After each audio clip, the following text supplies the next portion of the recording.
Shima, can we start? I think only three more to join. Sure, sir. Okay, over to Archana, ma'am. Yes, good morning, all of you. Welcome you all to the Faculty Development Program organized by TKM Institute of Management.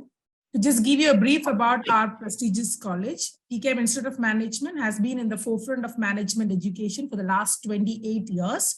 And at this point, we would also like to share the happy news that we have been re-accredited by National Board of Accreditation for the third consecutive time. And we are really proud of that achievement. And TKM Institute of Management has been continuously conducting a lot of programs, including faculty development programs and MDPs. So today, welcome all of you to the faculty development program on the hands-on training program on basic quantitative data analytic techniques using IBM SPSS Statistics. And we are really proud to have Dr. Reshmi A G as a resource person for the day. She is a PhD in management and a postdoctoral fellow in blockchain and supply chain management, both from Kerala University. She has got a lot of great publications to her credit, which are Scopus Index and ABDC published.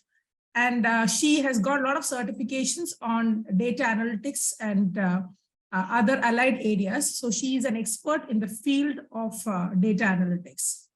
And today we will start our sessions with address by our director, Dr. Resmi A G. Welcome you, ma'am, to the session. Yeah, thank you, Archana. Am I audible? Yes, ma'am. Yeah, okay. So welcome on behalf of TKM Institute of Management. I welcome all the participants to this one-day session. I would say a very learning and informative session. Of course, the trainer is Dr. Reshmi. She's a very passionate researcher and an excellent learner. That is what I would say. And you're lucky to have her today to train you all on the quantitative techniques of research. As a faculty and as a head of institute, I don't have to emphasize the importance of research to all of you, because nowadays, as you know, research is the core of any institute. For the growth of any institute, research is very important. And also for the growth of the individual faculty, the research is extremely important. It helps you gain wisdom, gain knowledge, which translates into the classrooms, and you become a better teacher also by doing a lot of research. So I'm sure today is going to be an excellent learning session for all of you. You'll enjoy today's sessions, and wishing all of you a good, happy learning day, and all the best, Reshmi, for the session. And really proud of Koshi, Professor Koshi and Dr. Reshmi for organizing this FDP on behalf of TK. Thank you all.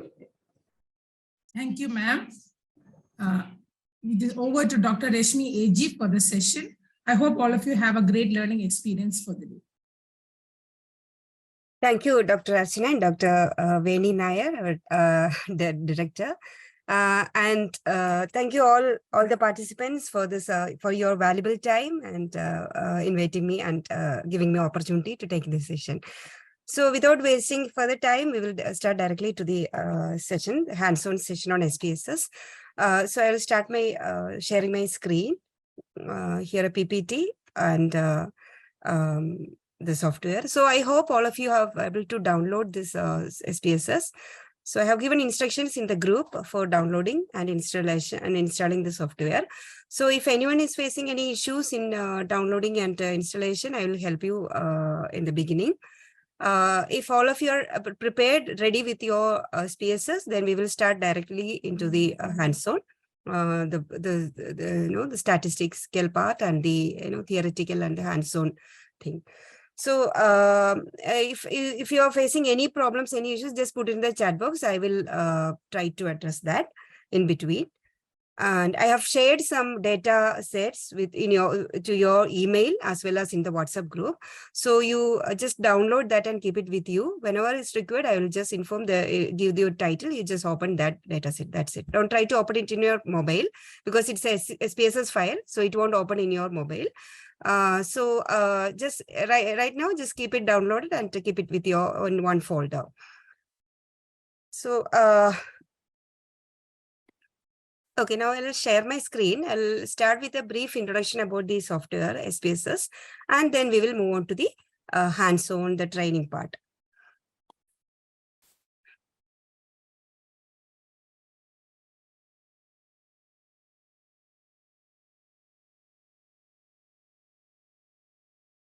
I hope my screen is visible.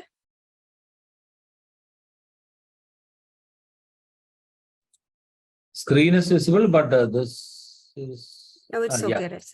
Yeah. Okay.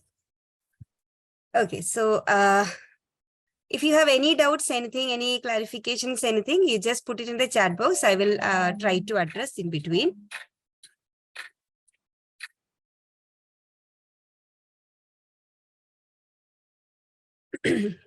Okay. And please put in the chat box how many of you are able to download it and install it properly. If you are using any previous version, that's also fine. That's absolutely fine. If you want to use the updated one, you can use the trial version. You can download it from the website. You can use the trial version.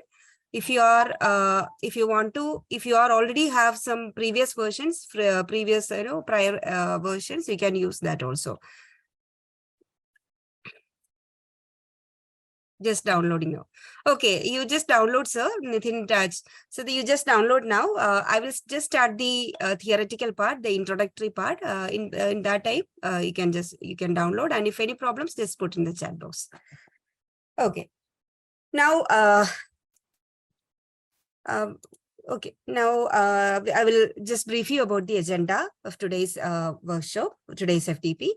So we'll start with introducing the SPSS software, its installation, and the basic file operations, how to open, how to get the different formats of data files, etc. Then creating and editing a data file and data exploration, managing data. Managing data means handling of missing values, outliers, and checking normality, etc. Reliability analysis, descriptive statistics. Then we will see different types of parametric as well as non-parametric techniques, and correlation, regression, and regression diagnosis. Then principal component analysis, basically the factor analysis.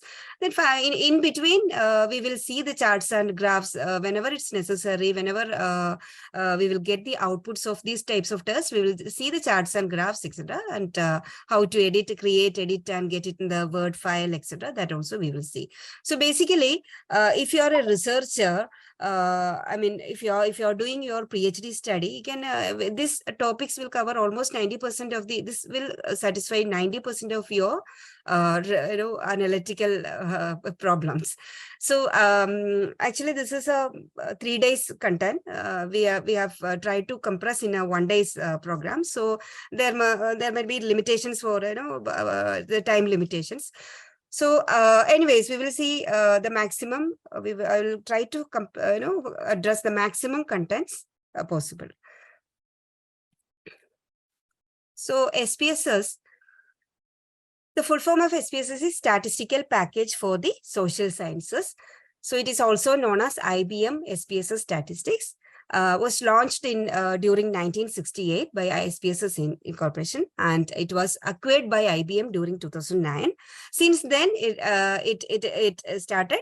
They renamed to IBM SPSS Statistics, and we can call it just SPSS. So this is one such software. We use this for in academics commonly. Industry, if you when we talk about the industry, there are many other tools are there. R, Python, the open source tools are there. So SPSS is also demanding, but when compared to industry, academicians are using this software more. One reason is its interface is very very user friendly. So and the outputs are very very easy to interpret, and the tables, the graphs, everything looks very beautiful. So that's why the academicians, if a person doesn't have any technical kind of a background, can also use this tool very very easily. So this package is mainly used for statistical analysis of data.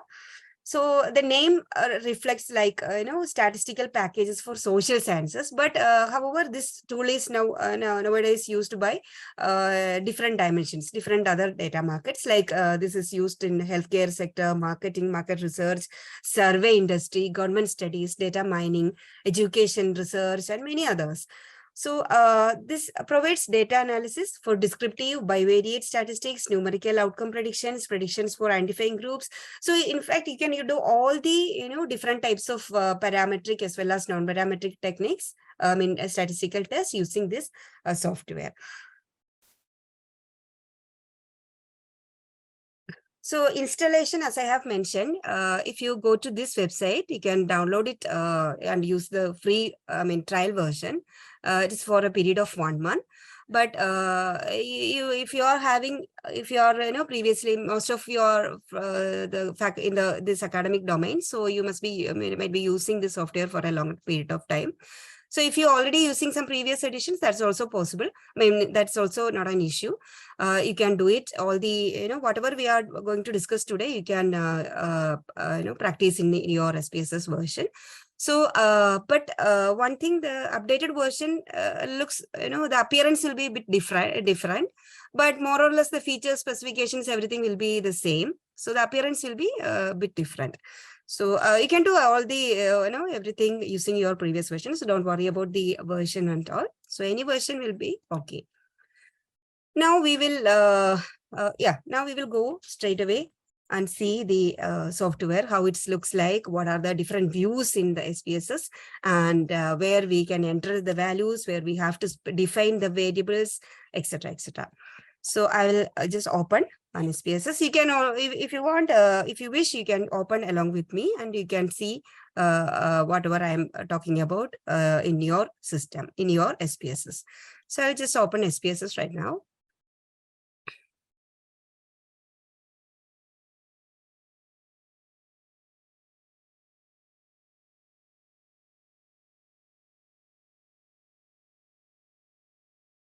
So once you open SPSS, just keep a blank, blank page minimized, because when you close it and when you try to reopen it, it will take long time to get open. So if you want to close one page, one data set, just keep a blank page, blank data page minimized, and you can open other. So once for the first time, is it visible, my SPSS page?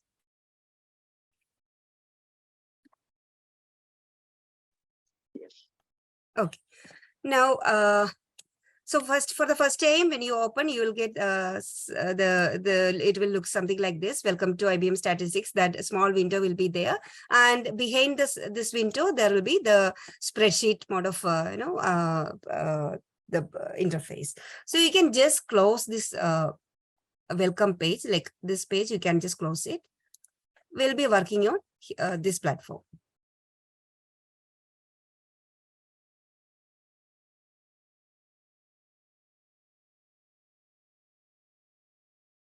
Okay. Now, I hope all of you have launched your SPSS.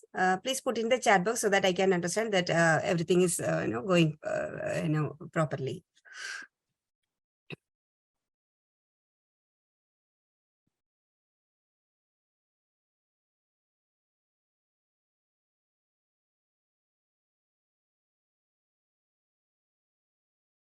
Okay, thank you.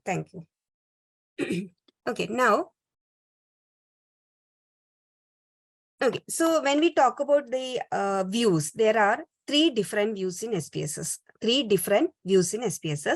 The first one is data view. If you go and look in the left bottom corner, you can see there are two options available. For the earlier versions, there are two options: data view and variable view. For the updated version, you can see some overview. This button is also here for the updated versions. So if those who are using earlier versions, you can see only two options: a data view and variable view. Those who are using updated one, you can see three options: overview, data view, and variable view. So basically, there are three views in SPSS: data view and variable view, and there is one more, that is output view. So output view, whenever you run any analysis or you run any any kind of test techniques or graphs or something, it will open in a different window, that is output window, output view. So there are three views: data view, variable view, and output view. Now in the data view, just click the data view. If you click the data view, you can see there is some spreadsheet model. If you will look this, you can you can find that it will similar to the Excel. Excel, everyone must be familiar. So you can find it Excel type of spreadsheet. You can find it over here. So here we enter the values. That I will tell you how to enter value, how to how to import values from Excel or any other non-native format. That everything we will learn today. So if you click on the variable view, just try clicking the variable view. Click the variable view. You can see there are many, many columns with different attributes like name, type, width, decimal, label, values, missing, columns, align, measure, roll, etc. are there. I will tell you what these are and how to specify, how to define a particular variable in the variable view. So this, the variable view is the platform where we will define our variables. So before start entering data, you have to first define your variables. So this is the first thing you need to do whenever you do some data analysis. Definitely you can bring data from Excel, that also I will show you. But right now in the beginning, we will see how to define variables and how to enter data directly in the SPSS. So I have a questionnaire. So you just try along with me and to define the variables and enter the values. Is the pace okay? Is that everything okay? Are you able to follow me? Do we need to go a bit slowly, or is that okay? Are you able to follow? Just put it in the chat box.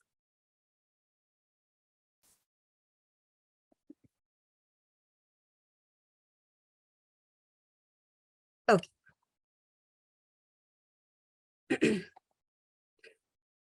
So I'll show the questionnaire. Sorry. Yeah, you may please take a photo, take a screenshot of this questionnaire.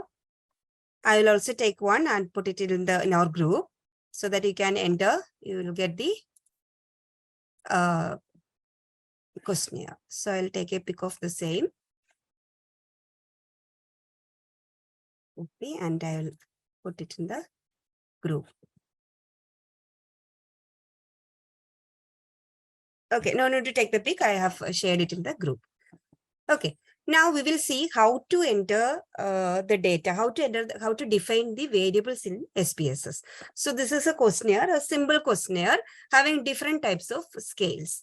So as you know, before going deep into the questionnaire, I will just give you what do you mean by scales of measurement? What are the different types of scales of measurement? You might be familiar with this scales of measurement, but anyways, I will just introduce and I will just give you what exactly the scales of measurements and what are the different types of scales of measurement. So we have 4 different categories of scales of measurement. Whenever we measure a variable, it will fall under any of the 4 categories. So it will start from nominal. There is a hierarchy. There is a hierarchy in this scales of measurement. So it will start with the nominal scale, then ordinal, interval, and ratio. So nominal scale is nothing but it is a categorical scale, like gender. All the categorical, all the demographic variables fall under nominal scale, like gender, education, if you're taking it as a category, then age categories, then if you're taking salary as a categorical one.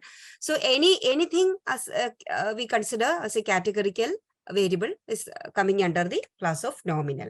So this then comes to the ordinal. So in nominal, there is nothing like one person is superior or one person is overperformer, nothing like that. If I will give you another example of roll number. If you take the roll numbers of students in a class, it will come under the nominal class. The roll number represents just the identification. So roll number 1, the person will having roll number 1 and the person having roll number 50. It's the 1 and 50, the numbers just show the identification only. It is there is no mention and there is no information like the roll number 1 person is more performer than the roll number 50. Nothing like that. So nominal variable is just the naming purpose or just the identification purpose. This is the basic, the starting level of measure scale. So we cannot do much analysis using this type of scale. We can do only frequency analysis. How many, just like how many, if we are considering gender, how many male participants are there, how many female participants are there, like that. You can take only frequency analysis. So some in-depth analysis or nothing is possible with nominal scale. Only frequency analysis we can do. Now coming to ordinal scale, the next category, next higher level. It's like there is some order, so we can say that the ranks of students. So the first ranks person definitely a more performer, a better performer than the second rank, and the third rank is a comparatively lower performer than the second rank and the first rank. So there is an order that is known as ordinal scale. Again, we can do some sort of analysis using ordinal scale better than nominal, but not all the analysis like regression, correlation, etc. we cannot perform using ordinal scale. So the next category, higher level, is interval scale. Like here we will know the interval, how much the difference. If you talk about the previous scale, the first rank, second rank, and third rank, if we know exactly what is the difference, and if the difference is equal, then we will consider it as an interval scale. Now, when we talk about Likert scale, there is a controversies like is it a ordinal scale or an interval scale? But we will consider Likert scale as an interval scale to make our analysis much more easier and to do more in-depth analysis and different types of regression and all those kinds of things. We will consider Likert scale as an interval scale. And when we consider Likert scale as an interval scale, we assume that the difference between Likert scale, as you know, it's a 5 point, 7 point, etc. there with a neutral point. Just like strongly agree, strongly disagree, 1 to 5, strongly disagree, then disagree, 3 neutral, 4 agree, and 5 strongly agree. So when we consider the Likert scale, we will, as an interval scale, we will assume that the difference between 1 and 2, that means strongly disagree to disagree, is exactly same as disagree to neutral, and which will exactly equal to disagree to, neutral to agree, and agree to strongly agree. So difference between 1 and 2 will be exactly equal to 2 and 3, and so on. So in that way, we will consider Likert scale as an interval scale for to make our analysis much more, to do in-depth analysis and to make our analysis more easier. Then the final one, the next level is ratio scale. When we talk about interval and ratio scale, interval scale, there is no 0 point. It is the ratio scale is having a true 0. When we talk about, I will explain with an example. When we talk about the temperature, 0 temperature, there is no such condition like 0 temperature. So it will fall under interval scale. But when we talk about ratio scale, if you take the example of weight, if the weight is 0, that means there is no object. So the ratio scale, the true 0 is absolute 0. True 0 is there, but in interval scale, the 0 is arbitrary. There is no true 0 point. So this is the scale, basic understanding of scale of measurement. This is very much important. This concept is very much important when we do analysis in SPSS because we have to specify the scale of our variables before start doing analysis. In some situations, if you misspecify the scale of measurements, the analysis won't work. Some outputs, you may get some error messages. You won't get some, good outputs.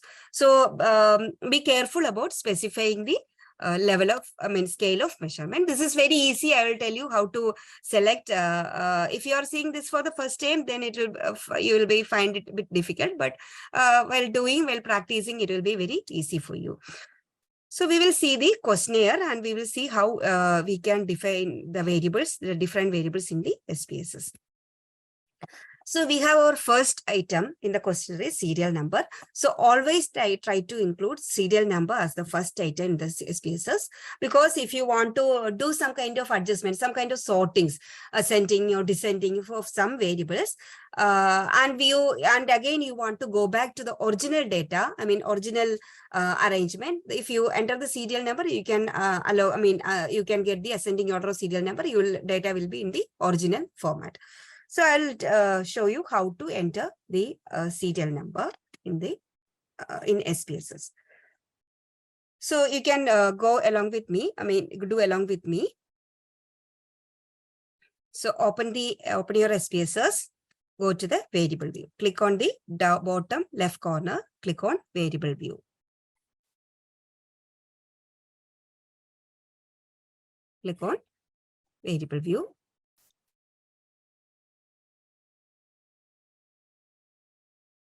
So click on the first cell under name, the first cell under name. Once you finish, you can put it yes, done or something in the chat box so that I can understand you are following me. So click on the first cell, name, and just start slowly typing serial number, SL number. So I'm just typing SL space number. When you type SL space number and you enter, you will get an error message. Variable name contains an illegal character. This is because the name field accommodates only, it cannot accommodate special characters like, space, @ dot. Dot sometimes it will work. The letter versions accommodate dot. But it can't, accommodate, special characters, space, etc. There are some limitations. There are certain conditions in naming the variables over here. So you just type SL. You can give underscore number, SL underscore number. And if you press enter, it will work. Is that okay?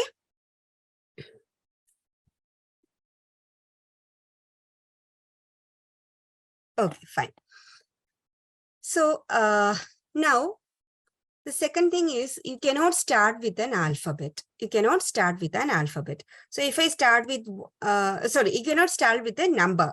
So if I am starting with 1 and SL number, it won't work.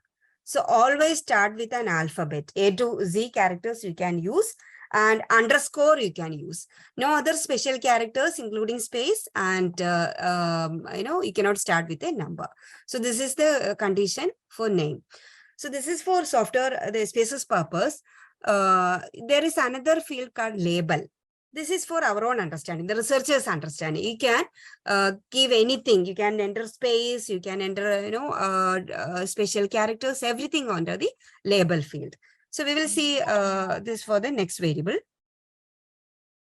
So yeah, and when we talk about the second, the type, if you come over the cell and click on the cell, it will open. It will show you different variables types. There are different types: numeric, comma, dot, scientific notations, date format, dollar format, currency, string.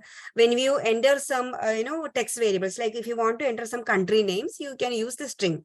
All these text variables you can use string, but in SPSS the text analysis is not at all that much effective. So all we do will be a quantitative kind of analysis. So always keep it default numeric. Don't do anything here, just keep it numeric. So that's enough for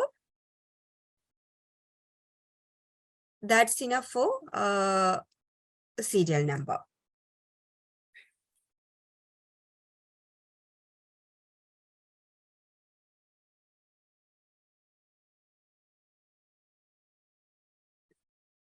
Okay, now we will see the second variable.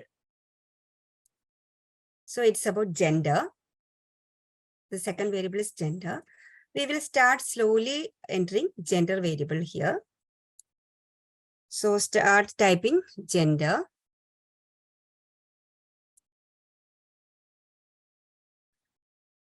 type will be numeric.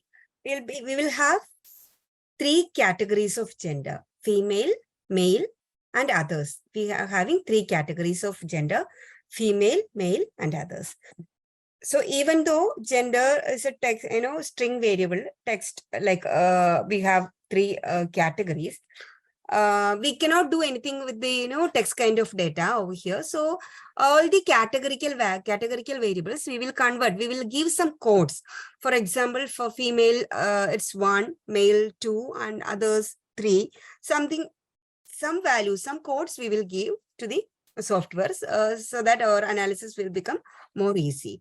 So we will go back to the SPSS and keep the type as numeric. Don't make it string, because anyways we are going to be, if you want to do some analysis, you have to convert the text data into number format, numeric format. Then only you can do analysis.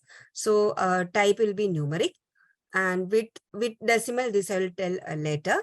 And here in this label field, you can enter as gender of respondents. Gender of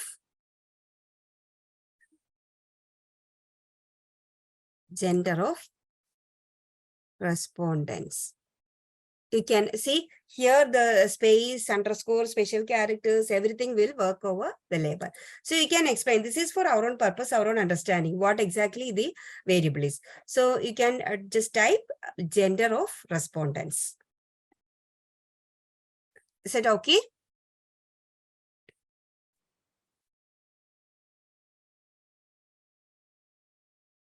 Is that okay? Yes. Okay. So now,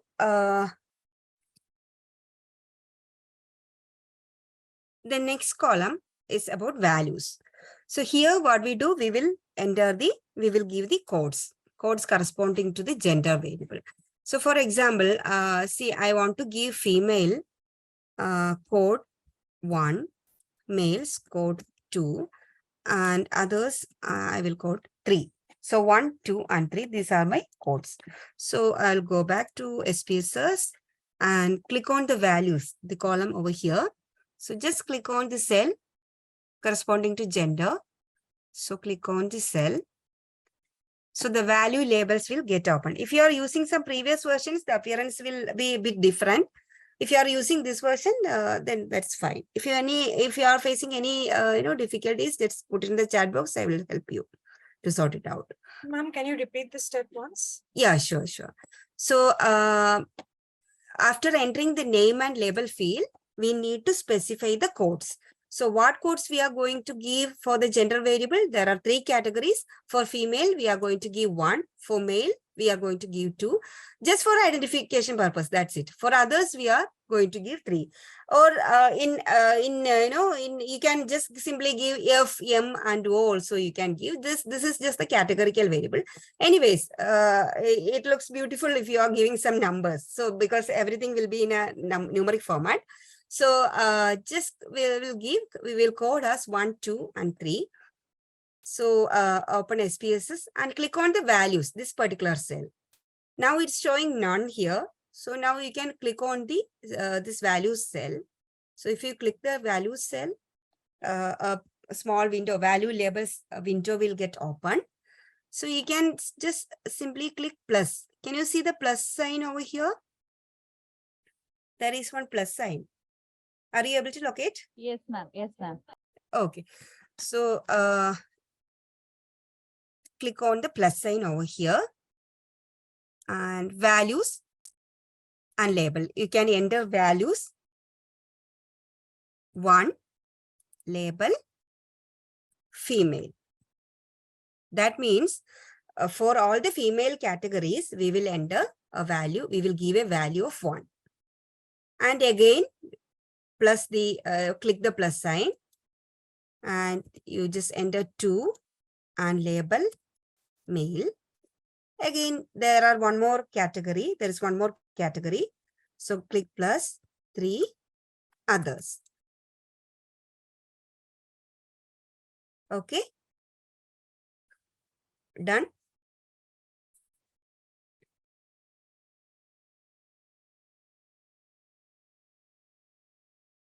Once you finish, just put it in the chat box. Finished or done or something.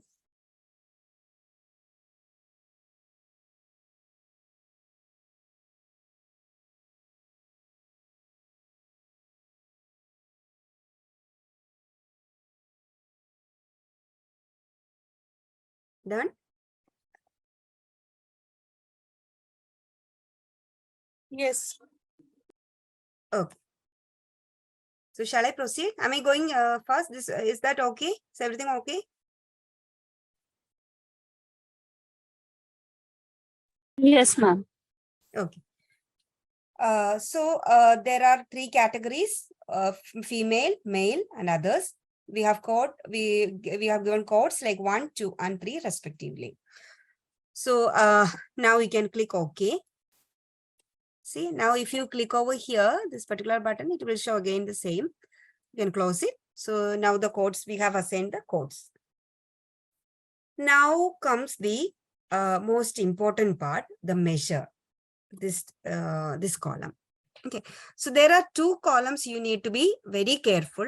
The first one is about the values. Rest of the things, if you are making some mistakes or if you are doing some, misspecifications, there is no issues, nothing going to happen in your analysis.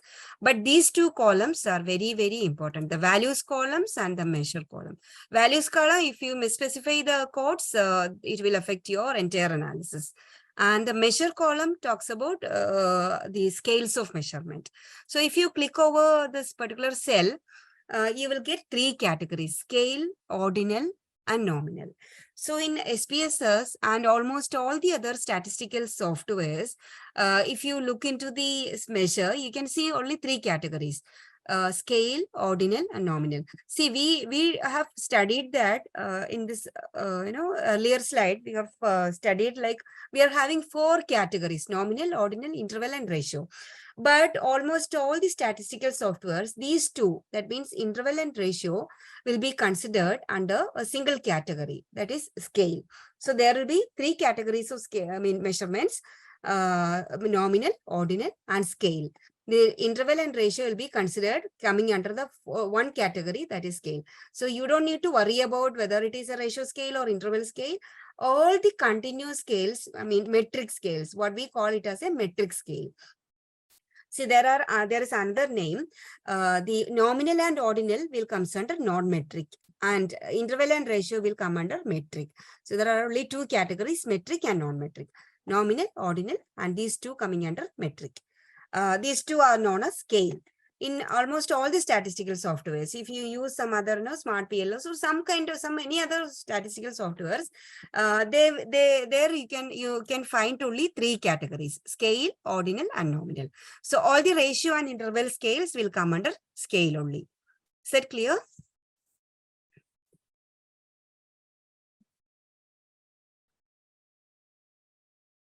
Is that clear? Yes? No? Yes, ma'am. Clear. Okay. So scale, ordinal, and nominal. Now, when we talk about gender, it's categorical only. So all the categorical will be considered as nominal. So if you look into the small icon over here, you can see the three small this thing. What do you call this three different categories. It indicates three different categories. Scale, this icon is scale icon, and ordinal is showing a bar chart. So if you look into the icons, you can easily identify what is the type of the particular variable. So all the demographic variables, gender, education, experience, everything will be, region, rural, urban, etc. All the demographic variables, you blindly select nominal. All the categorical variable, you can give nominal. All other, your Likert scale, then height, weight, salary, etc., you can give scale. So while we are doing practical data analysis, for your research and your PhD, hardly you require this ordinal scale, because with scale, we can do all the analysis with the scale data, scale variable only. So we will give, like, we will consider Likert scale and all the other, height, weight, salary, etc. As a scale variable, and all the demographic variable nominal. So when in reality, we will be using two categories, I mean nominal and scale. So gender will come under nominal scale.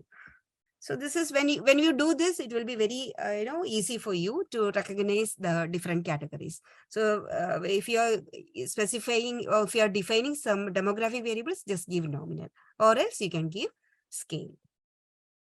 That's enough. Now I'll just tell you width and decimal. That is nothing important. The decimals, if your variable is having some decimal values, then you can give the decimals, or else you can give decimal 0. What is the difference between, when you enter the data, just click on the data view. Click on data view. And see, here you specify your values. Here you specify your values. So if you click on the gender, see, see all the serial number and gender, you can see over here. So the column represents different variables and the rows represents different respondents or the samples. That means the columns, whatever variables we are specifying, we are defining in the variable, it will appear in the data view as in different columns.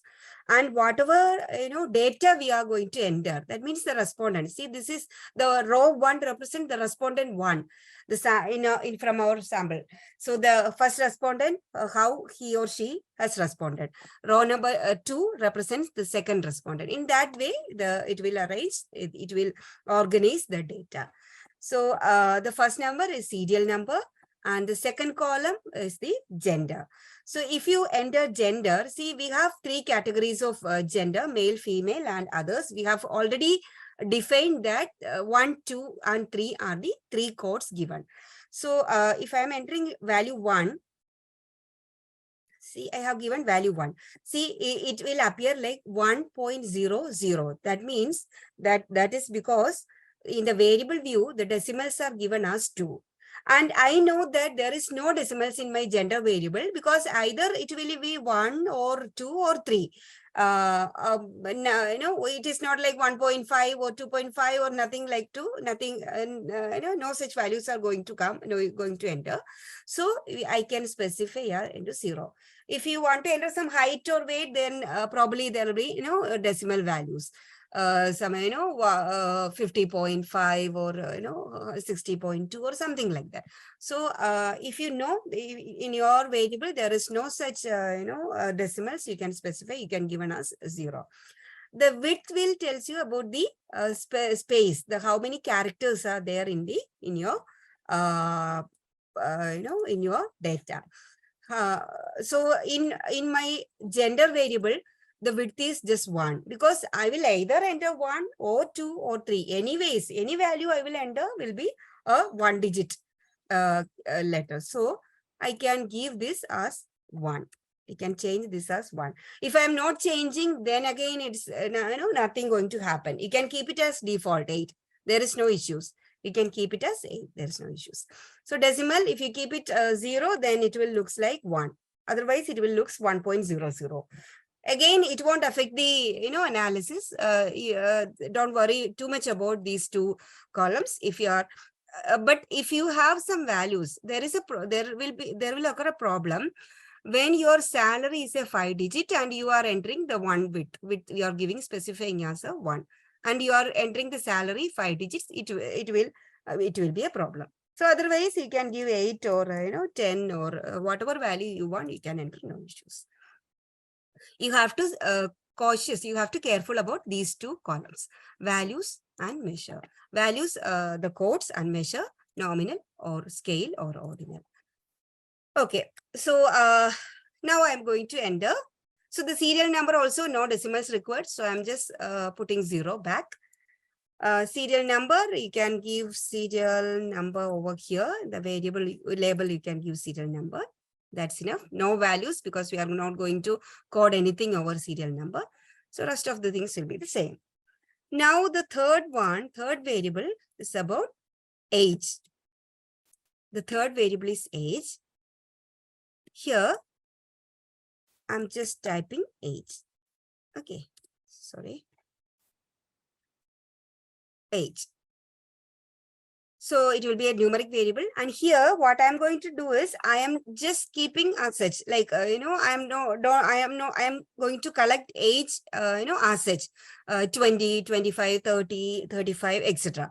I'm not going to get this into categorical one. We will try, the system will, SPSS, there is an option. It will do the categorization for us. So no need to get the, I'm just directly getting the values. So age, numeric. I'm not going to enter decimals. I want round, round values. So I can enter age of, you can do along with me. Just try along with me. Age of respondents. So I'm not going to give any codes. And here measure, you can enter scale because it's a continuous one. So you can enter scale. Okay.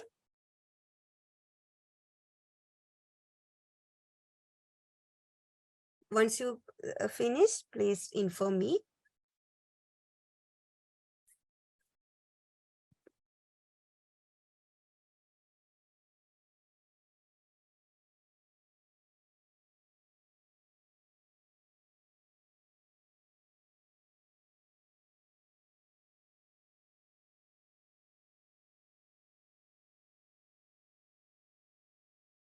Shall I proceed? Yes, ma'am. Okay. Now we will see the third one. It's about income. So income, we are having 4 categories. 10,000 to 20,000, 20,001 to 30,000, 30,001 to 40,000, and greater than 40,000. So these are my categories. So we will try entering the data. So, so income. Start slowly typing income. Type again numeric. Width and decimal, if you want, no, it's categorical. We are taking income as a categorical variable here. So this will as the gender variable, this will be coded as 1, and this will be coded as 2. It's again 3, and it will be 4. So there are 4 categories for 1, 2, 3, and 4. So no decimals needed. So I will put it 0. Income of respondents. Copy paste work here. So if you no need to type again and again. Income of respondents. Now we will code here. Come to values. Give a plus sign. Click the plus button. Values 1. Label. I will take a copy from here. 10,000 to 20,000. Label. 10,000 to 20,000 plus 2. 20,001 to 30,000. 3. 30,001 to 40,000. 4. Greater than 40,000. Now you can click OK.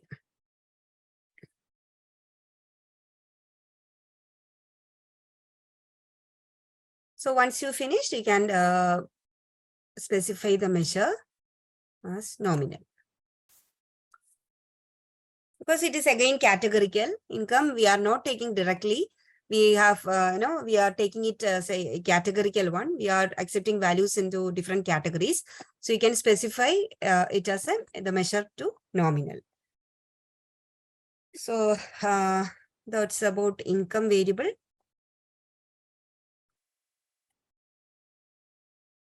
Now I hope you understood and how to enter all these things. Now, if you wish, you can try yourself for occupation, education, and yeah, 5th and 6th you may try yourself. It's for your, your practical purpose. After the session, you can try it yourself. If you are feeling any difficulty, if you can work on the during the tea break or lunch break, you can try it yourself. Occupation and education. This will be a bit different. The seventh one that I will show it right now. So I have received information about this program, about this FTP from friends, social media, and websites. So there is a difference in this particular question and the options. So this is a multiple choice type of a question. So not like, here the respondents will respond to any one particular category. One person is having PhD, he will put select this option only. One person is above, PG, he will put this option only. So only there will be one option for each respondent.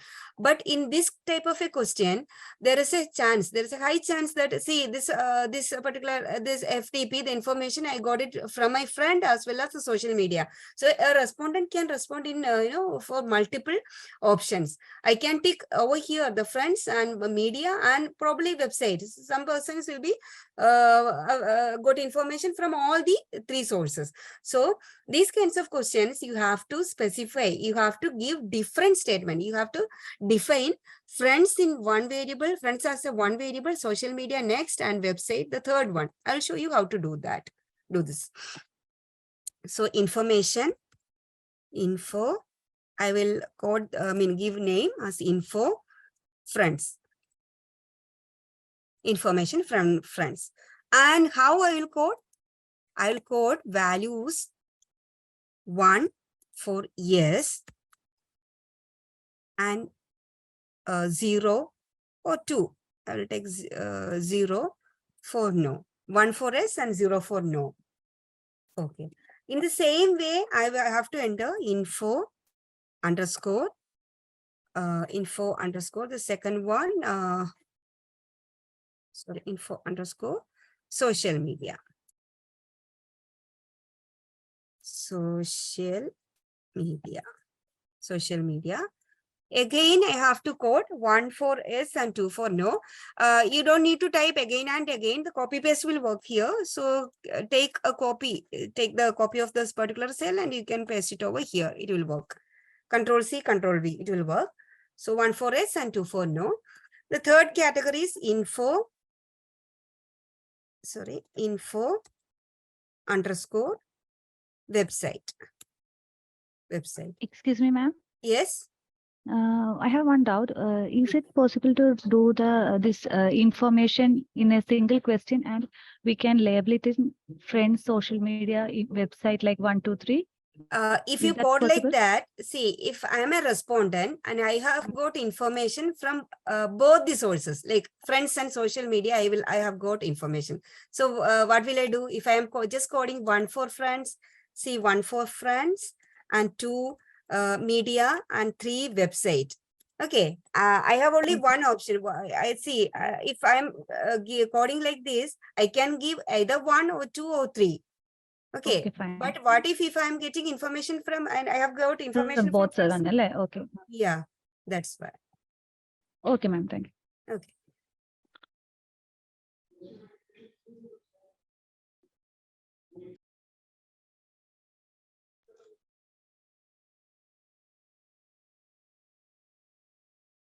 Okay, now,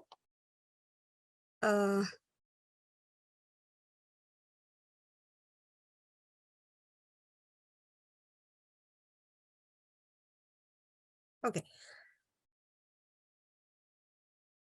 Ramakrishna sir, serial number measure is unknown in variable view, but in data view symbol is visible as scale. Is it? Yeah, sir. It's if you are not specifying, it will take automatically into a scale one. That's it. If we are not specifying. Okay. Now information web also you can take copy and paste it over here. That's it. And here all these are nominal, and nominal. That's it. Now, the next variable is the Likert scale. This is very much you will require whenever you are doing some kind of analysis, some kind of research or things. You'll encounter these kinds of questions, Likert scale questions. Please rank the program on different given statements. I mean, one strongly disagree, and one thing you need to be careful. Whenever you are giving Likert scale, whenever you are coding Likert scale, you have to go exactly in this order. Like 1 for strongly disagree, 2 disagree, 3 neutral, 4 agree, and 5 strongly agree. As the value increases, the intensity of the variable should also get increased. If you code other way, that is known as reverse coding, that we rarely use. There are use cases, but we rarely use. So always keep in mind that for the normal variables, you just code exactly the same way. 1 strongly disagree to 5 strongly agree. So here I have 3 statements. The course contents met. This is regarding the FTP, this program. Assume that this is about the this particular program. The course contents met with your expectations. The course exposed you to new knowledge and practices. The lectures were clear and easy to understand. So there are 3 statements about the effectiveness of the particular program. So effectiveness is the consolidated variable or the construct. And for measuring the effectiveness, we have 3 statements: course content, new knowledge and practice, and clear and easy to understand. So 3 statements for measuring effectiveness. And all the 3 statements I am using for measuring all the 3 statements. I am using a 5-point Likert scale. So I'll just show you how to code this. Nothing new. Now you know how to code these things. So I will just put S1, statement 1.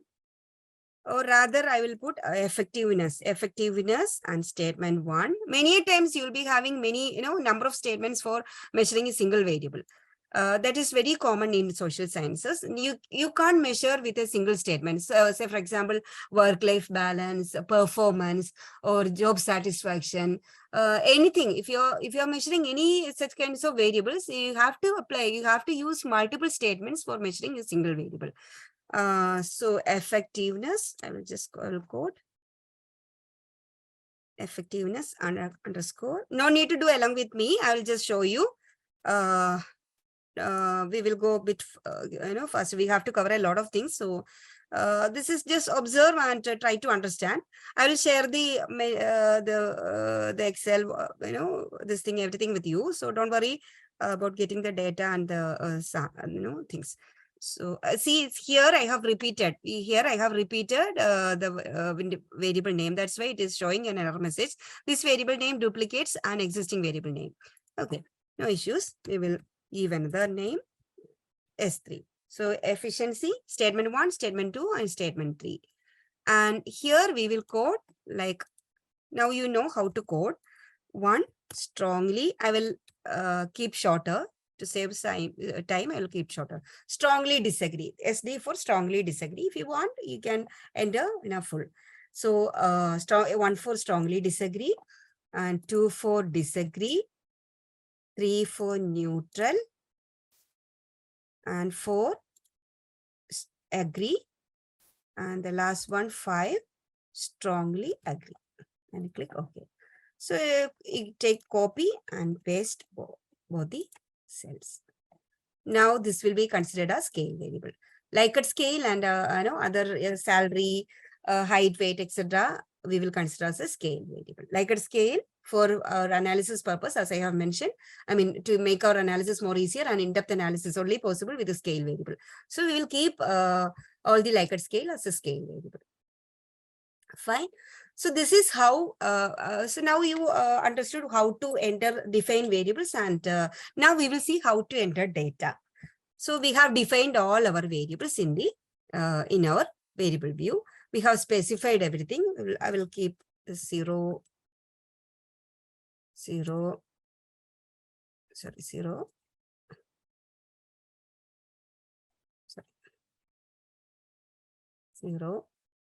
0, 0, and 0. I don't need any decimal values.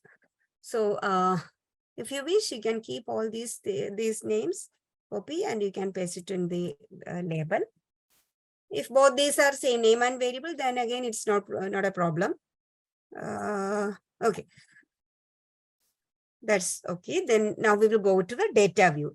And if you want to enter the data directly to the, if you have used the questionnaire, in a physical manner, and if you want to enter data straight away to the SPSS, that is also possible. You can enter the values like age 25, income category 1, information fronts yes, info social media no, so I will put 2, and website yes, and efficiency I'm giving 4, 3, and 5. So in this way, you can give number, serial number 1. So either you can straight away enter values over here in the data view, or if you are, many times we will be using Google, Google Sheets and Google Forms, etc. for collecting data. So what we will get, we will get an Excel sheet. So many times we will get Excel sheets, and we have to get data from Excel to SPSS. We have to import data from Excel to SPSS, that I am going to show you. And how to import non-native formats to SPSS. That's our next topic. So I hope till here everything is clear. Is that everything is okay? Any doubts you can ask now? Or anytime you can, you can ask me anytime. You just put in the chat box. That's, I will respond in between. So shall I continue?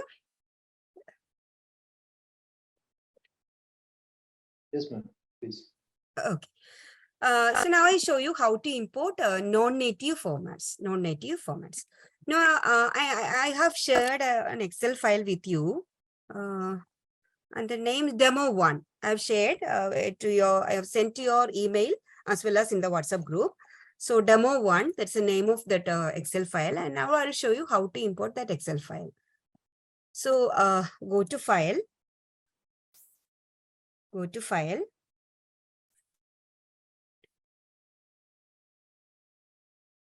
Import data, and you can click Excel.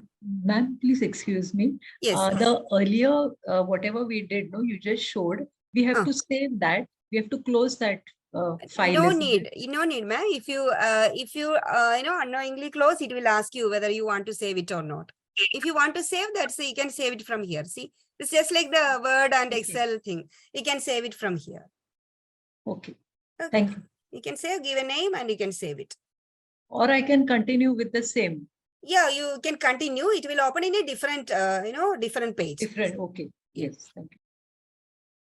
So file, import data, and you can select Excel.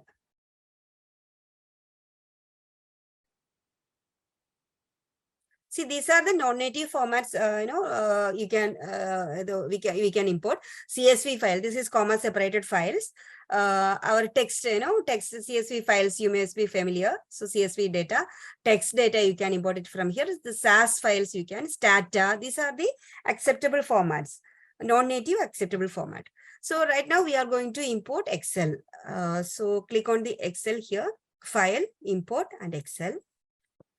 So here I have demo1. Hope all of you have downloaded this particular file, or you can import any file, any Excel file from your system. If you are not downloaded this one I have prepared, for ready for importing Excel. I mean importing SPSS. There is a trick for that. That's right. If you have this one, you can click on the demo and you just click open. So it will ask you something. See the worksheet, sheet 1. So as you know, Excel is default. We will be getting 3 sheets, sheet 1, 2, and 3. So which sheet you want to open? It is asking me like which sheet you want to you open. So sheet 1, I'm having the data. See the preview of the data. It will appear here. Serial number, J&H, income. So the serial, the this thing, the preview of the data, the Excel sheet is showing here. Now you can just click simply OK. So it will open in a different page. Sorry, ma'am, I just missed, I think. Can you just repeat from Yeah, file? Because I have this SPSS IBM earlier version. So in that, it's different slightly. If you are using earlier version, 20, you'll be I think. 20 yeah, version. no issues. If you having earlier version, you just click file and new no, open and data. You can specify your file, your Excel. Okay, thank you. Okay.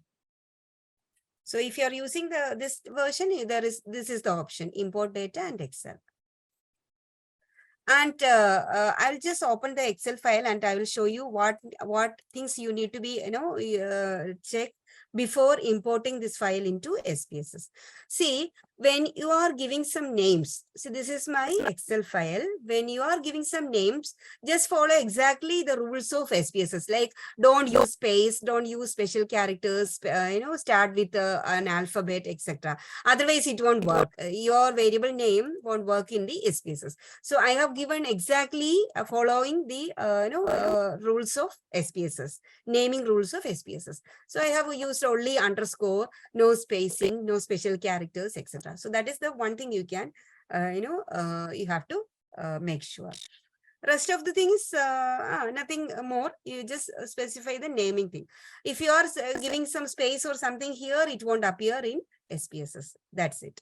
So keep in mind that you have to specify exactly the variable name that you want to appear in your SPSS. So this is my data, and now it is appearing over here. But here a problem is there. If you click the variable view, see, there is no other values we have not defined. The measure we have to define. Everything we have to do. Because this process, by doing this process, the SPSS imported data, only data from Excel. Now we have to specify the values. We have to define the values. We have to define specify the measure, etc. We have to define the decimals, if there are any decimals, etc. So in this way, you can import Excel and other non-native formats to SPSS. Is it okay? Yes, ma'am. Yeah. Okay. Yes. Okay. Now we will move on to next topic. If you have already opened this particular page, keep it like that. Otherwise, okay, we will use this one, this page only. Be on this page. Be on this data, the demo one. Be on this demo one. Be on demo one. And we will see the, some of the options available in the edit menu. Some of the options available in the edit menu. So go to edit menu, click on edit, click on edit.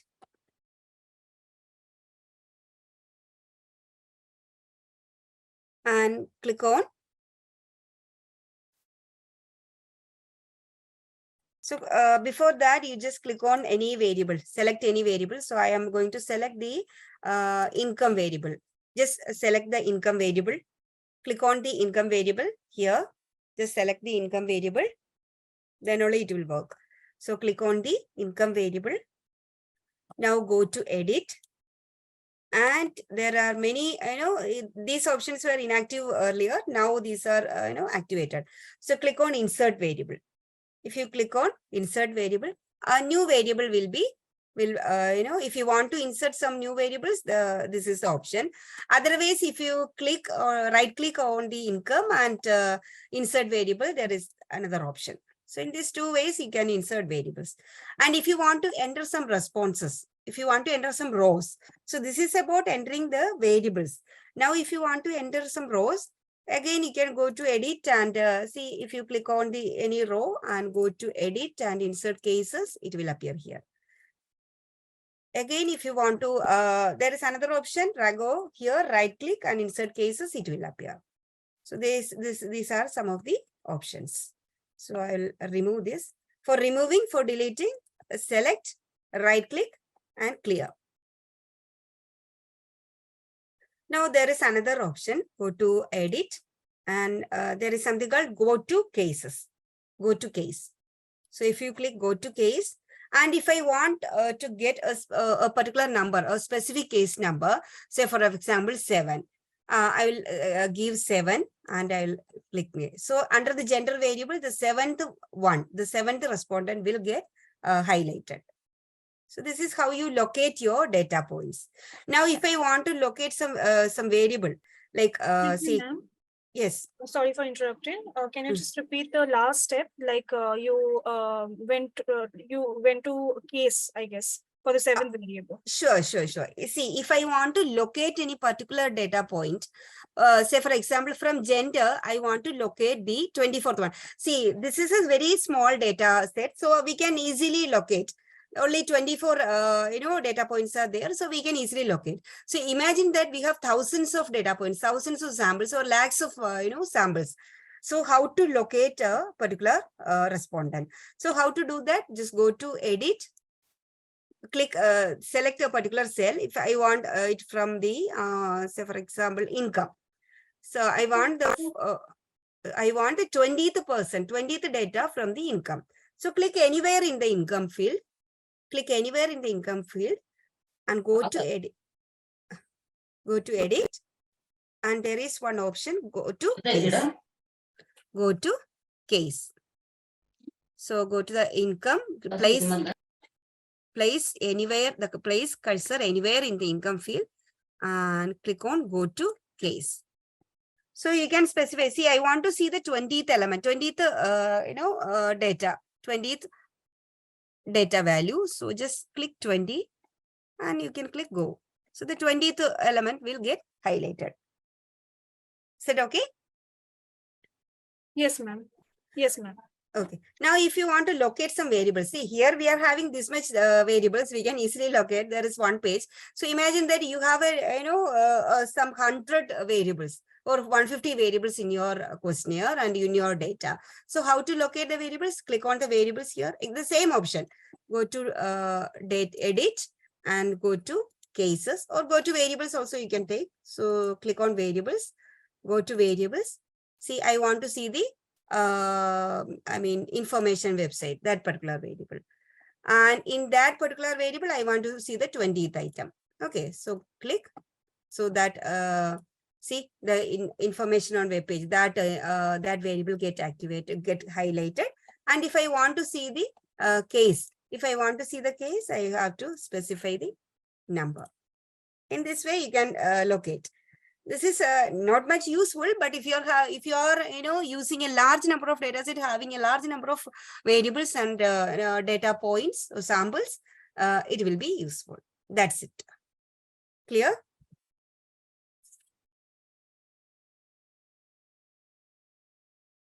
Is that okay?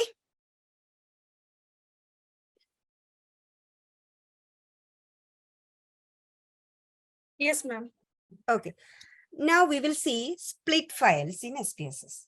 That is the next topic. Split files in SPSS. This must be, this might be quite useful. So once you have collected your data, you want output to be generated according to the categories. So if you want to get the outputs based on in a different categorical, different categories, we will do practical and then we will be able to understand this thing. So you may close this for the time being. You may close this this thing, and if you want to save, it will ask you save dataset 1 changes untitled to 2. If you want to save, you can save it. Otherwise, you can leave it. I don't want to save this, so I'm just leaving this one. And the first one also, you can minimize it. You just minimize this. We'll close this also. And this time you just open the employee data, which I have shared to your email and as well as the group. So click on employee data. Click on employee data and it will get open. Got it? Yes. From the data sets I have shared already. It's open employee data. Now we will see some of the as operations in SPSS. If any issues in opening this data set, all of you are ready? Ma'am, just give 1 minute. Okay, Yes, sure. Have you all of you downloaded this data sets which I have shared?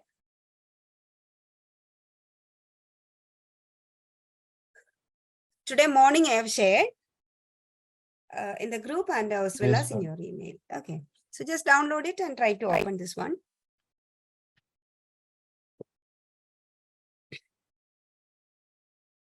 We will see some of the important applications or options available. Then we will move on to parametric and non-parametric techniques. We will, before the, lunch break, we will start, the t-test and also ANOVA, and post lunch we will see regression, factor analysis, and we will see some of the, intro to structural equation modeling.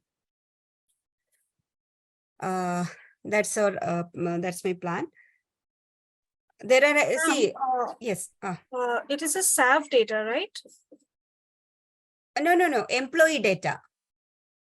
Actually, in the group, I am getting SAV data of employee data. .sav, right? That's what you are asking. It's SPSS file only. .sav is the extension for SPSS file. Oh, I just need to click there. I don't need to import, right? No need to import. Just double click on the data. It will get open. Okay, got it. Okay. Thank you. .sav means the SPSS file only. Yes, I got it. Okay. Okay, so we will continue. Actually, this is a sample, data set available in your, it's already in your system. Okay, I will show you where to get and how to, towards the end of this workshop, towards the end of this FTP, I will tell you a secret, like without anyone's help, without anybody's, support, you can learn SPSS yourself. That I will show you after, towards the end of this workshop. Okay, this is actually with you in your system. When you install SPSS, it will also get installed. It will also get into the one folder of your SPSS. So that I'll show you towards the end of this workshop. So now, okay, now we will see some of the applications, some of the options available with SPSS, and then we will move on to the techniques. So there are a number of options available. It will take, if I am going to discuss all the options, all the features, it will take 4 to 5 days, anywhere minimum 4 to 5 days to finish this. But what I will do, because of the limitation of this time, I will cut short many of the options, but I will tell you the most useful ones, most useful for your research. So after this FTP, I hope 90% of your research problems you can solve. You can do analysis your own. No need to get the support from any other sources. So you can do it yourself. So we will see how to split the files. So open the employee data first. So I hope all of you have opened this data. Now go to analyze. This button, analyze.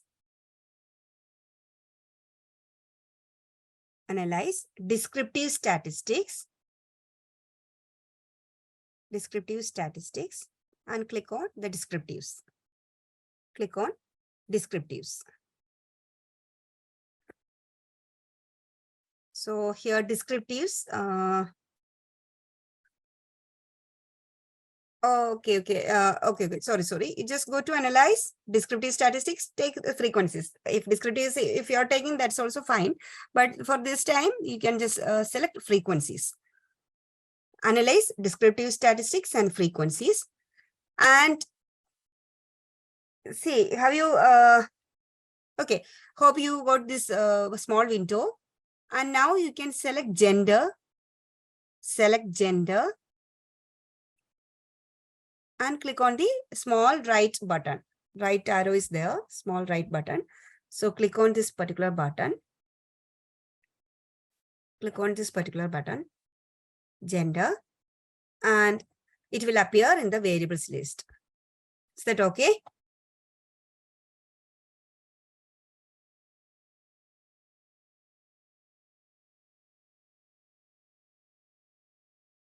Done?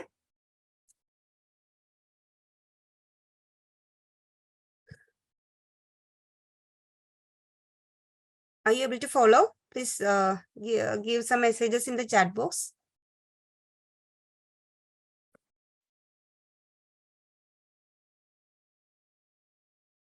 Yes, ma'am. Okay. Now, click on the statistics button over here. Statistics. And if you click mean, sorry, it's gender only. So you can select mode. Because it's a categorical one, there is no meaning for mean and median. Maximum you can you'll get the mode. So select mode and click continue. This frequencies and descriptives I will explain later, but for the time being you just follow my instructions. Click on analyze frequencies. Under frequencies, select gender to the variables list. Under statistics, you just select the mode and you just select continue and click. You can deselect the display frequency tables. This time we don't require this one. So if you are selecting this, then again it's fine. But for the time being, just deselect the display frequency tables and click on OK.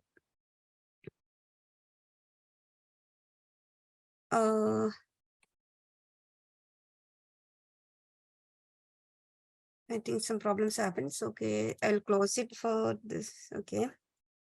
Okay, what we'll do, we will see the descriptives and we will select analyze, descriptives, frequencies, gender. Okay, you just select the display frequency tables. Okay, the default option, you just keep it like that. You select the display frequency tables. Now you click OK. Okay, now you will get female 260, male 258, something like that. Have you got this? Yes, ma'am. Okay. Now what we do? Just minimize this. See, this is the output view. This is the output view. I have mentioned in the beginning of this workshop, like there are 3 views. One is data view, second one is variable view, and third one is output view. This is the output view. Whatever you will do, you will get in the output view. So just minimize this one, and I will tell you how you get the split file. So go to data, and just select the split file. Go to data, split file.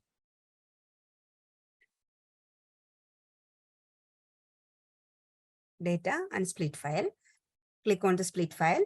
And now you may select compare groups. The second option you can select compare groups. This one. Compare groups. This option you may select. And from here, select gender and click on this button. So groups based on gender. So compare groups and groups based on gender. Okay. So compare groups based on gender. Ma'am, could you please repeat? I will repeat. Before this, I will show you one more thing. So we will see, go to analyze. You do this way. That will be easy for you to understand. Analyze, descriptive statistics, and I will select descriptives. Analyze, descriptive statistics, and descriptives. Forget about all those previous things. Just select analyze, descriptive statistics, and descriptives. So I will show you the initial one and the splitted one also. Later the splitted one. Then only you will be able to understand. So analyze descriptive statistics and descriptives. You just select salary. See current salary. There is one variable called current salary. There is one variable called current salary. Select that variable into the variables list. And under options, see the mean value, standard deviation, minimum, maximum, everything is already there. So keep it like that. No need to do anything. So just select current salary to the variable list. That's enough. And click OK. See, so the current salary, what you are getting, the minimum salary is $15,750 and maximum $135,000. So, and the mean value is 34,419, standard deviation 17,075. This is a standard deviation. So this is the overall, descriptive some measures we will get from all the respondents. Now, the split file is one such option where I want to get the salaries of or the descriptive statistics of the variable salary of both the genders, female, male, separately. So I have to split my data into male and female. That is what we are going to do. Now we got all together, both the genders, gender categories, male and female. The minimum salary is this much, maximum is this much, mean, standard deviation, etc. So now I want to split my data into for female and male so that I can get the individual the salary descriptive statistics of the salary variable for these two categories. So that is my objective. So how to get this? So this up to the here is okay, right? Yes, ma'am. Okay. Now you go to data, and there is one option called split file. Data, split file. So click on the data and split file, this particular option. And you can click on the second one, compare groups. The second option, compare groups. Compare groups. And groups based on, just select gender and select the gender to the group based on this particular space. You just select gender. So compare groups you may select and gender here. Again, you can click OK. So nothing will change. You won't get anything right now. Now what do you need to do? Go analyze descriptive statistics and descriptives. Okay, the same path, the path earlier you just check the descriptive statistics of salary variable of all the participants. Now we will see what type of outcome we are getting. So analyze descriptive statistics and descriptives. So current salary is already there. Since you have we did it earlier, it is already there. Now I'll just simply click OK. See now what I am getting in the output view. The current, the gender, the descriptive statistics. See, this is the descriptive statistics, what we are getting earlier. So altogether, this is the minimum, maximum, mean, and standard deviation. Now I'll get it separately. For female, what is the minimum, maximum, mean, and standard deviation? For male, what is the minimum, maximum, mean, mean and standard deviation? Is that clear? Is that clear?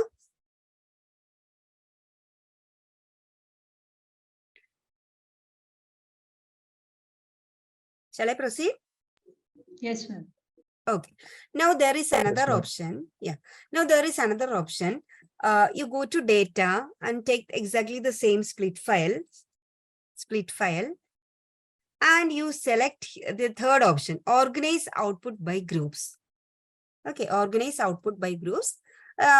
Group based on gender, keep it like that. Organize output by groups. That's a option. And click on OK.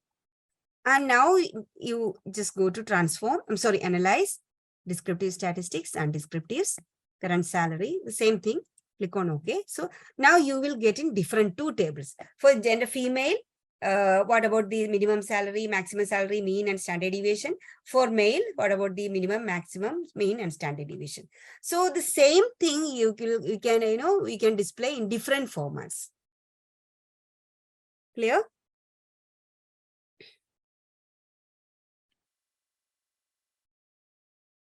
Okay.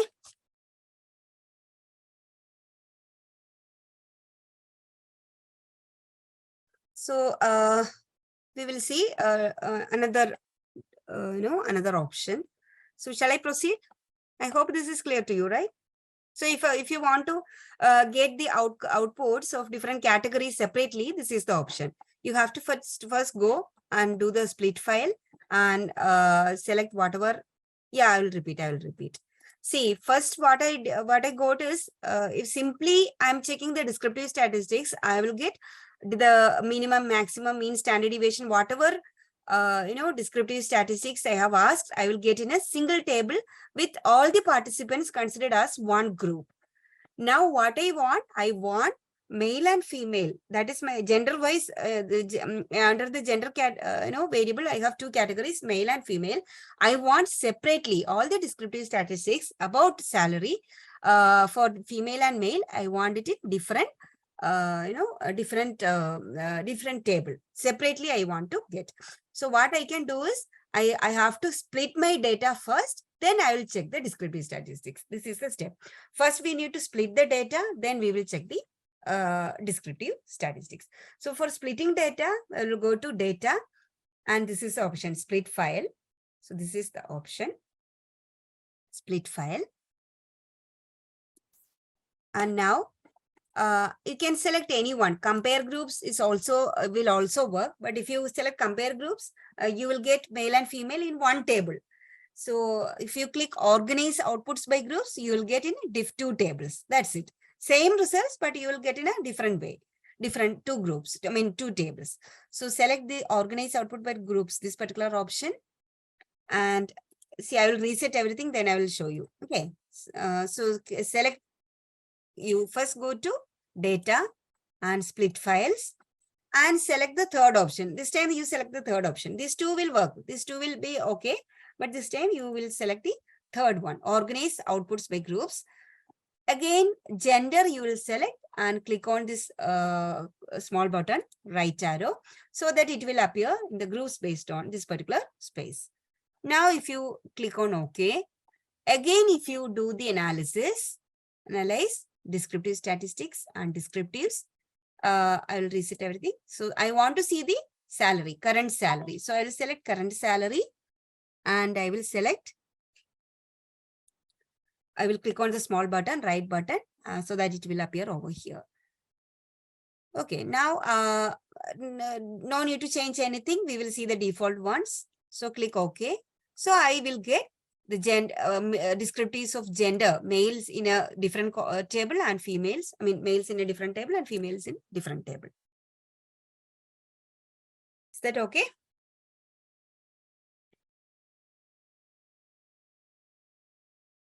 Shall I proceed?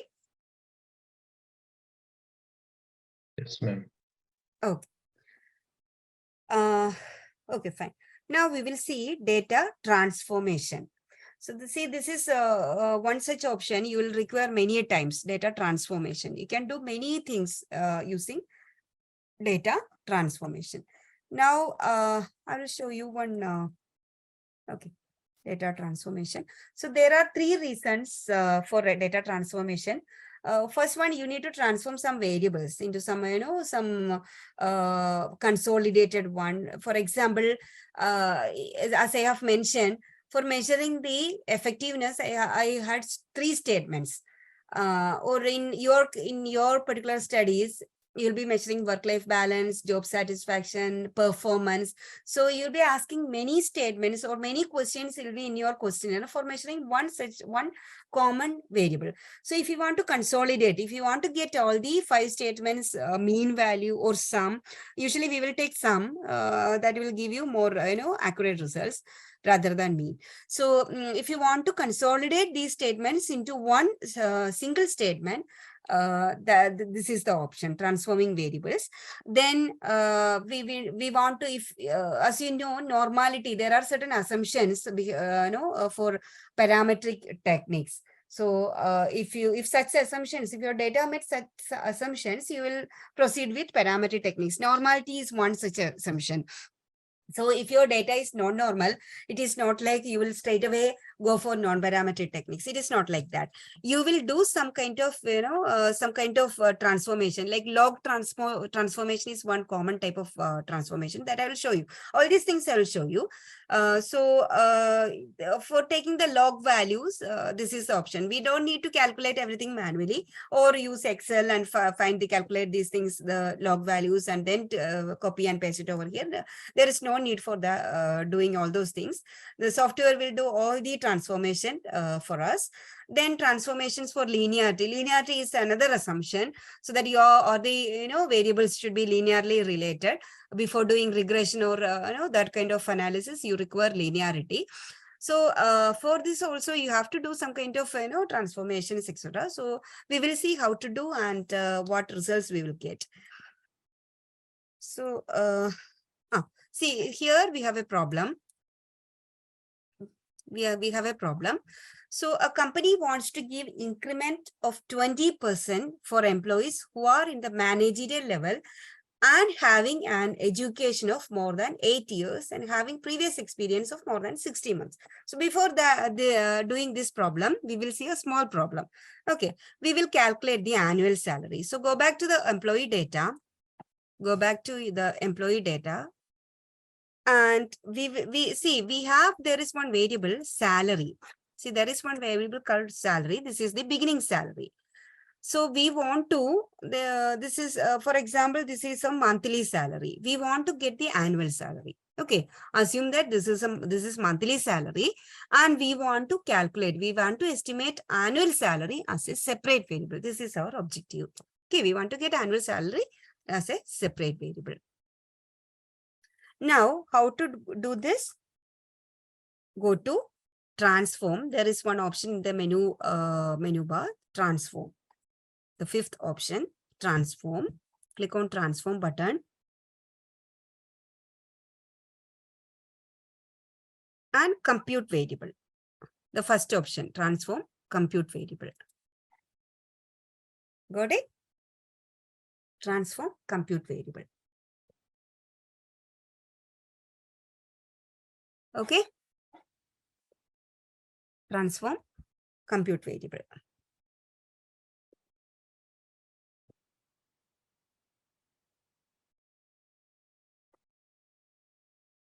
Now, here the target variable, there is a convention that we will, whatever, for what purpose we are going to do the transformation, what is our objective, we will give name accordingly. So this is, my purpose is to get the annual salary. So I will type annual underscore salary.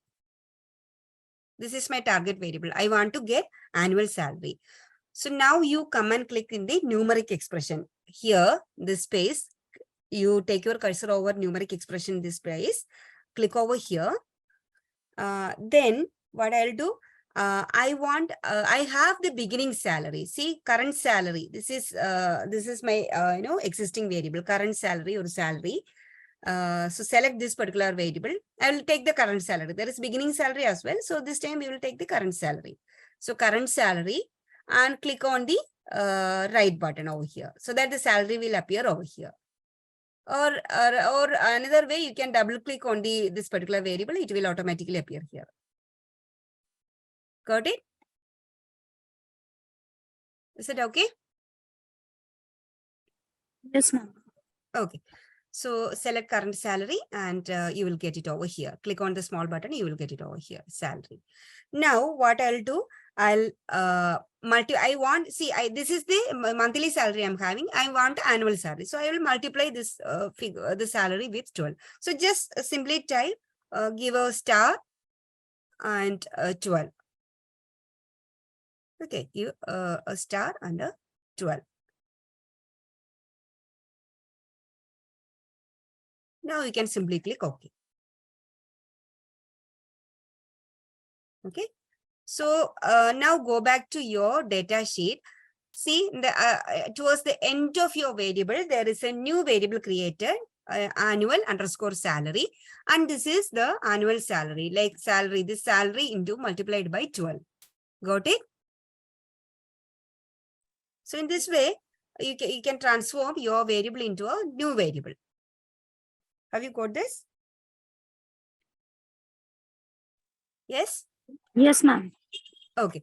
Yeah, Now what we do, many times we have to, we have to check the normality assumption that we will talk later. So as I have mentioned, if your data is not falling under the normal bell-shaped curve, what you will do, there is no other option. You have to select some of the non-parametric techniques, and which is not at all powerful.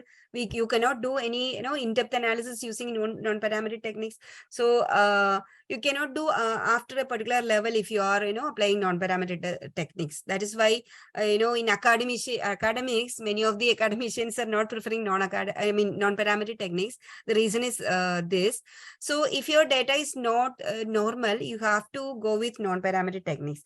But first of all, you have to do some kind of transformation before you, finalizing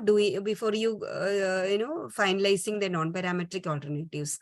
So you have to you can take log values. For example, the salary, suppose the salary is not normal in my case. Assume that this is not normal. I want to, but I want to, as far as possible, I want to do parametric techniques. So I will transform this salary into log salary. I have to take the log values for all these, all these figures. So how I will do? I'll go and okay, transform, compute variables, transform, compute variables, and this time, if you wish, you can reset everything. Click on the reset button so that everything will be restored to the original state. So target variable, I will type ln salary. Or you can type ln underscore salary, whatever you want. So ln salary. Click on the numeric expression. So click the current salary. Select the current salary over here. And here you can see the functional group. There are many options available. All arithmetic, CDF, the date arithmetic, the date creation, the date extraction, etc., etc. There are many, statistical functions are also there. So now just make sure that the all option is there so that you can see all the whatever options available with SPSS, it will appear over in the here, the functions and special variables. So you just scroll down and find out the log. So this is in the alphabetical order only. So you can just scroll down and see ln. See ln. So it's description is will be there in the left side box. So ln, that is the normal logarithm. So get ln. See, before you selecting the salary, I'll remove this. Before you selecting the salary, you have to select this one. So click on the ln over here. So the function will appear here. So ln within brackets, what you want. There is a question mark. So which variable you want to get the log. So first I will repeat. First you need to to find out the ln from the functions and special variables over here. Double click the ln so that it will appear over here. Inside the brackets, you need to specify the current salary. So it is the question mark is there. It is already selected. So you just double click the current salary or select the current salary and click the right button. So it will appear over here. So ln within brackets current salary. If you want to type, that is also possible. If you are typing ln within bracket salary, that will also work. Now, if you click OK, and if you go and you check the data view, you can see ln salary. So this is the log values for all the these values. This log values, what happens is that the values will be very small. So what happens is that you will get there is a high chance that your variable will will be normal. ln salary means log values for all these. This we require for making it more normal. That I will explain. Okay, next thing what I am going to explain is the normality. The basic operations. After the basic operations, I'll be. Yes. Yeah, please. No, I can't find out the LN special functions in the previous versions. Okay, no. LN is already there. Previous or any version, it will be there. You go. Repeat, ma'am. Yeah, go and transform. This is clear, no? Go transform and compute variable. Okay. Okay. Now, if you are not able to find with all, just select arithmetic so that it will, you will get sorted. Click on the arithmetic. Okay. Now, if you look, the arithmetic functions will appear. Only the arithmetic functions will appear here. So it will be easy for you. The first, it will appear in the 8th or something. Yeah, LN. Okay. Yeah. So double click on LN so that it will appear over here. Within brackets, and again you just double click the the variable, whatever variable you want to get the log values, you can select. Okay, so in this way you will get all the different types of functions available. So math, arithmetic, statistical. If you click statistical, see mean, median, mode, everything is there. So in this way you can do all the modifications, transformations. So whenever the other kind of transformation required, I will tell you how, if you want some, I'll just show you, no need to do it along with me. To save time, I will show you, you just observe. And now you will understand what I am going to do. So I'm going to use the previous one.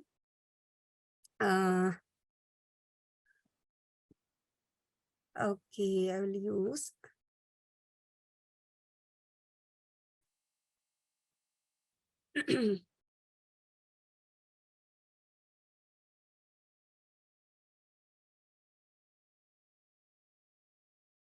This is not the one.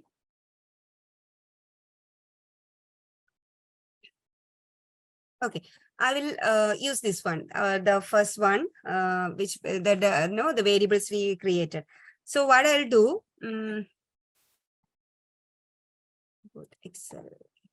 I will take the demo one so that the data will be more. Here there is just one data point. So I'll use this. Okay, so here I'm having,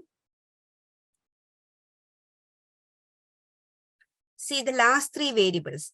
The last three variables is about the about the workshop, about the FTP. So the course content, knowledge, practices, and easy to understand. So here the values will be course, it is in Likert scale. So I will add values.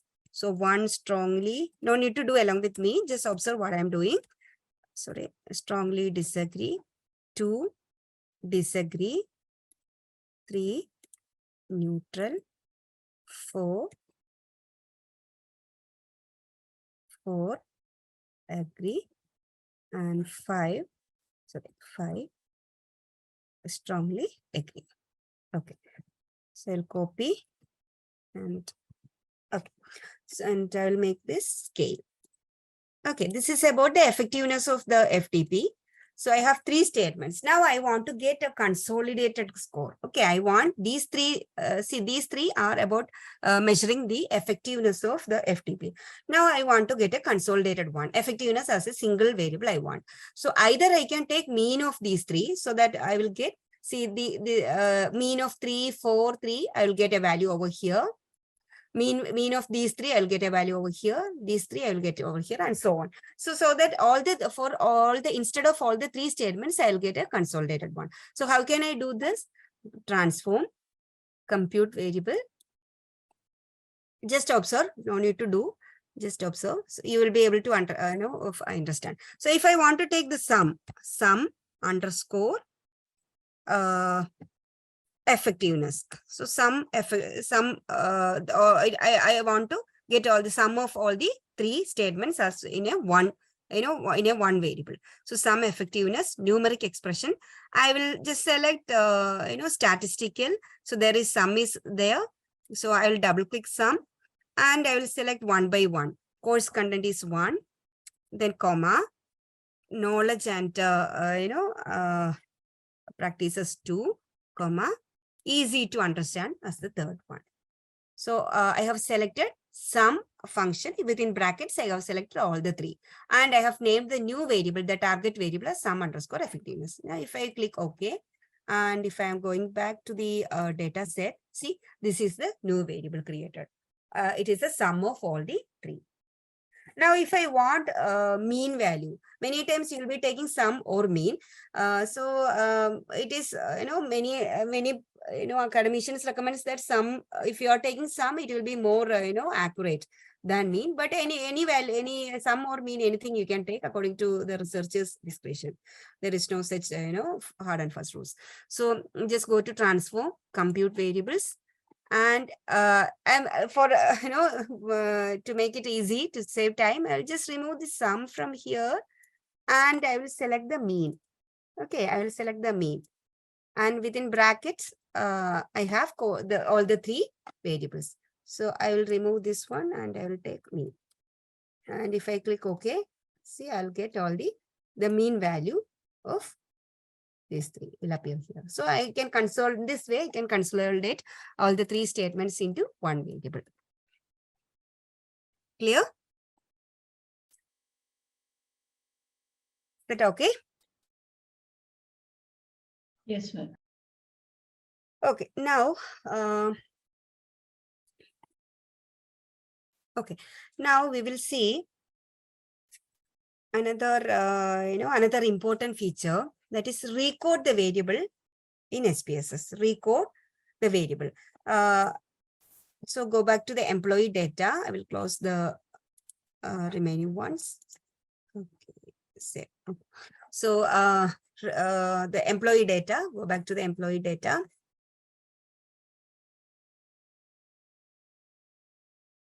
I will open employee data.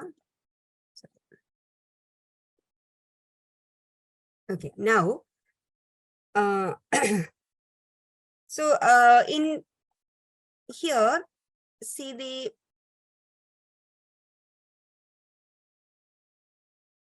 previous experience. If you see the previous, there is one variable called previous experience. Where is it? Previous experience. So here, how they have collected the previous experience? It is in a continuous way. See the number, it is about the previous experience in months. How many months previous experience do you have? This is the question asked for the to the respondents, and this is in a continuous scale. This is collected directly, not a categorical one. This is a continuous collected continuously. This is the number of months. So I want this into a categorical one. So converting a continuous into categorical. So earlier we have collected age as in a direct, directly we have entered age 25, 30, 31, etc. So if you want to convert this continuous into categorical, so there is an option. There is no need to, 144. See, this is, I will check the range of this previous experience. So I'll go analyze descriptive statistics, and I will check descriptives, and under options, I need range. I don't need mean, standard deviation, minimum. Just observe what I'm doing, then you can repeat. I'll repeat again. So just said I will just select range. I will click continue, and I will select previous experience. So I'll select it over here. So previous experience is a continuous one. If I am clicking here, I will get see the range previous experience 476 is the maximum range. So I will get minimum and maximum. So analyze descriptive statistics, descriptives. Under options, I'll get minimum and maximum range. Now, if I click OK, okay, now it's okay. So from 0 to maximum 476, this is the range of previous experience. So it starts from 0 experience to 476 months. So this is the range. Now what I will do, I want, my objective is to get the continuous data into categorical, get the continuous data into categorical one. So we know the range 0 till 476. So what I'll do, I will split 0 to 100 into category 1. I will type it over here. See 0, my range is from 0 to 476. So I want the continuous scale to be split into different categories. So I will select 0 to 100, and I want to code 1, and 101 to 200, and I want to code it as 2, and 201 to 300, and I want it as code 3, and 301 to 4, it's 476, so 400, fourth one, and 401, either 401 to 476, that is the range. So just select 476, or 500, again, that's also fine. 401 to 500, that's also involved. So I want my this continuous scale to get into different categorical one. So 0 to 100 category 1, 101 to 202, 201 to 300 category 3, 301 to 4, and so on. So this is my the categorization which I require. So go back to the employee data. Now what we'll do, go to transform. Go to transform. And there is another option, recode into. There are two options available: recode into same variable, recode into different variable. If you are using recode into same variable, the categorization will happen exactly in the original variable. The previous experience, which is highlighted right now, will replace it into categorical. So that our original variable, we will lose our original variable. So always choose, it is recommended that always select recode into different variables. So our original variable will be exactly the same there, but a new variable will get created as the different categories. So recode into, you can do along with me. So transform, recode into different variables. Transform, recode into different variables.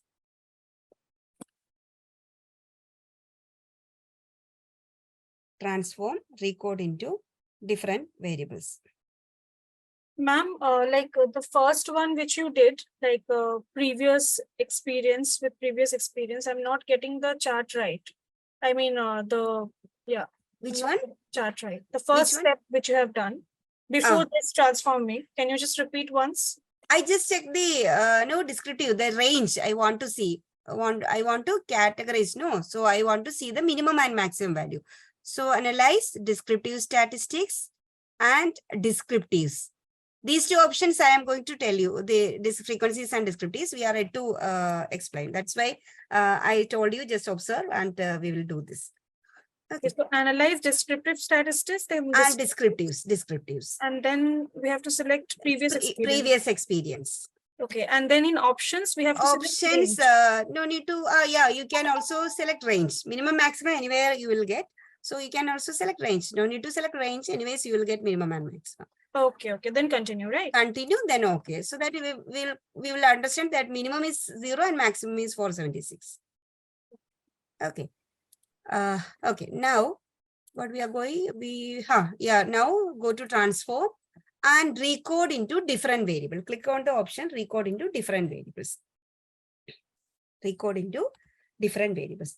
Now you can select previous experience to the input variable, output variable into this particular space. So recode into, numeric variable, previous experience to the numeric variable. Done. I will go a bit slowly. This is you may be having confusions over here, so I will go very slowly. So recording to different variables, select that particular option, select your variable previous experience, click on the small button over here so that it will appear in the numeric variable, output variable. Done. Excuse me, ma'am. Yes. Actually, I think I'm a bit confused over here because previously I couldn't get this previous experience. That's why it's all messed up. So okay. Just not to cut the time of the class, I would request you to share the recording of the class so that we can again review the class appropriately. Okay, that will be sharing. Okay, thank you so much. And if you want, you can do it right now. There is no issues. I have just started. So you can, if you want, you can do it right now. No issues. Just go to transform and select this particular option, recode into different variables. That's it. Now you may select the previous experience over here. Previous experience to the numeric variables. This transformation, the recode into different variable is very much required. When you are doing some kind of analysis, some kind of research, definitely this option, you may require this kind of feature. So select the previous experience over here. Now click on the button all done new values.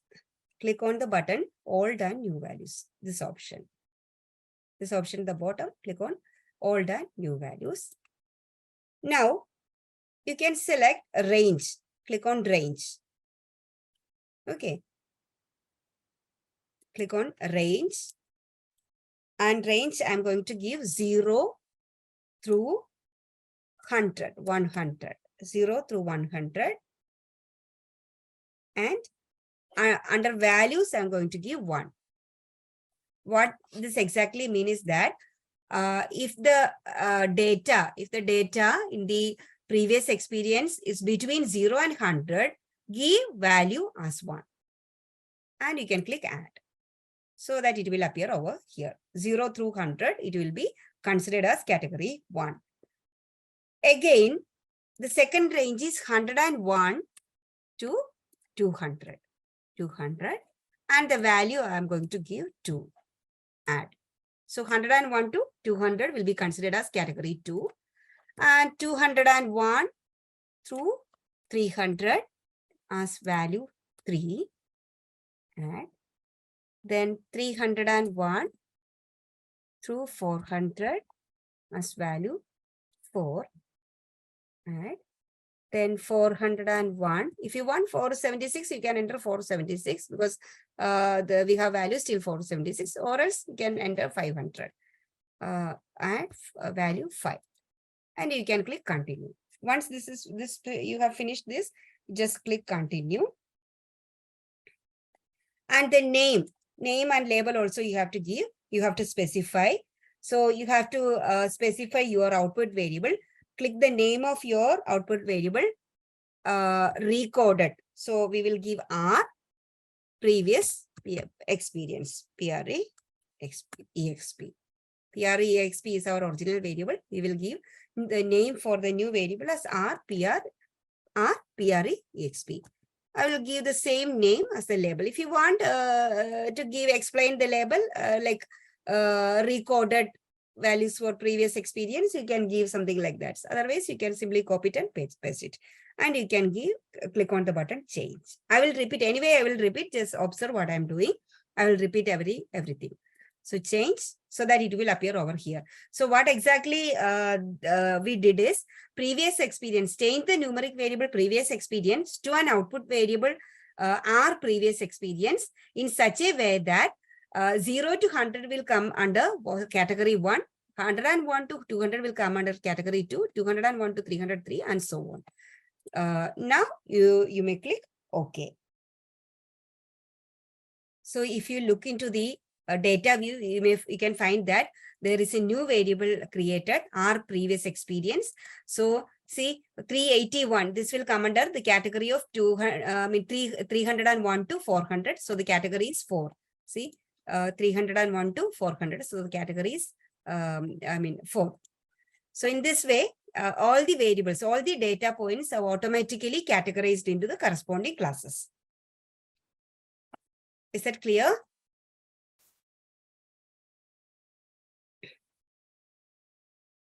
Is that clear?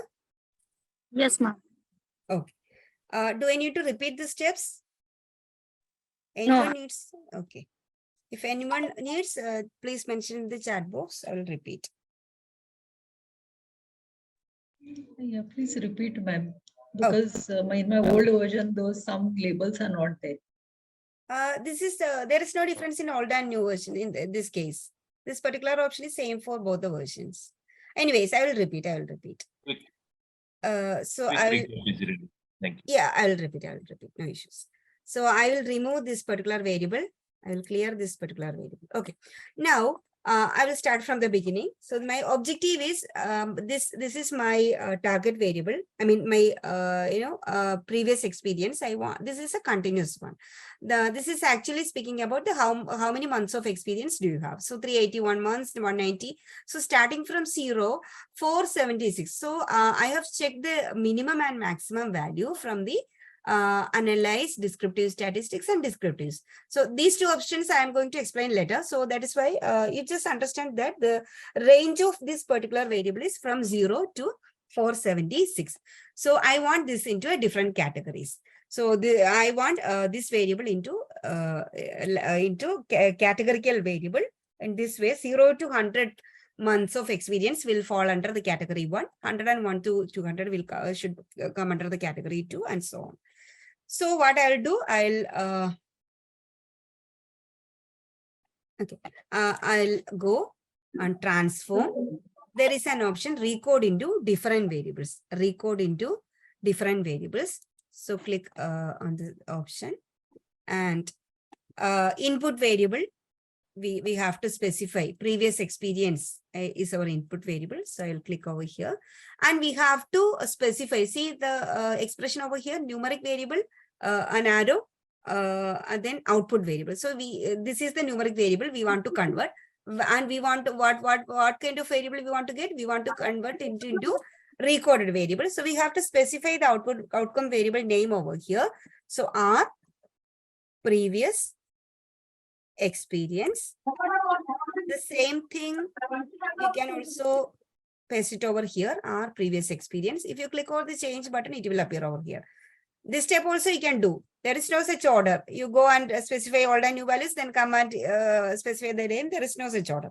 You can specify the name here itself, then go and specify the values. So here what I did is, I want to change my previous experience to get a new variable like our previous experience in such a way that the old and new values will be, I will specify the range. So from 0 to 100 will get a value of 1. So 0 to 100 values will get a value of 1. I will click add. Again 101 through 200 will get a value of 2. Again 201 through 300 get a value of 3. Again 301 till 400 will get a value of 4. Again 401 till 500 you get a value of 5. So I have specified all the 4 categories. Now if I click continue and click OK, the new variable will get created according to the categories. Ma'am, can you just show that screen of the values once? Which one? The value which you were typing, right? Yeah, this one, right? Yeah, I mean, in the I'll show it in the show it once. Yeah, sure. Different variable, all the values. This one, right? Yes, can you just keep it just for 2 or 2, 3? Yeah, sure. I'll pause here.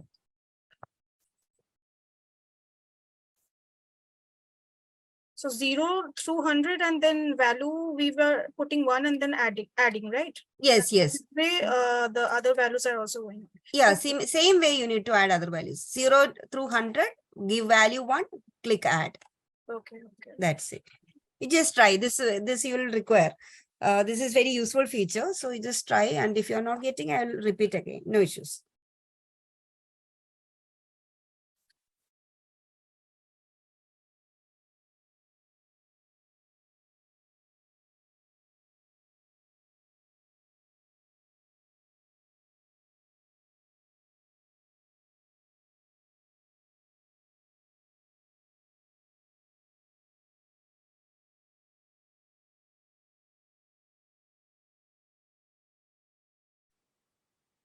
And then after adding, continue and okay, right? Continue and okay. Have you given the names, input, output? Yes. Okay. Our previous X and Yeah, exactly. Now you just click OK. You'll get the. It's not coming as okay over here. I'm not sure why. What message you are getting? Like okay is blocked over here. I have Uh, clicked the old and new values. Then I'm and you forgot to click the change button. Just click the change button so that it will appear over here. Then only the OK button will get enabled. Okay. Got it. Okay. Thank you, ma'am. Okay, now I think we will take a small break. I'm so tired. Yeah, I am also tired. So we will take a small break, just a 10 minutes tea break. Then we will be back by 11:50. Okay. Yeah, okay, ma'am. Thank you. Thank you. Okay.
So shall we continue?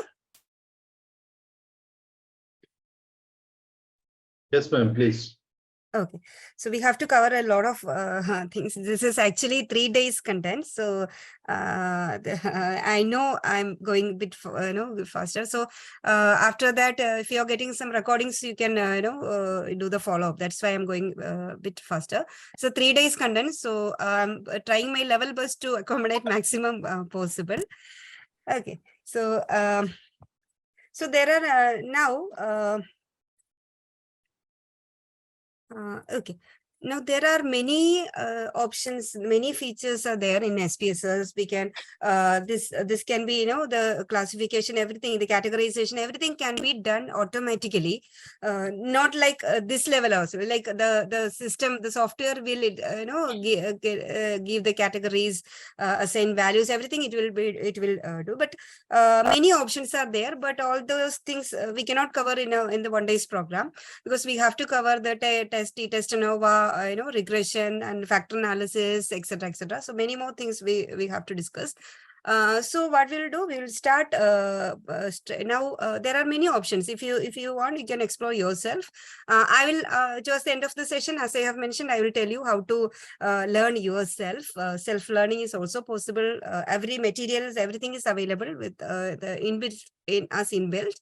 So what I will do now, I will straight away go to the techniques, statistical techniques, the hypothesis testing, etc., etc. So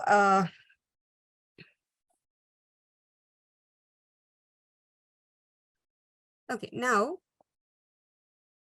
okay, so we will see 2 more options. That is open the same data set, employee Ma'am, please, data. Yes. please share the screen. Oh, sorry. I'll share. Okay, thank you for reminding. Okay.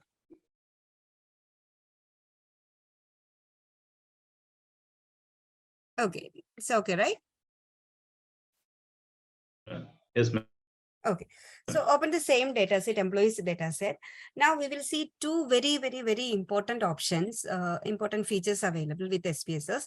That is frequencies and descriptive statistics. So if you go and click analyze and descriptives, you can find 2 options. The first 2, there are many options. The first 2, which I am going to talk about, is frequencies and descriptives.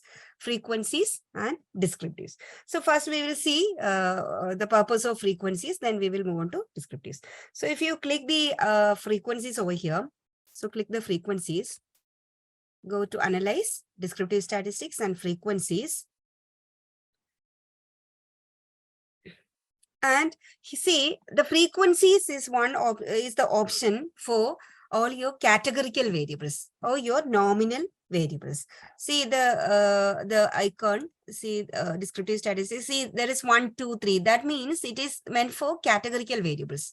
And here there is an icon for mu and sigma. So this is for continuous variable. So this is for non-metric variables and this is for metric variables. This is for categorical demographic like gender, age, age categories, experience categories, etc. And this is for Likert scale and other continuous scales. So this first you need to select, go to okay. So go to analyze, descriptive statistics and frequencies.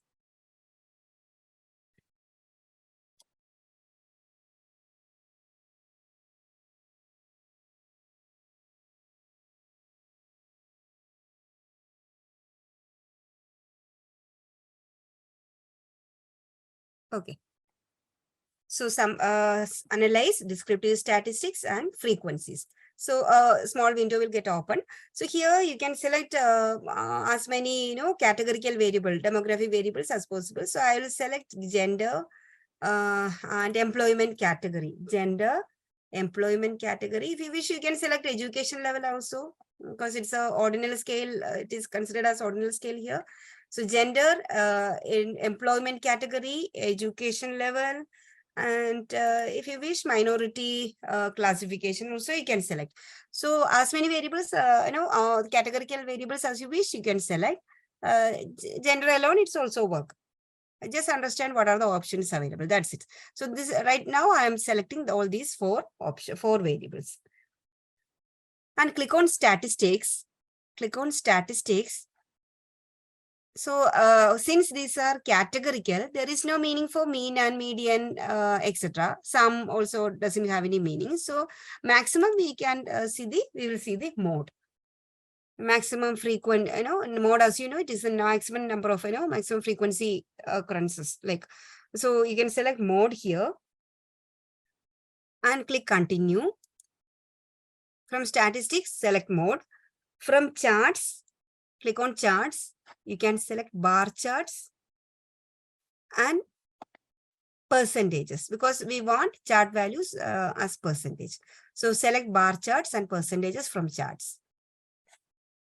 Bar charts and percentages. Click continue. Then under formats, click on organize output by variables. Organize output by variables. I'll tell you what these options are meant for. Click continue. So I will repeat once again. Go to analyze, descriptive statistics, frequencies. Then here under frequencies, select any categorical variables. Under statistics, select mode. Click continue. Under charts, select by chart and percentages. Continue. Under format, please select organize output by variables. Click continue. Yeah, that's enough. Is that done?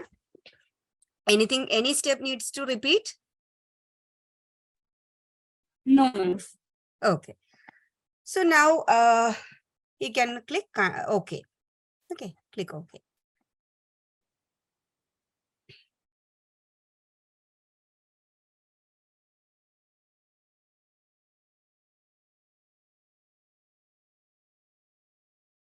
Okay, have you got the output?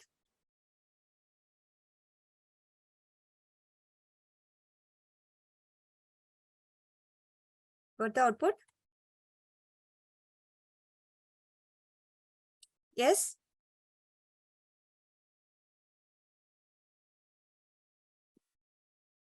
Ma'am, over here, I'm getting a warning that it is being split. The data is already split, and that's why. Yeah, what you can do is go to data. We did data splitting earlier, no? That's why you got that kind of message. You go to data and split file. You just click reset so that everything will be in a normal format. Data split file and then Reset. Okay, and Then then click OK. Then you do the frequencies like analyze, descriptive statistics, frequencies. Frequencies, right? Okay, select any variable. You just select gender. One variable is enough. Just select gender. Okay. Then under statistics, select mode. Statistics mode, right? Charts, select bar charts and percentages. Yes. Continue. Under format, select organize outputs by variables. Sure, right. Okay. And now you can click OK. Okay. So you'll get the outputs. So the last option, organize by variables. Why we did that particular, we choose that particular option is that we will get the variables. I mean, gender, it's table and it's chart. And the second one, employment category, it's table, it's chart. In like this, we will get. Otherwise, what will happen is we will get all this in one table. We'll get gender, employment category, everything in one table. Then we will get all the diagrams. I mean, all the graphs.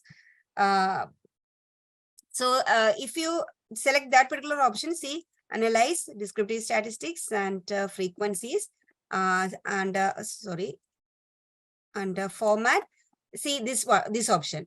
If you select this one, compare variables, you will get all in one table. All the mean range, mode, whatever descriptive statistics you asked, you will get for all the variables in one table. But if you click this particular option, you will get in different tables. So one table, this is pretty easier to interpret and report. So you will get the descriptives of frequencies of gender first. So female 216. And it's about 45%. So total 474 samples are there. Out of the, how to interpret the table? Out of the 474 samples, 216 or 45.66% are coming under female category and 54.4 are male category. Fine? Is that okay? Yes, ma'am. Okay. Now, okay. Now you just scroll down and just select, double click on the graph. Okay, just double click on the graph, the bar chart. See here, there is no data labels. See the bar chart is showing females are this much, males are this much, but there is no data labels.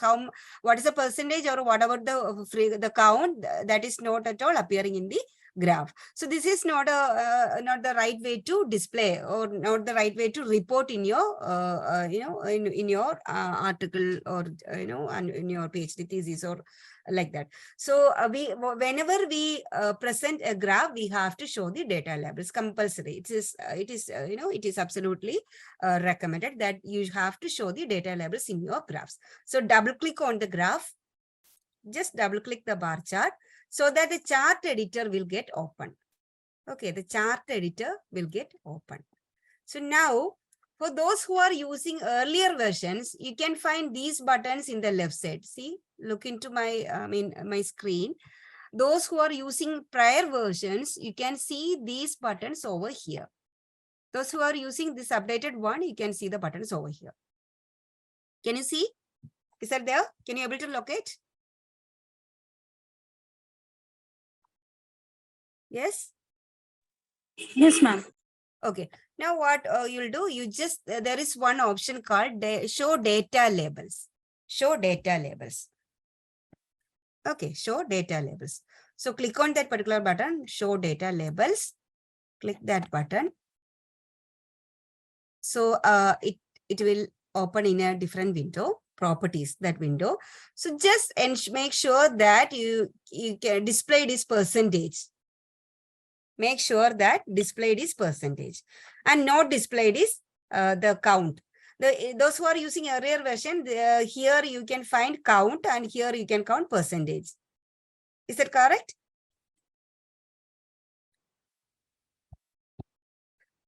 Where we can find count and where percentage? Just click on the data labels over here.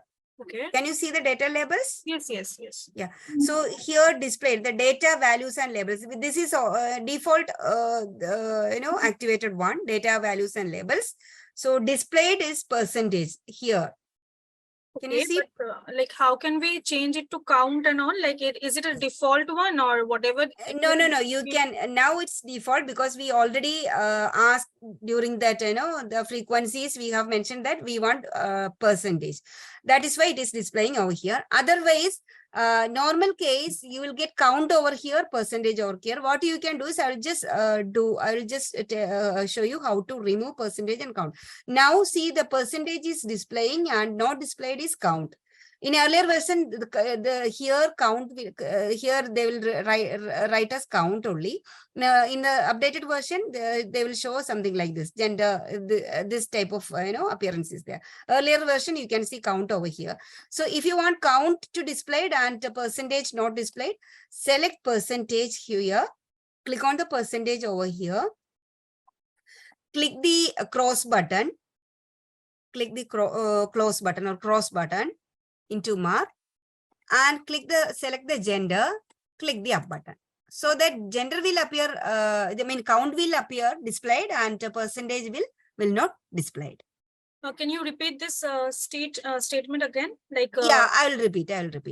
just click. Now this is reversed. Now I'll show you. I want percentage to be displayed and count to be not to be displayed.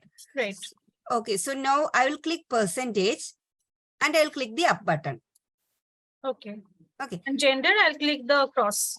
Gender, you will click the click cross. Okay, If you want got count as well as percentage, you click both. You place both over here. Yes, yes, got it. It's just like auto, like in Excel file, we do that, what is called pivot table. Yeah, pivot table you will do this thing. Okay. Yeah. Now you can click apply and you just close it. And you can close this chart editor as well.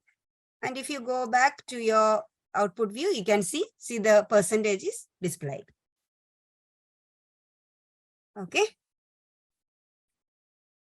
So whenever you are creating your reporting graphs or charts or something, you have to show the data labels in the figure. Ma'am, like while doing apply, the apply button is blocked over here. So do I need to change anything manual or custom? Apply button is blocked. Yes. Probably you didn't, changed anything. It's already there. No, default is something like this. Then again, it will appear in the graph. Yes, it is appearing. Yeah. It is like if you are changing something, the apply button will get activated. But since this is default one, percentage is displayed and count is not displayed, that exactly what we want, it just select that option. That's enough. No need to click on the apply button. Okay. Got it. Now, if you again double click the chart editor, the window will get open. You can change the chart size, the fill and borders, the coloring, the aesthetics properties, everything you will get it over here. But we don't have much time to explain all these, those parts. But this is the option. Okay, so this is the option. So for the time being, I'm just closing it. If you, I will repeat where you get, just double click the chart editor. Inside the chart editor, the properties but options will get enabled. So you can change the color, the border, everything, the pattern, everything. You can change it from here. So right now I'm just closing it. Now I'll show you how to get these things, these charts and the tables to the Word file. Okay, how to get all these in the Word file. So I'm just closing the output. I'll repeat the last step because in my output window, all the previous test outcomes are there. So it will be difficult if I'm taking all these tables and charts to a Word file. So I'm just closing it. And I'll do the last step. Did frequencies, and I will take all the other variables back. I just need gender, and I'll click OK.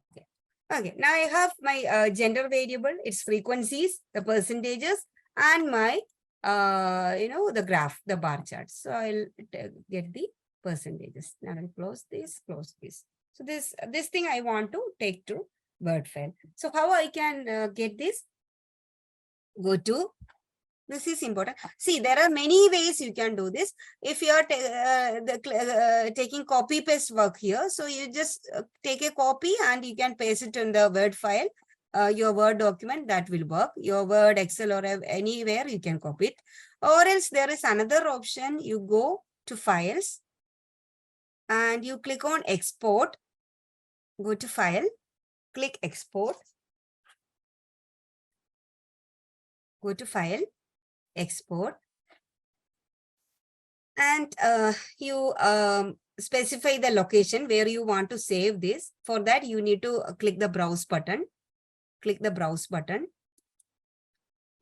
Click the Browse button, and I want it in my desktop and my data analysis in SPSS, that thing. And I want I'm giving name as gender, just gender. I'm just giving any can give any name, and see, this will be in Word document, docx format. You can click Save and you can click OK. And if I'm going to the particular folder, where I have shown the location, see, where is it? Gender. See, the Word file will appear over here. If I am opening that, see that frequencies, everything. Whatever present in the output, it will be exported to the Word file. Is that clear? And please repeat. Yeah, I'll repeat. So what you can do is, see, the objective is to get these outputs in a Word file so that we can, we can edit and we can write the interpretations, everything for our article or publications or something like that. So I want these outputs to get in my Word file. So one thing you can do is go here, right click, copy, and you can paste it over there, or Control C, Control V will work. Anything, any way you can do. But if you want all these to be exported to your Word file, what you can do is go to File, Export. This is the option. Go to File, Export. Go to File, Export. For those who are using earlier versions, I'm not sure you exactly the same method. I mean, can you able to locate this export button in your file? Those who are using earlier versions? Yes, ma'am. Okay, so then this might be the same. So export. And you can change the location. If you want to change, you can change the location. So for me, it's under inside my C folder, C drive, and data analysis in SPSS. That is the folder I have created for this particular program. And the name, I want gender. You can, if you browse over here, you can give any file name. You can show the location. Okay. Is that okay?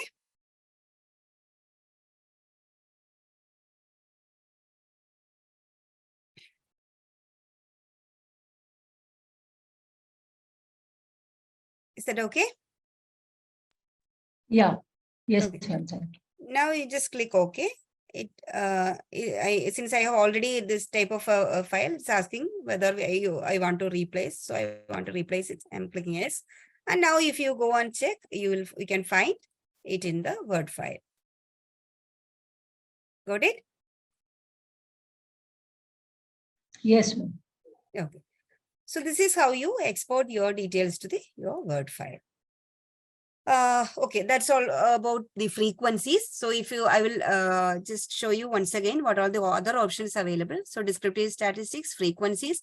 Under statistics, if you click statistics, you can find mean, median, sum, standard deviation, variance, range, maximum. So skewness, kurtosis, all the values you will get it from the frequencies. These are the primary, primary statistics available to check, to understand about more about the data. So as per your requirement, you can select any of the your options. Now what I will do, okay, we will see the next one. So as I have mentioned, the frequencies is meant for categorical variables, or the demographic or categorical, or rather we can call it as non-metric variables. But the descriptives is for metric or continuous variables. That means scale variables, like whether it is Likert scale or any other continuous scales like height, weight, or salary, etc. So the descriptives is meant for continuous variables. Frequencies are meant for categorical variables. Now I will show what are the options available with descriptives. So I'll click descriptives. So you can also do this. I know the limitation of online, hands-on and online. You have to see my screen, then you go back to do it in your system. That is difficult, but because the participants prefer online mode, more compared to the physical mode. That is why this kind of online workshops we organized. Anyways, okay, so go to analyze descriptive statistics and descriptives. I'll reset. So what I'll do, I will select current salary to my variables list. So here you need to select, you can select all the scale variables if you wish, or you can just check one variable. For the time being, I'm just selecting one variable, current salary. And here, if you click on the options, you can see the options for mean, standard deviation. Since these are continuous variables, we can see the mean, standard deviation, minimum, maximum, variance, if you wish, then kurtosis, skewness, everything. Okay, so I just want the default one. So I'm just keeping it like that. So we continue. So you have to just select current salary and get it over here, the variables list, and you just click OK. So you'll see the current salary, the minimum value, maximum value, mean, and standard deviation. And now one more, recommendation, like don't use the terms interpretation or conclusion for these kinds of tables. So this is just the descriptive statistics. So when you report to for your articles or PhD theses or your research works, don't use the term interpretation or conclusion. This is not interpretation or conclusion. This is just the descriptive statistics. We are just describing our data, and that's it. So just write descriptive statistics, and under that you can mention given the table and you can write it. So this is the minimum value, maximum value, this is the range, or this is the mean, and this is the standard deviation, etc. Okay. Fine.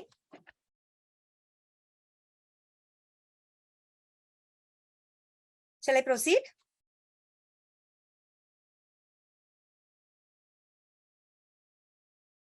Hello. Ma'am, sorry. Hello. Uh-huh. I'm using the earlier version, so I can get the result actually. You are getting the results or not getting? Not getting. What message you are getting? Nothing displayed actually. Nothing displayed. Are you got the previous one, the frequencies, that one you got now? Okay. Then you just try once again, analyze descriptive statistics and descriptives. Just check whether have you selected the current salary to here? Yes. And rest of the things actually not necessary. Just click whether these ticks are there under options.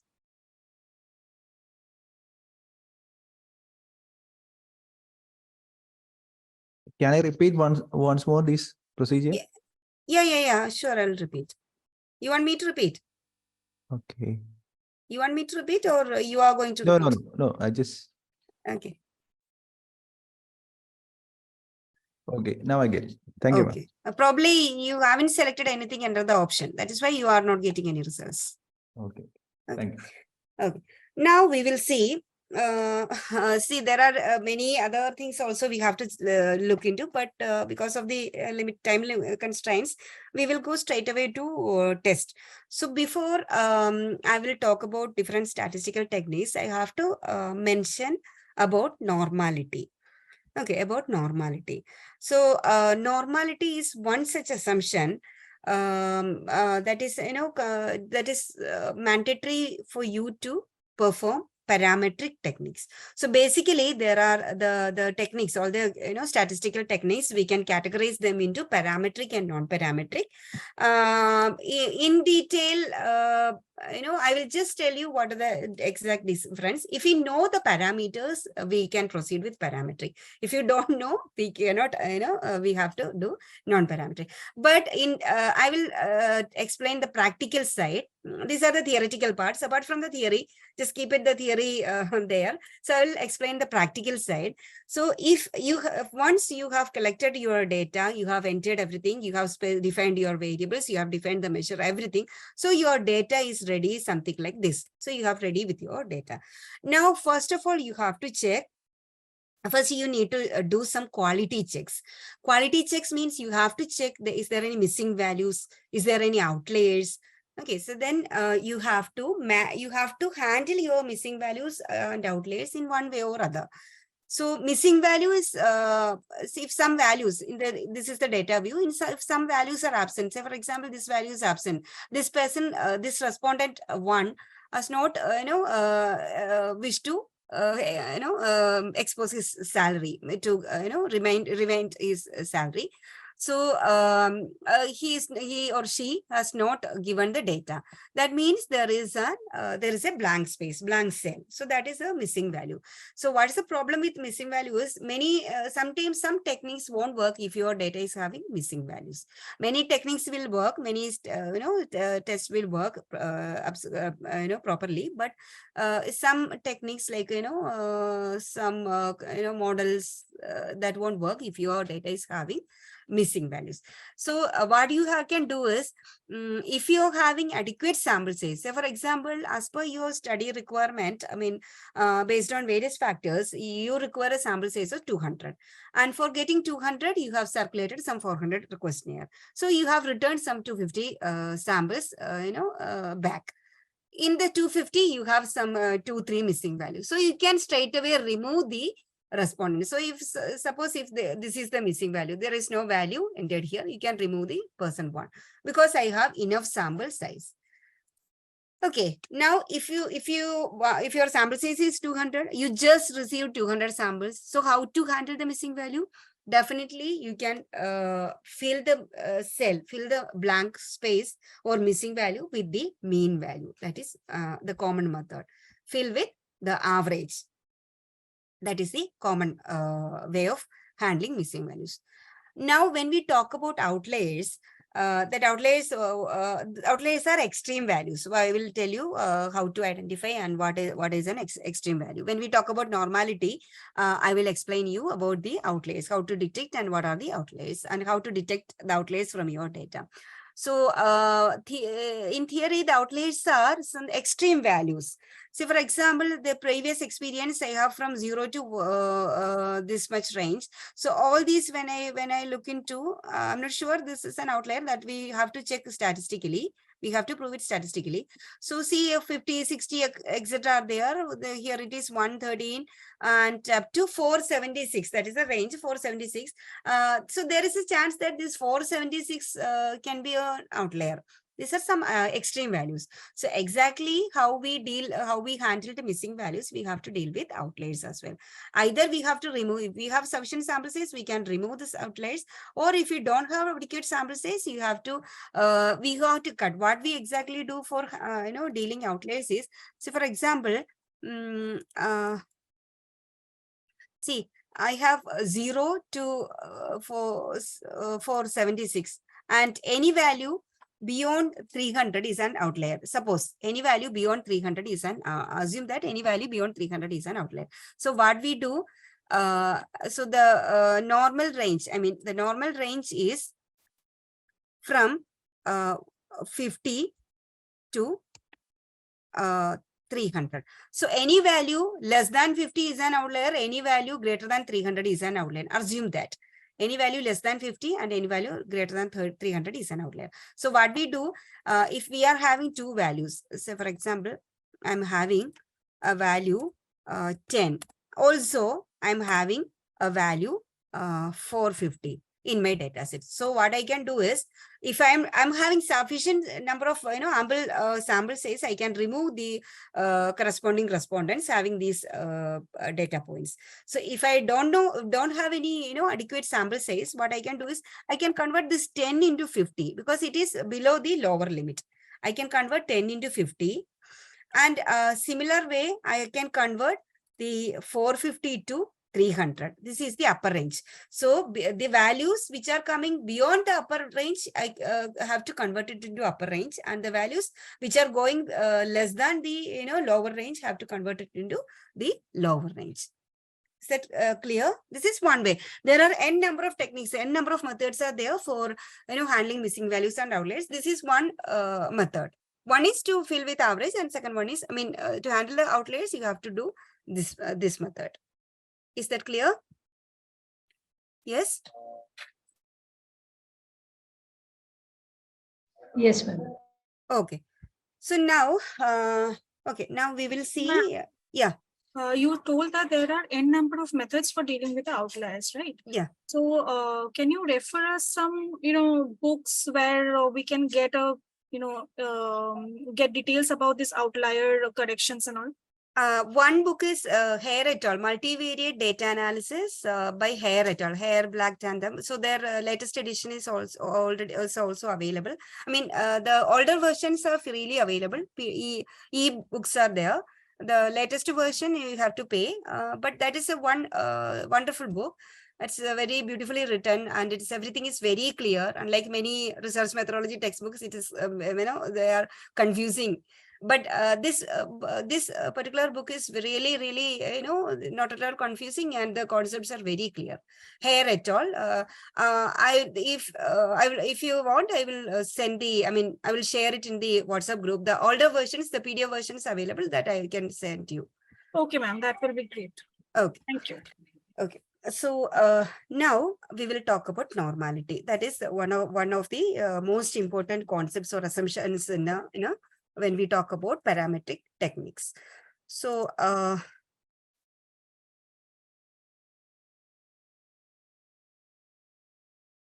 okay, so we will talk about normality.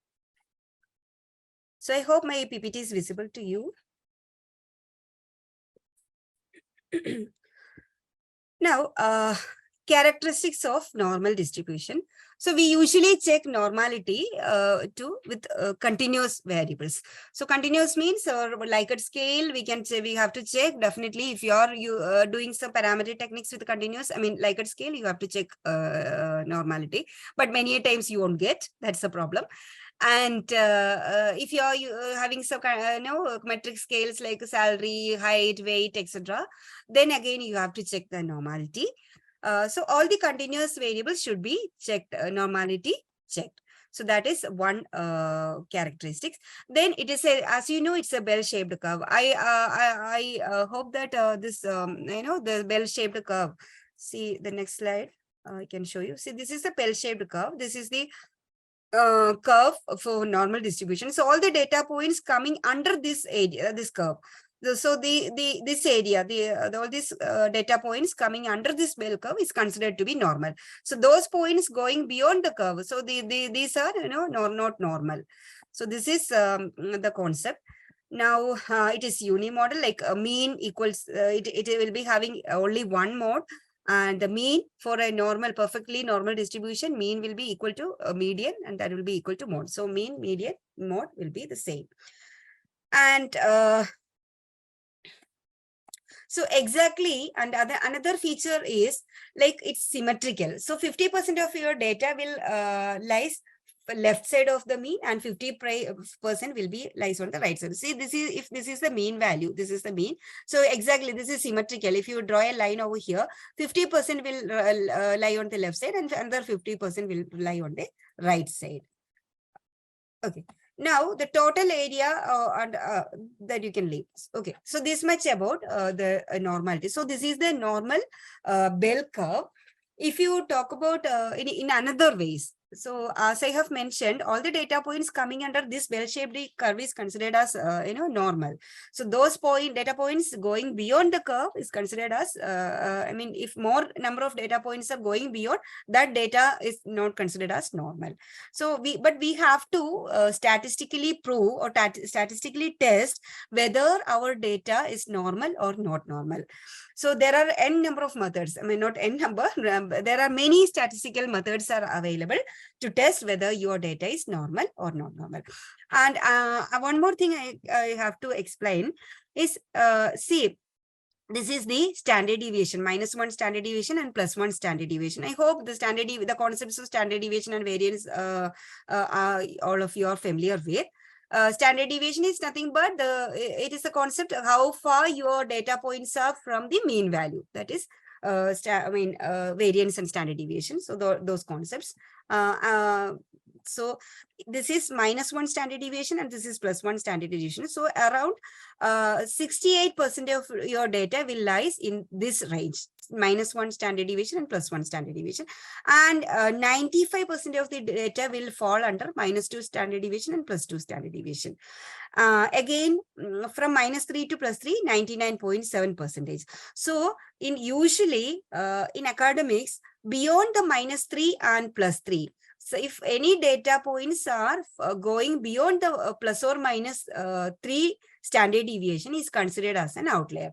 In some cases, it is maximum minus plus or minus 2 is considered. So depending upon your requirement, your specification, if you are too specific about normality, you have to specify minus 2 or plus 2, or else you can specify minus 3 or plus 3.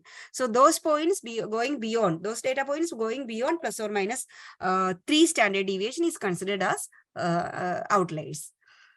Is it clear? Any questions at this point of time? We are going to do the testing. So hope all of you are clear about the concept of normality. So now we will see how to check whether your data is normal or not normal. So there are, these are the methods: histograms and Bloch's plots, normal quantile plots or QQ plots, what we call, or normal probability plot. Then goodness of fit test. There are some techniques: Shapiro-Wilks test, Kolmogorov-Smirnov test, Anderson-Darling test. So these two methods, histograms and Bloch's plots and normal quantile plots, these two are known as informal methods of confirming normality. And these three tests, Shapiro-Wilks, Kolmogorov-Smirnov, and Anderson-Darling's test, these three are considered as formal formal statistical test to ensure the normality. We will see all these techniques. Okay, we will see the formal methods and the informal methods. The informal methods I will explain a bit quickly, because we have to finish a lot of things, a lot of topics. We have to cover a lot of topics. And the formal things I'll go very, I'll go a bit slowly. So these are very easy to understand. When you practice this way, these are very easy hello, to ma'am. understand. Yes, Excuse yes, me. yes. Ma'am, actually, we are studying in statistics. These Kolmogorov-Smirnov test and Anderson-Darling, these are using for fitting for some data sets for some distribution, particular distribution. Yes, yes. So is it same way we are applying for checking Yes, normality? yes, it's the same way we are applying. You talk about the distribution, right? Here we are use these techniques to ensure the, check the normal distribution. Okay. So, okay. Now, before start doing the, techniques, okay, I will first explain the informal methods, then we will discuss the hypothesis for normal distribution. Okay, now go back to your employee data set. Open the employee data set. Employee data set. And first, you need to go to Analyze, and Descriptive Statistics, and Explore. Descriptive Statistics, Explore. You open the tab. I will pause for a moment. Go to Analyze, Descriptive Statistics, Explore. Analyze, Descriptive Statistics, and Explore.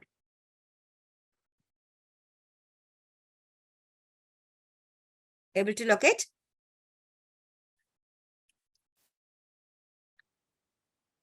Yes, ma'am. Okay. So click on the Explore button so that the Explore tab will get open. So you can select salary. See, the normality usually we will do with continuous, the scale data. So you can select current salary to the dependent list. Current salary to the dependent list. Okay, current salary to dependent list. Now under statistics, you can select descriptives is already selected. You can select outliers. We will see is there any outliers and what are the data points, which are the data points we have to consider as outliers and do something. So just select under statistics, descriptives is already there. You can select outliers. Now click continue and click on plots. Click on plots and select its default like factor levels together is already there. You can select histograms. select stem and leaf already there. Keep it like that. Select histograms.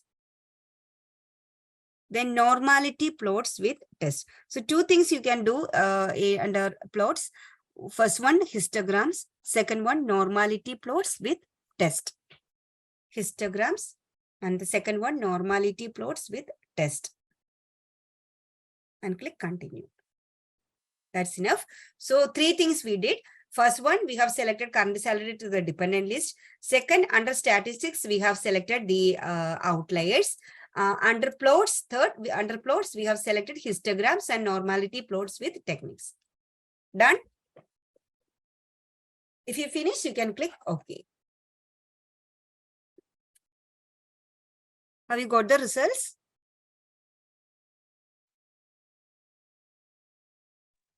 Yes, ma'am. Okay. Now, okay. So there are various repeat ones. Okay, I will repeat. So go to analyze, descriptive statistics and explore. And click on current salary to the dependent list. Under statistics, select outliers. Press continue.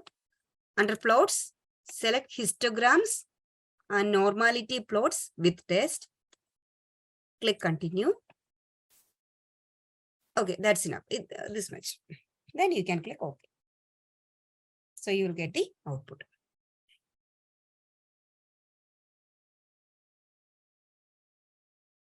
Now, there are various ways to to check normality. First, we will see one by one. So see the descriptive table. This one. Okay. Now you just observe. There is no there is no nothing can be done. I mean, these are the outputs. You just need to understand how we can interpret the results, interpret the tables. Okay, we cannot do anything if your data is normal or not normal. We of course we can do something, but we will try to understand the results. So under the descriptive table, just check the mean value. So the mean value you are getting is 34,419. 34,419. And again, you have to check the trimmed mean. 5% trimmed mean. So the extreme values will be trimmed. So 32,455. So I will tell you the interpretation, the conclusion from mean value and the trimmed mean.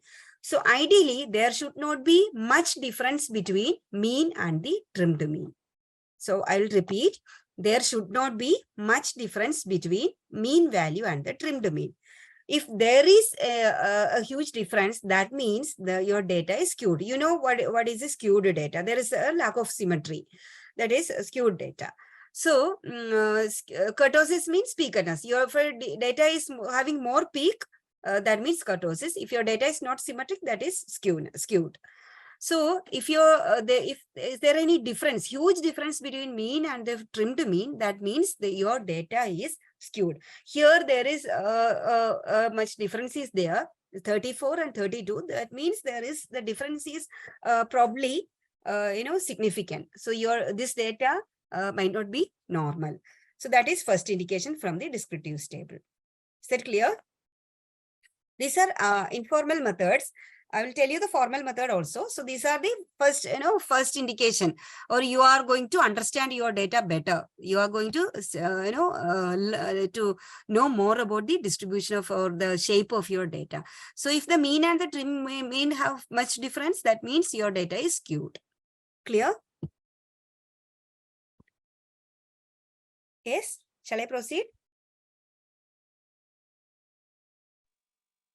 Ma'am, please repeat.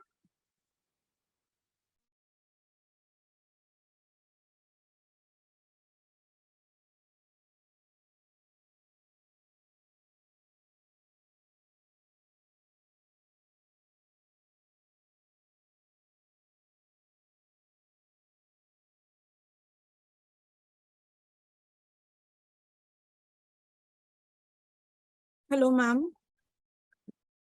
Can you hear us?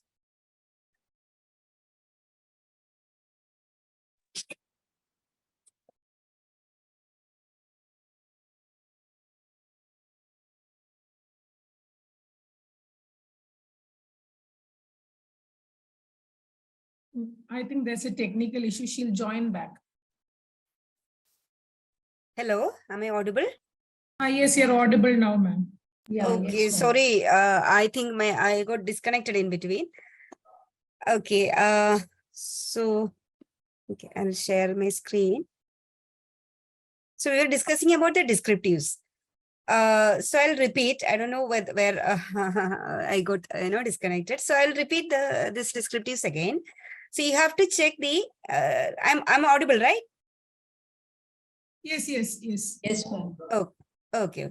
So we have to check under this descriptives table. We have to check the mean value and the trimmed mean. 5% trimmed mean. If there is much difference between mean and the trimmed mean, that means your data is skewed. Here we Excuse me, have ma'am. 30. Hello? Yes. Ma'am, the trimmed mean means the discarding the outliers. Yes. From the lower side and upper side, 5%. Okay. 5%. Outliers we can remove actually. Okay. Technically speaking, we can remove 5%. If there are outliers and our data is not normal, we can ultra 5% we can allow. It's allowed. We can remove. So Okay, trim to mean means both the sides the outliers are removed. Okay, thank you. So if there is a huge difference between mean and trim to mean, that means your data is again very skewed. Okay, there is a high chance that your data won't be normal. So that is the preliminary indication from the descriptives table. Again, we can estimate it from skewness and kurtosis value that will come later. Again, the second table is extreme values. The second table is the extreme values. This is actually both the sides, the highest and the lowest values from both the sides. The highest top five, and the lowest 5 values. So probably this will be this one, the 20 in the case number 29. So keep in mind, just remember the number, case number 29. So 1,35,000. Probably this is an a very, very extreme value. Definitely this value could be an outlier. So this in fact these 10 values are outliers. Definitely these 10 values are outliers, but when we remove the data, we have to remove the 29, the case number 29 the first. If our data is not normal and we want to remove the outliers, we have to do it one by one. That is recommended. I mean, data loss or information loss is not at all advisable. So there is no other option. Your data is not normal and you want to remove the outliers. First remove this one, case number 29. This probably we will see the formal method and we will see other methods and we will finalize that, conclude that whether this data is normal or not normal. If it is not normal, we have to consider these, case number 29, 32 in this way. So these 10 values probably outliers and the 29 definitely is an outlier. So this is the interpretation from the extreme value. And these values are probably beyond the 3 sigma, I mean plus or minus 3 sigma, I mean plus or minus 3 standard deviation, these values. Is that clear? We have discussed here, no? Plus or minus 3 standard deviation. Beyond this minus 3 and plus 3 are the outliers. So the extreme values, these values are probably beyond the plus or minus 3 standard deviation, sigma. Clear?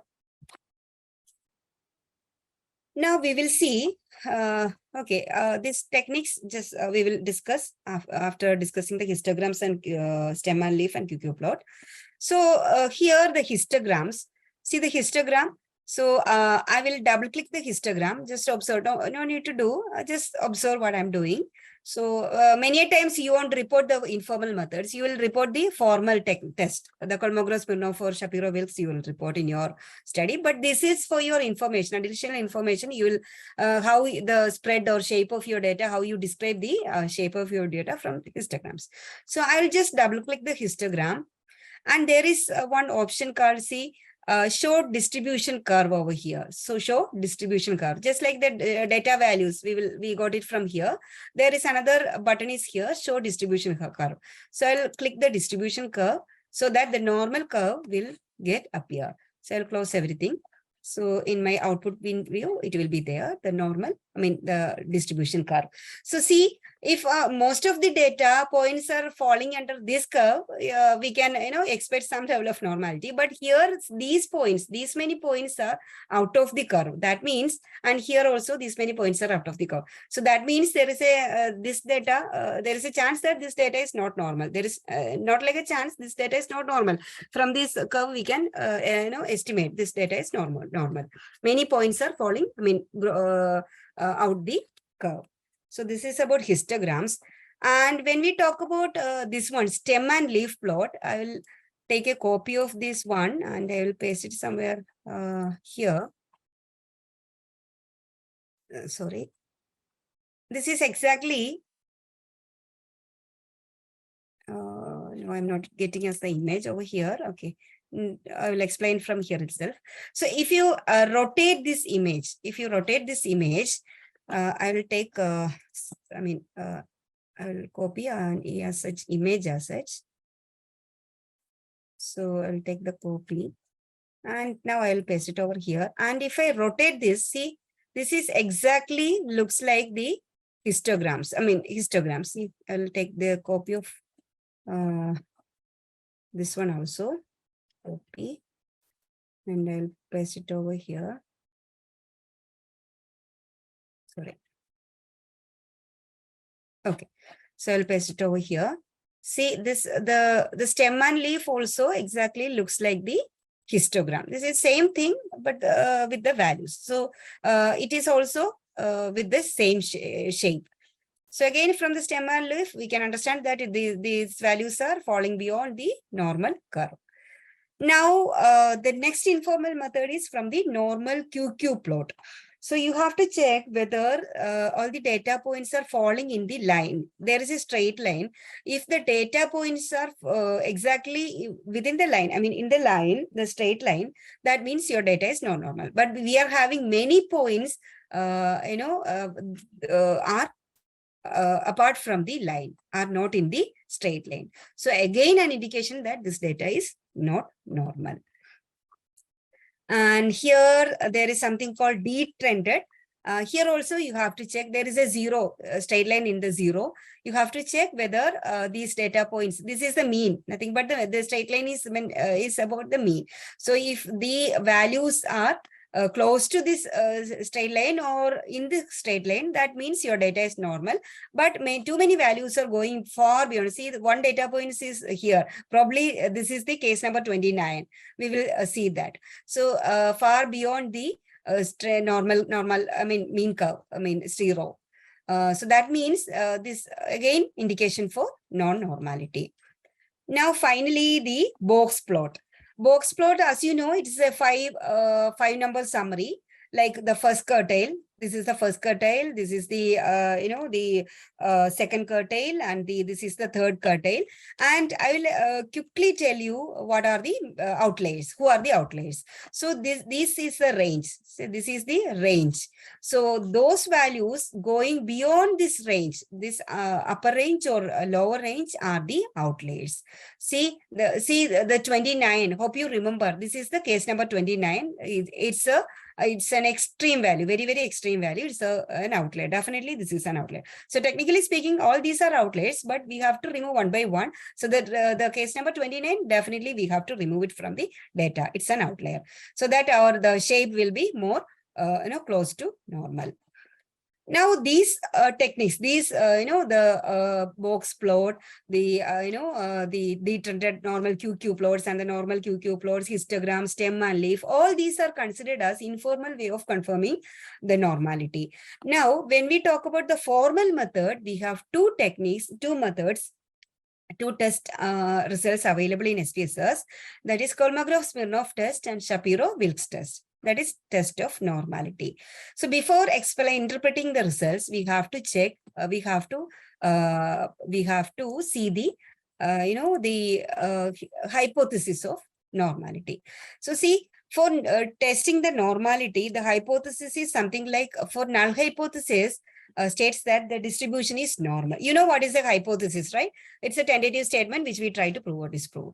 So in the case of testing of normality, our hypothesis, our null hypothesis is the distribution is normal. Don't take the other way. The usually the null hypothesis is there is no difference, there is no no association, there is no relationship, etc. But here in normality, it's like the distribution is normal. And the alternative is the distribution is not normal. This is the hypothesis, null hypothesis, default null hypothesis for testing of normality. Now we will see we will try to interpret the results. So before interpreting the results, I will give you one more thing. Okay.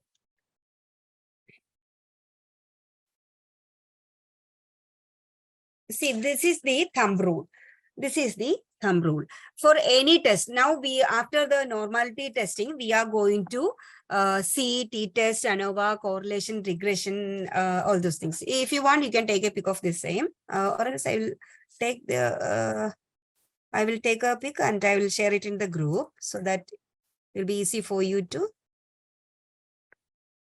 interpret the results.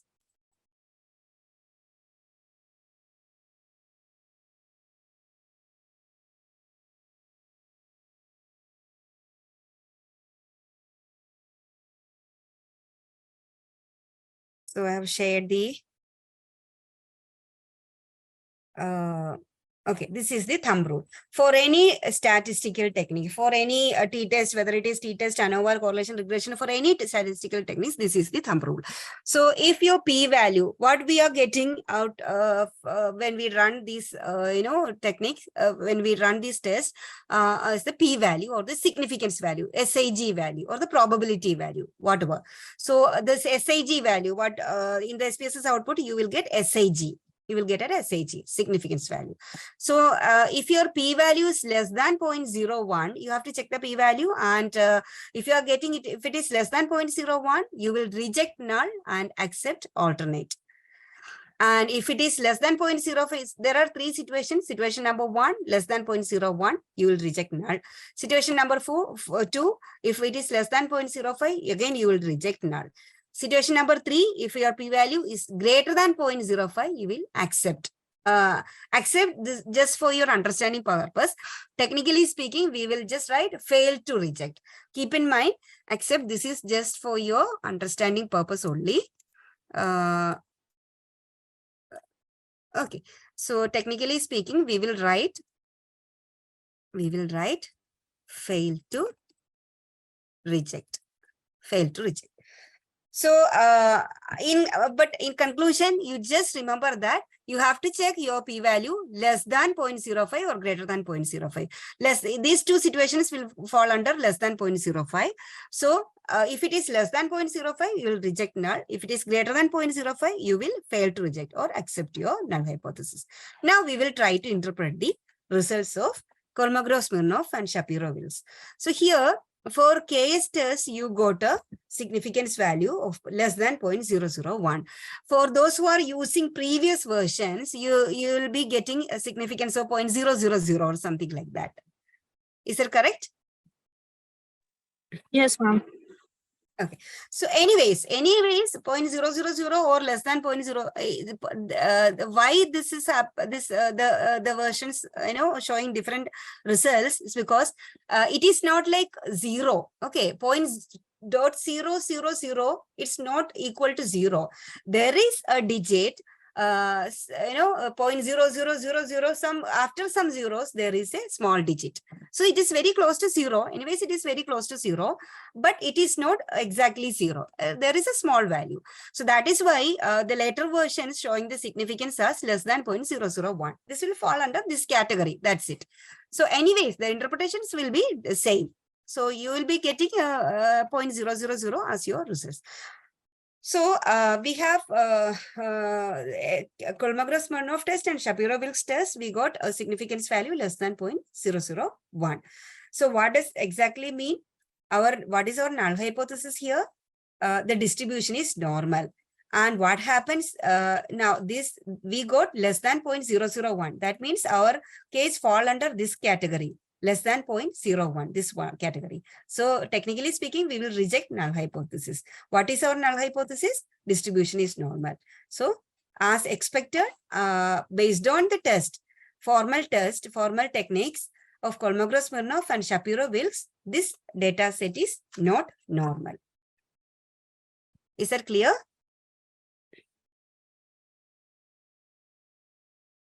Yes, ma'am. Okay. Now, so we have proved formally and informally that this particular data set is not normal.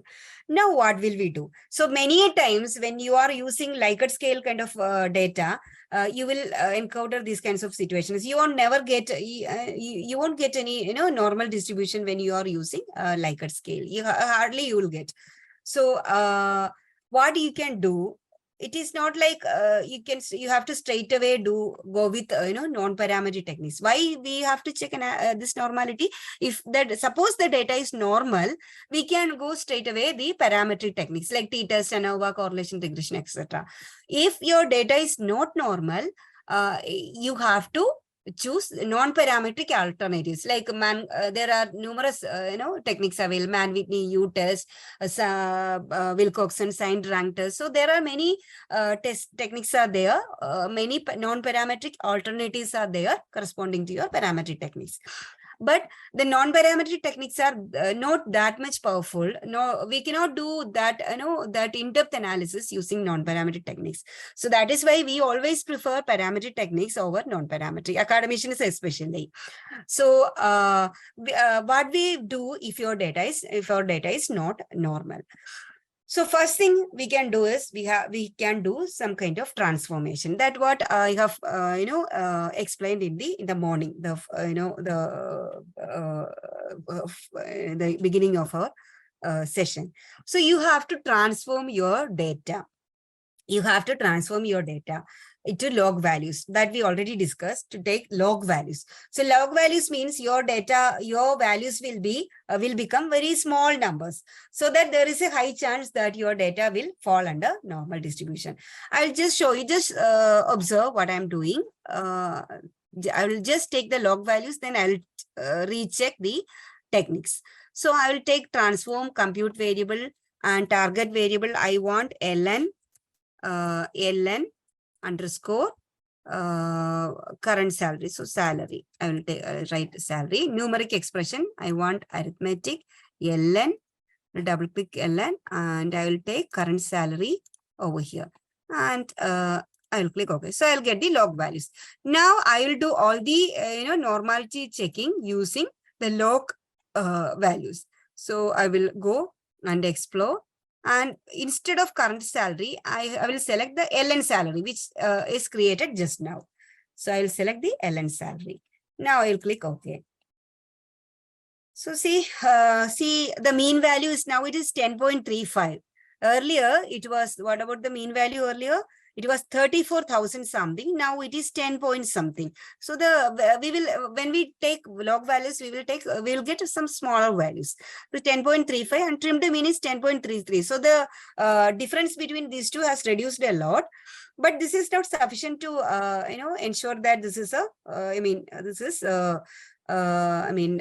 normal distribution. Now when we talk about the extreme values, see, the extreme values, the highest extreme values are 11.81, 11.61. There is not so much difference in between. And the lowest values is 9.66. Again, there is not much difference between the highest and the lowest.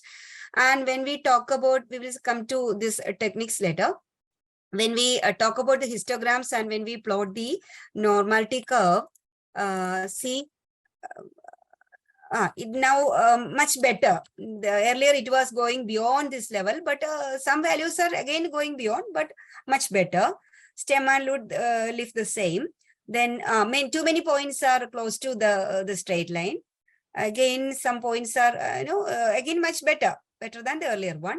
Again, the number has reduced a lot. But the 29, the case number 29, again, it is falling, it is an extreme value. And when we see the test of normality, KS test and Shapiro-Wilks, it's again less than 0.00. And many a times, these two techniques, these two tests, Kolmogorov-Smirnov and Shapiro-Wilks, don't give you a good result. Good results means don't give you a greater significance value unless your data is very close to normal. If your data is almost normal or perfectly normal, then only these two techniques will give you greater significance values. So what next you can do is you can remove the outliers. Again, you can check the normality. Again, if it is falling normal distribution, you can do with at least 5% trimming is allowed. You can remove the 5% extreme values from the lower and the upper side. You can remove.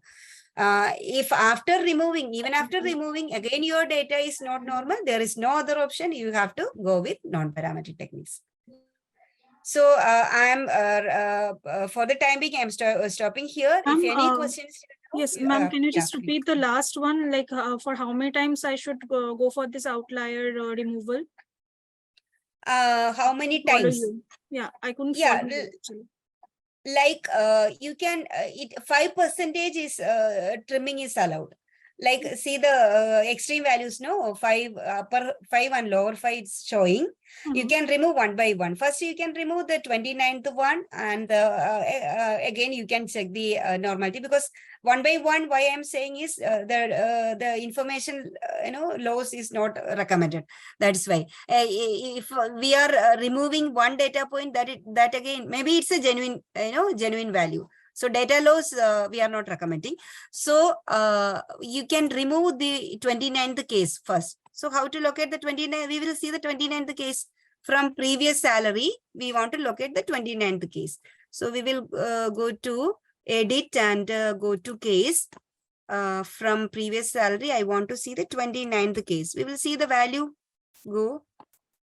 Sorry, it was here, the previous salary, and we will go edit and go to case 29th, go. See, all the values are 4 digits. See, from here itself we can understand all the values are 4 digits only, 26, 36, 21. And here the 29th case, it's at 135, 1,35,000. So this value is an outlier. So you can remove this one. Again, you do the normality checking. If again it is not getting normality, you can remove the next highest. See this from lower side or upper side. You can remove the upper side first. Anyway. So the allowed is at least, from this data set, you can remove these many 10 response if you are not getting any normality. First 5%. If you are having 100 values, 100 data points or 100 samples, you have allowed 5 outliers you can remove. Okay, so like I have to calculate the percentage on whatever sample size I'm having, right? Yeah, it is not like it's a thumb rule, like it's a convention that 5% is allowed. Okay, 5%, at least maximum 5% is allowed. Beyond 5%, you will lose your data. The pattern, the model, everything, there is a chance that will change. Okay. Otherwise, I can just put the mean value over there. Not mean value, you have to convert. See, this is the highest value, 135. You have to take the normal range. Okay. Without the extreme values, you have to take the range, and you as I have mentioned over here. See, as I have mentioned, sorry, not this one. Yeah, this one.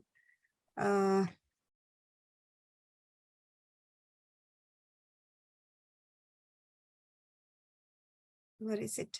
Yeah. I think I have deleted that. Yeah, this one. So if 50 and 300 are the normal range, that means these are coming under the normal distribution, plus or minus.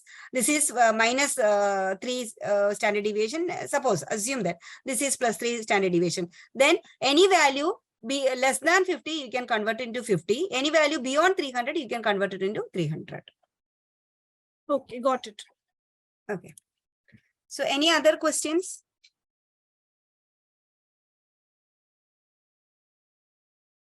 Any other questions? We will stop here and post lunch we will start learning techniques.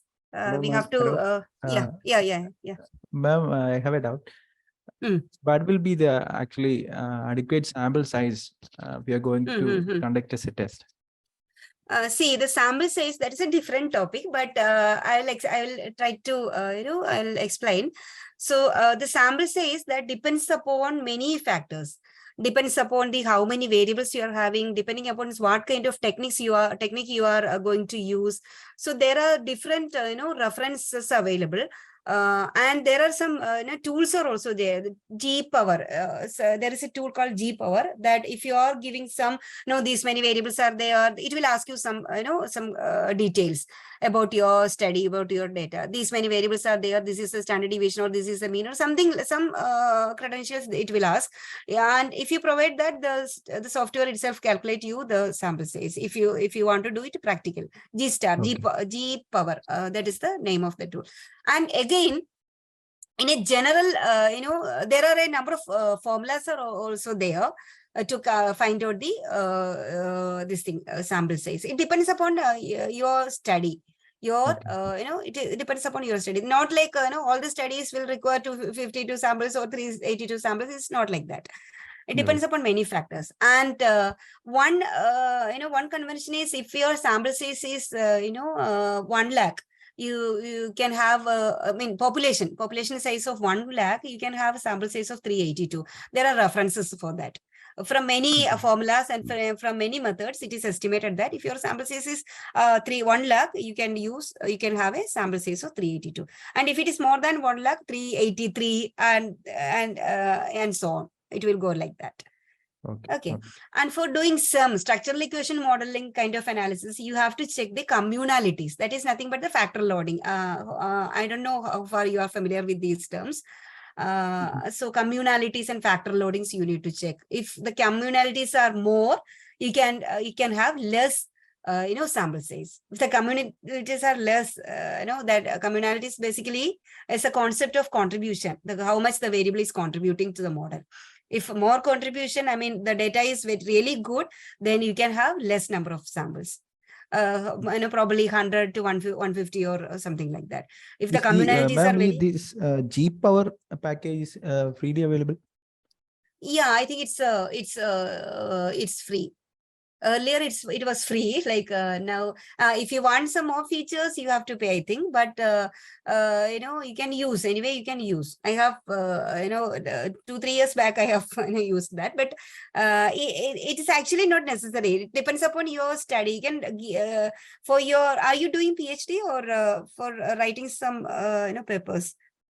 No, ma'am, I completed my PhD. Okay, fine. So if you want to, write some articles, just give some references. See, similar kinds of studies, this was the sample size. So this will be my study come under this kind of situation. So I can use this one. You just refer the sample size used by some good articles. Definitely with having some, large number of citations and all. That's enough for, writing articles and all. But this is one, the G power is one software you can use. Okay. But technique to technique, it will be different. If you are for going for some structural equation modeling, that will be totally a different, situation. Okay. Thank you, ma'am. Okay. So any other questions?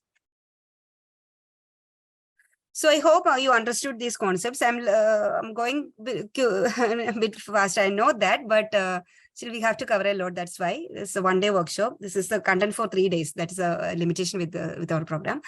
So anyways, we will at what time we can back? Like 30 minutes or 45 minutes?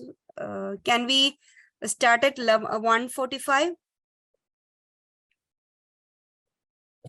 Ma'am, can we make it 2 if it is possible? Okay, fine. So make it 2. We will be back at 2. Okay, thank you. Yeah, thank you.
Hello, am I audible?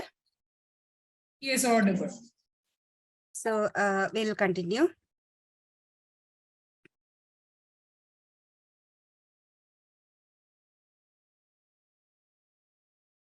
Okay, now assume that your data is normal. In this case, this data is not normal, but assume that your data is normal.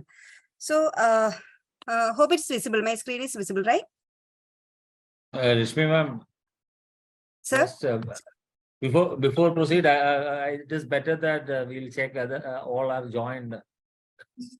Okay. So please, participants, please raise your hand and on the reaction, using the reaction icon. So all are present or not.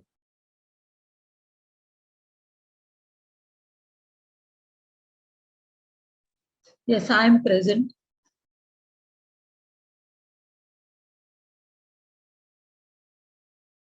I'm present, sir. Present, ma'am. Thank you. Ma'am, I think we can restart. Okay, sure, sir. And my screen is visible, right? Yes. Okay. So we were discussing about normality. Now, assume in this case, this data is not normal. So technically speaking, we checked with the log values as well. So again, it is not normal. So there is no other option. We have to go with non-parametric techniques. So but assume that this data is normal. By assuming the data is normal, we will do all the parametric. We will try to learn the parametric techniques using with the same data. So we will start with one sample t-test. I will close the outputs. This is not necessary now. Okay. So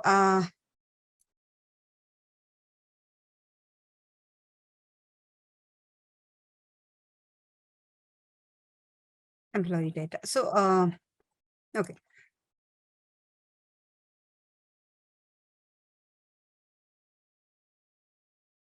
Okay, we will start with one sample t-test. Okay, one sample t-test. Now, there are different types of t-tests are there. One sample t-test, paired sample t-test, and independent samples t-test. We will start with one sample t-test. Now, the situation is something like this one sample t-test is used to compare. Basically, all these are mean comparison techniques. So we will compare mean among groups within, with a population with different two categories, more than two categories. So basically, all these techniques used for mean comparison. So in one sample t-test, a sample mean is compared with a non-population mean or a hypothetical value. So we will try to understand with the help of an example.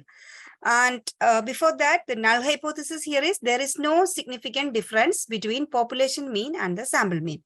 So keep in mind that the words like you cannot apply simply there is no relation, there is no association, there is no difference. It is not like that. For this one sample t-test and for the t-test you can use only the differences. There is no significant difference. You use the term difference. For correlation and regression, you can, for correlation, you can use the term relationship. There is no relationship between. For chi-square, you should use the term association that we will see. So the null hypothesis always speaks about there is no relationship, there is no difference, there is no association. Okay, the null means nothing. Nothing is there. So the null hypothesis here is there is no significance difference between the population mean and the sample mean. We will try to understand with the help of an example. So now here we have a case study. Like our research hypothesis is the CEO of a company has claimed that on an average we were paying $40,000 to the employees. So the situation is something like the employees are paid different, different wages are for different employees, and the CEO claims that the average wage is 40,000. So we need to compare the sample means. That means the employees' salaries, mean salary of employees against the population mean or the hypothetical value or the claimed value of 40,000. So this is the situation. We need to compare sample mean with the value, population mean of 40,000. And the null hypothesis we can frame like there is no significant difference in sample mean and population mean. Or in other way, we can state null hypothesis mu is equal to 40,000. That means there is no difference between the 40,000 and the sample mean. So sample mean and the population mean both are equal. That is our null hypothesis. Now we will see how to do it in SPSS. So open the same data set, employee data. I hope you understood the situation. We want to compare the sample mean against the population mean or against a hypothetical value. So go to analyze. There is an option, compare means and proportions. Compare means and proportions. In earlier versions, it will be like compare means only. Compare means. If you're able to locate, then you can select. You can see there are many, different t-tests are there. One sample t-test, independent sample t-test, paired, one-way ANOVA, etc. are there. So you can select one sample t-test from here. So analyze, compare means and proportions. Again, one sample t-test. One sample t-test. Click on the same. Now, for the test variable, you can select current salary. You can select current salary for the test variable. And for test value, there is something called test value. Any guesses? Any guesses for the test value? Ma'am, $40,000. Exactly. Very good. So 40,000 for the test value. So we need to compare the sample mean, the mean of this current salary against 40,000. So you can deselect the estimate effect size. Rest of the things will be the same. No need to change anything. Just click OK. This is enough. Just select the current salary to the test variable. Test value you can give 40,000 and simply click OK. So you will get the output. Now I'll tell you how to interpret the output table. So those who are using earlier versions, you'll be able to see only one significance two-tailed. But here, those who are using this version, the updated one, you can see one-sided and two-sided. This is nothing like, is there any difference in the lower side, the left side and the right side? That's it. That is one-sided and two-sided. Don't worry about those things. So what we need to check is the two-sided. One sample t-test, two-sided. This value we need to check. So before that, we will see the descriptive tables. So one sample statistics, the mean is 34,419. So the average or the mean value for the salary is for the samples which we are dealing with is 34,419, and we want to compare whether this is statistically significantly different from 40,000. So for that purpose, we know this is different. This is 34,000 is not 40, that we know, but we need to check whether this difference is significant or not. For that purpose, we will check the one sample t-test significance value. So we will see the significance. So here the two-sided significance is less than 0.001. Those who are using earlier versions, you will get a two-sided significance 0.000. So anyways, both these are same. So any value less than 0.005 means you will reject your null hypothesis. So your null hypothesis is there is no difference between this 34 and the 40. And here you will reject. That means there is a difference. Now I will show you how to write the results.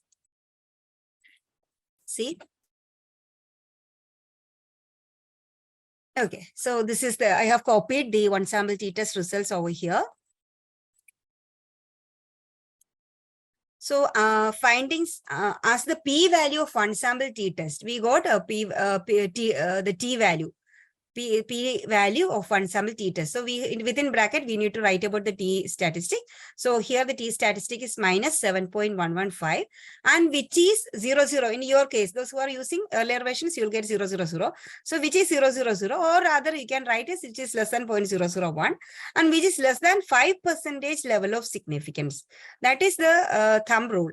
We have explained, earlier, like if you are getting, if you are getting less than 0.05 or less than 0.01, both the cases fall under less than 0.05. So 5% level significance, less than 5% level, we will reject null hypothesis.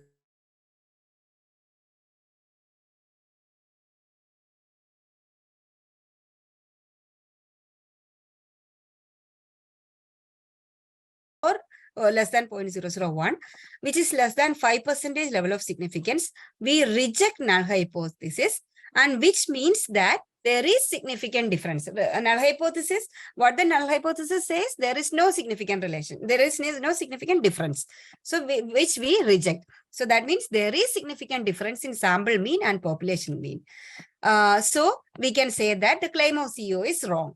And the sample mean is 34,419, which is significantly different from 40,000. Is that clear? Is that clear? Yes, ma'am. Okay.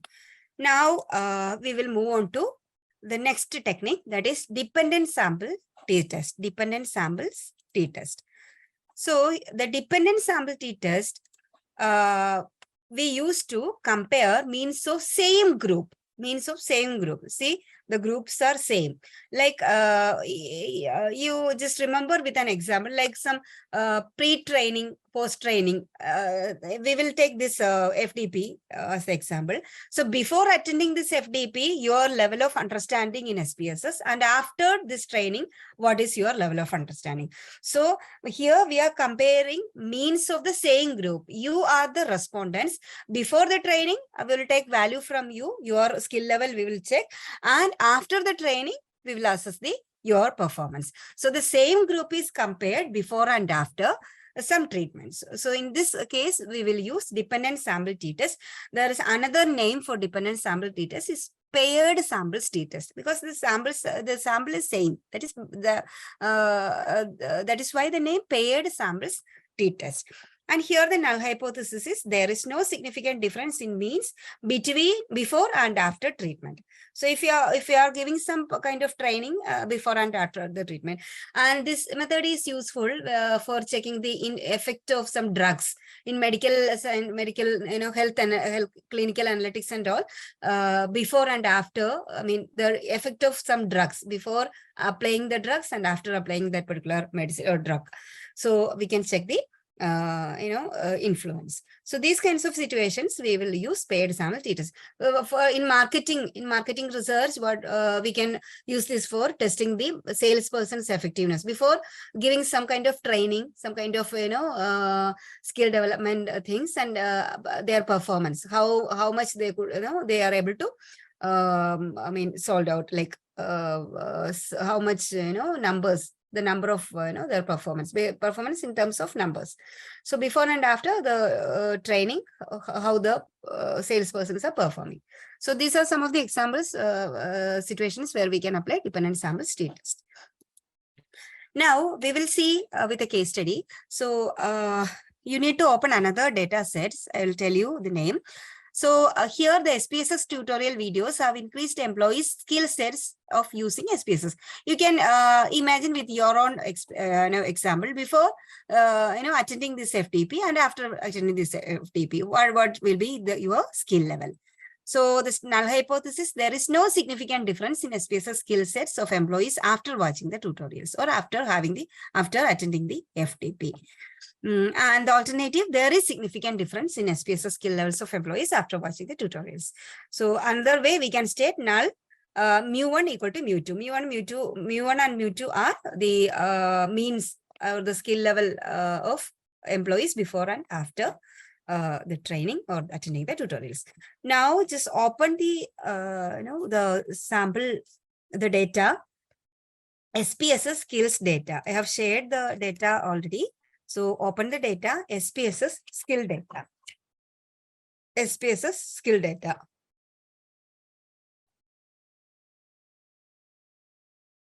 SPSS skill data. Ready?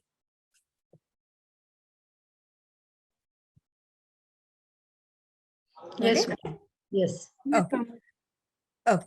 Now, see the beginning training. What will be the, what is your skill level? And after training, what is your skill level? So this is imagine that this is a 10, you have marked out of 10. And before training, this is the values you got. And after training, these are the values you got. As faculties, you can use this technique for evaluating the students' performance. You can give some, test or some, questions quiz or something to your students, and you can evaluate their, understanding. And after giving your training, after, your class, you can again give the same questions or, different questions. And you can, not the same questions, but in practical, you can give different questions and you can evaluate their performance. So you can understand how, what is the level of, is there any improvement, increment, difference in the performance. So this is about before training and after training, the skill levels, SPSS skill levels. So to do this, go to analyze the same path, compare means and proportions, and take paired samples t-test. Paired samples t-test. Analyze, compare means and proportions, paired samples t-test. Click on the same. So here pairwise you can give the values. For those who are using earlier versions, the things will be the same, but the appearance will be a bit different. So click on before training, click the button, it will appear as variable 1, pair 1, variable 1. Click on after training, click the right button, it will appear in the pair 1, variable 2. Is that okay? Ma'am, can you repeat once? Yeah, sure. I'll close everything. So go to analyze, compare means, paired samples t-test. So click before training and click the button. It will automatically go to its location, pair 1, variable 1. It will go automatically to the same location. You don't need to do anything. Just select that variable and click on the right, this small button. Then select the second one. You can give the as the variable 2. It will go automatically. You don't worry about where it is going. Just select and click the button. It will go its location. And what is the need for, what is the purpose for this pair 2? If you have some other, other pairs like before and after, something else. If you want to check some other pairs before and after, we have some other variables before and after this, in finance, this, for example, the enterprise value before and after merging or acquisition. What about the enterprise value? Is there any change or, something like that? You have some other pairs. You can run all the, pairs in one go. That is the purpose of this pair 2. So for the time being, just keep it like that. Pair 1, variable 1 before training, pair 1, variable 2 after training. Just select and click the button. It will go its location. That's enough. That's it. And now we can click OK. So you'll get the output. Got it?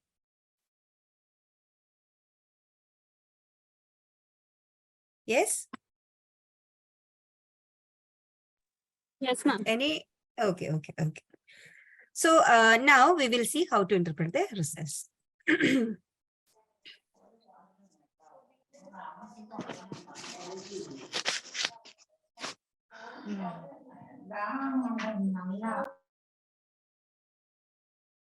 So now we have the results, paired samples t-test results. So I have copied. Yeah. Okay. Okay. Now, if you see the mean values, this is taken from the SPSS. See the values before training and after training values. Okay. So what is it? So before training, the mean value is 2.93 and after training, the mean value is 7.80. So this is the results we got. So the mean value of before training is 2. Have you got the results?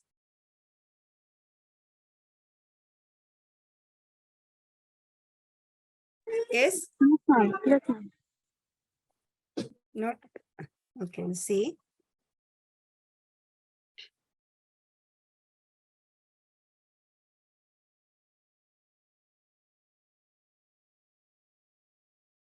Yes, ma'am. I got it. You got it. It just, if you, I got it. yeah, okay, fine. Okay, now we'll continue with this. So if you can see that, sorry, yeah, you can see that before training, the mean value is 2.93 and after training, the mean value is 7.80. So there is a clear difference between 2.93 and 7.80. Now we want to check whether this difference is significant or not. So you can check the significance two-tailed from the paired samples t-test results. So see the result. Now, any guesses? How will you interpret the result? Reject or failed reject null?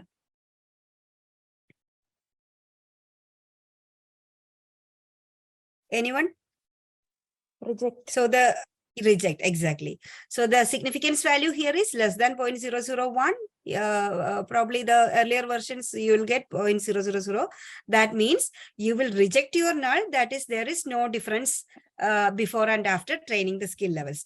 But which means that there is significant difference before and after the skill levels, and there is definitely an increment, like improvement. 2.93 improved to 7.80. So there is definitely an improvement. So how we can interpret the results as the p-value of t-test.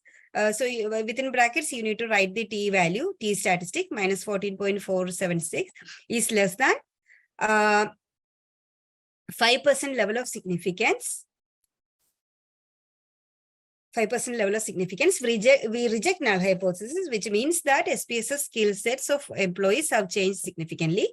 The mean of skill sets before watching videos is 2.93 and after watching is 7.8. So SPSS skill sets of employees have increased. Always, yeah, depends, ma'am. Depends. Depends, sir. Like one tail or two tail. If this case in the two tail means it will check the difference from the lower side and also from the upper side, both the sides, left side as well as the right side. So I want to check whether any difference from both sides in this case. Some particular cases we don't need to check both the sides. Just one side will be enough. Some specific situations. In that case, you can use the one side. Otherwise, more or less, the both will be the same. It will be same only. So you can take two-tailed. Now, this is how you interpret the results. So, is that okay? If any questions? Any questions? Okay. Now we will move on to the next technique, that is independent samples t-test. So in independent samples t-test means of two groups are compared. So here the difference is the groups are different.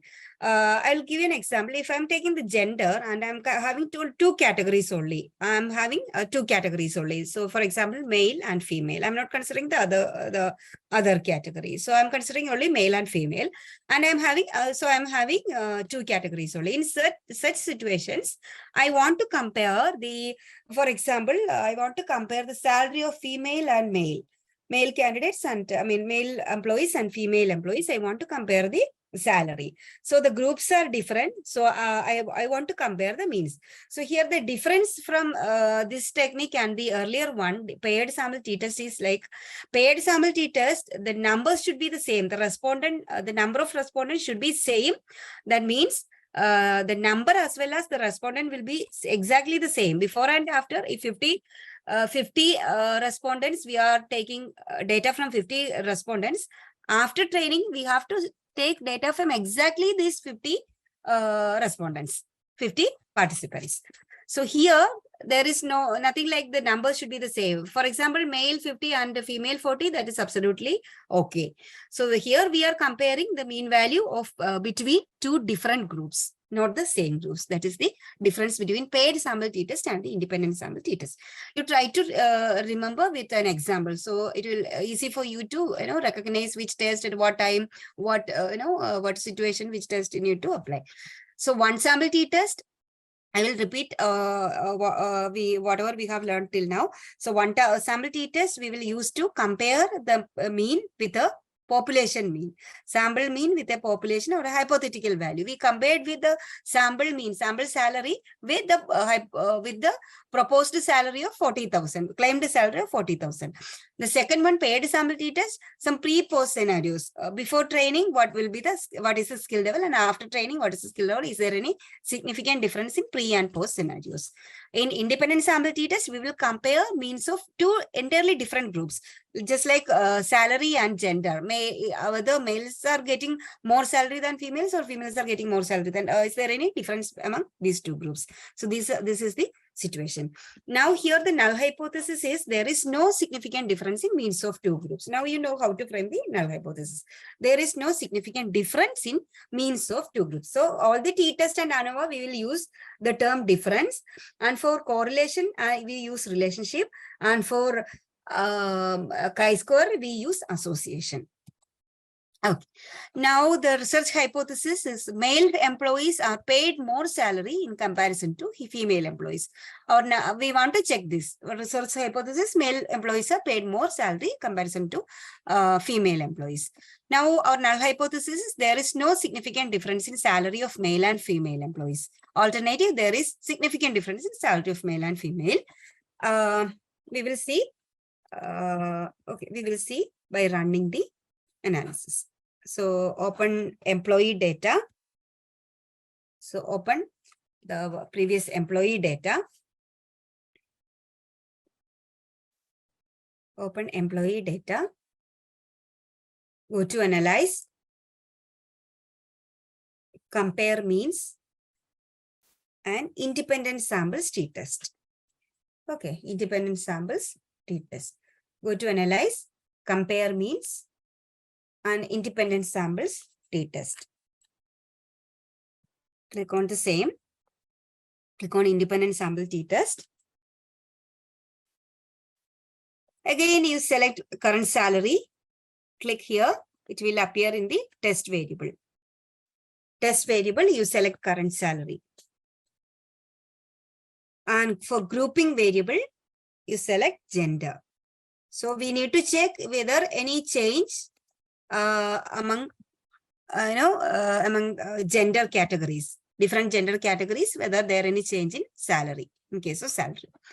So grouping variable gender. Now please carefully look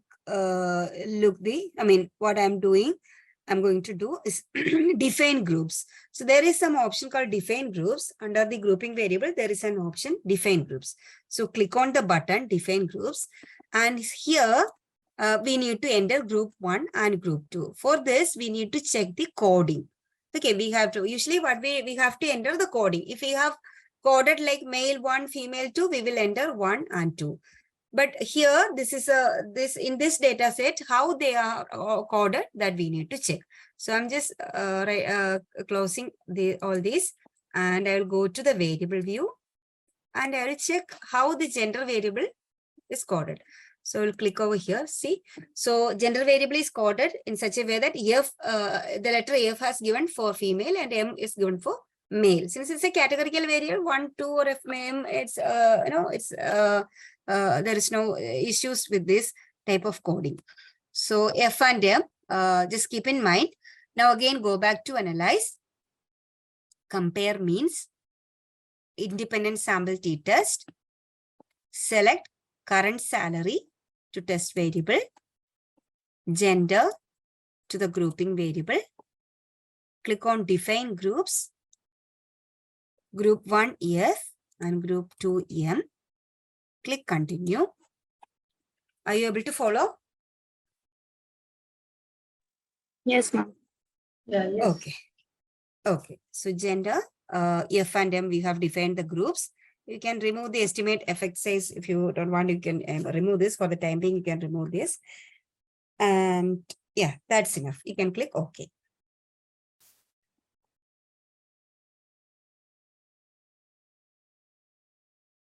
So you'll get the output. So independent sample t-test. Have you got the output?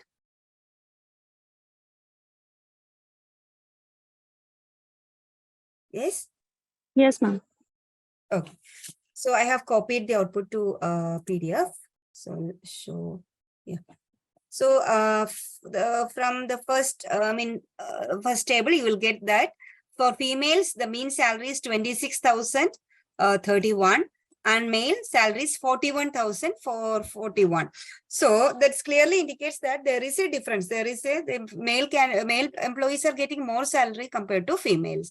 So now we need to check whether this is significant or not. For that purpose, we have to check the significance of t-test. So what about this t-test is the values are telling? The t-test says that I'm sorry to interrupt you. Can you please just repeat the steps? I missed out something. I think I'm not getting the output. Okay, Sorry. sure. Please just Sure. Okay, not an issue. We'll repeat. So you have to take the employee data, go to analyze, compare means, and go to independent samples t-test. Independent samples t-test. Now I will reset everything. So first you need to give the test variable. So I want to test the current salary and test among gender. That is my grouping variable. I want to test current salary among different gender categories. So click on define groups. Here we have coded F for female and M for male. This is the coding given in this data sheet. So give F and M as group 1 and group 2. Click on continue. Click OK. That's it. So you will get the I entered output. capital F and M, I think, so it did not generate. Right. Okay. Got it. Thanks. Right. So now you can see that for female candidates, female employees, it's 26,000 and male candidates, it's somewhat around 41,000. So there is a clear difference here. The male employees are getting more compared to female employees. Now we need to check whether this is significant or not. So for that purpose, see here, we need to check 2-3 things in addition, in addition to the significance value. If you be very careful, look at the results of independent sample t-test. The first part, you can see that Levine's test of equality of variance. Levine's test of equality of variance. So, so this Levine's test of equality of variance, you need to check that significance. So all the multivariate analysis like t-test or ANOVA or regression, we have, I told you there are certain assumptions. So normality is one such assumption. This homogeneity or homoscedasticity or equal variance is another assumption. So if the assumption is met, that means if the value here, the null hypothesis is, I think I have, okay, I have not given here. Okay. If be careful, if the significance here as just like the normality, for normality, our null hypothesis was the data is normal. Just like that, here our null hypothesis is the data is homoscedastic or equal variance is assumed. Equal variance is there. So if equal variance is there, then we have to check the corresponding significance value. Here what happens is that the Levine statistic says its significance is less than 0.001, or the previous version you will be having significance value 0.000. That means the null hypothesis is rejected. So homogeneity assumption has been rejected over here. So that means you have to take the second one. This significance, this will be more or less the same, but technically speaking, you have to take this one. The second significance level you need to consider. Sorry.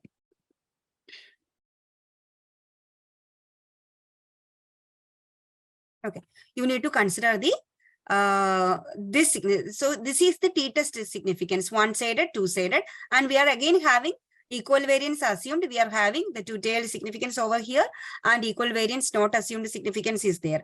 So you need to consider the Levin's test, Levin's significance. If this value is less than 0.001, you have to take the second option, second significance. If this is greater than 0.05, you have to take the this value. Here you need to take the second one, because here the homogeneity is not assumed. We reject null hypothesis, that is the equal variance are assumed. So we have to consider this one. Is that clear?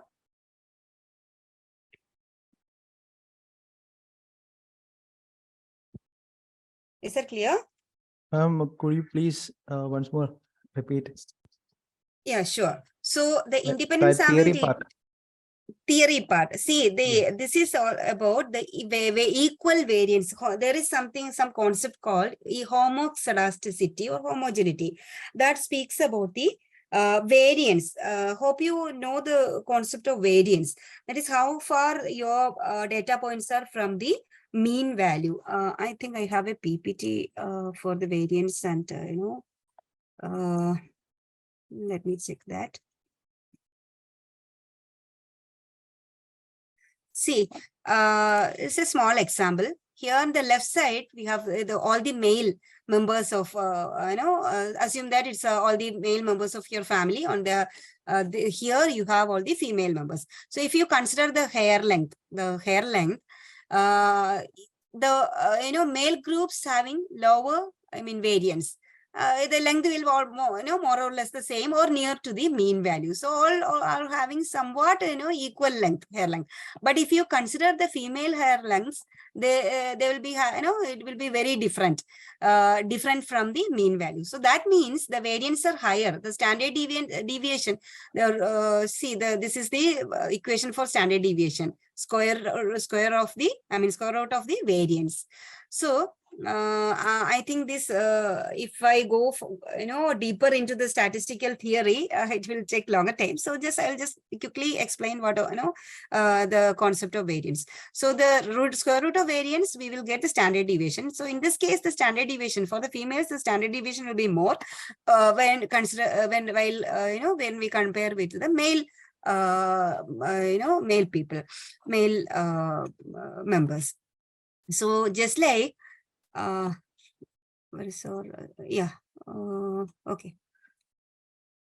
Just like if you're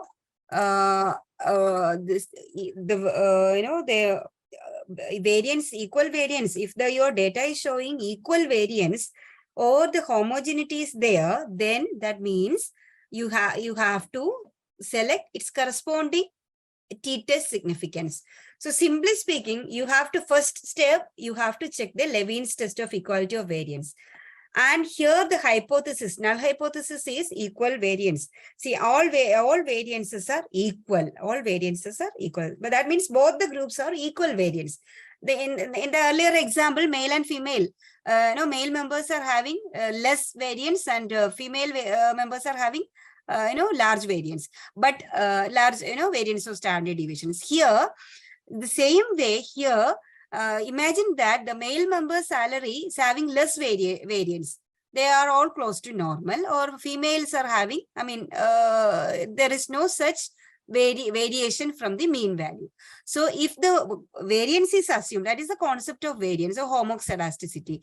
So if the variance is assumed, here the null hypothesis is your data is homogenetic or homoscedastic, or equal variance are assumed. All are same. So the null hypothesis is equal variance assumed. So here what happens is that the value we are getting is less than 0.001 or less than 0.05. So we have to reject null, that is homogeneity is there or equal variance is there. So in this case, you have to consider the next one, equal variance not assumed. The t-test significance corresponding to equal variance not assumed. Suppose this value was greater than 0.05. This value is around 0.5 or 0.07 or 0.9. Any value greater than 0.05, you can take the corresponding significance, this one.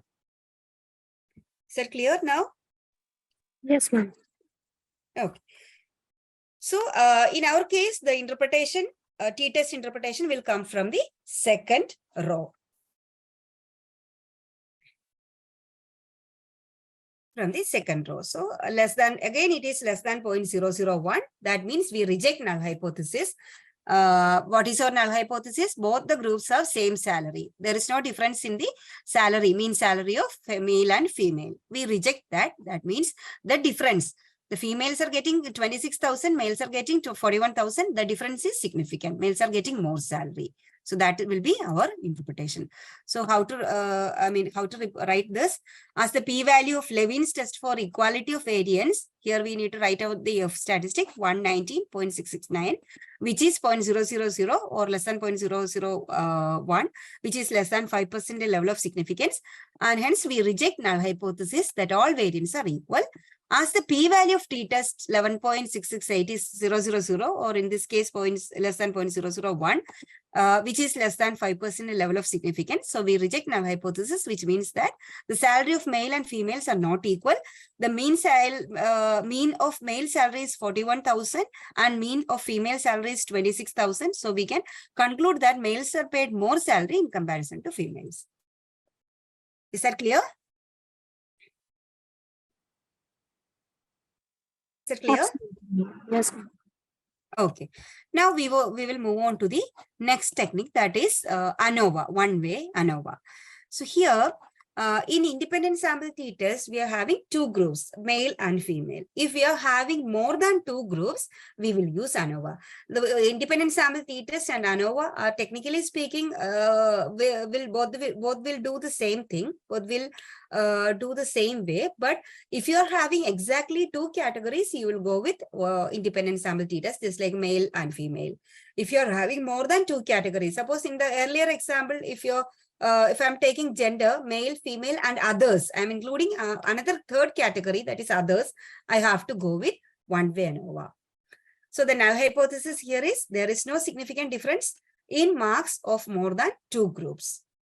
So this is, there are many number of assumptions for one-way ANOVA, the like normality, homoxidasticity, etc., etc. So we will see that. Now we will see with one example. So we have research hypothesis: employees in managerial category are paid more salary in comparison with to employees in clerical category. We will see in our data this. Go back to open the employee data sets. I will show you what exactly we are going to do. So see here in the variable view, you can see job category, job cat, this one, the fifth row, there is something called job category. So if you click the labeling, the values, see 1 clerical, 2 custodial, and 3 manager. So there are 3 categories of job category: clerical, custodial, and manager. So in this type of, in this data, we have gender, male and female. So we cannot do, we cannot, do ANOVA with this. And we can do ANOVA, but better, since it is having 2 categories, go with independent sample t-test. But the job category is having 3 categories. So we cannot perform independent sample t-test. Here, in such situations, we will use ANOVA. So 3 categories: clerical, custodial, and manager. Now, we will go to analyze. How to perform this? Same path, same way.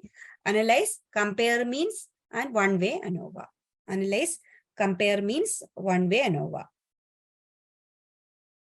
So click on the button, one-way ANOVA.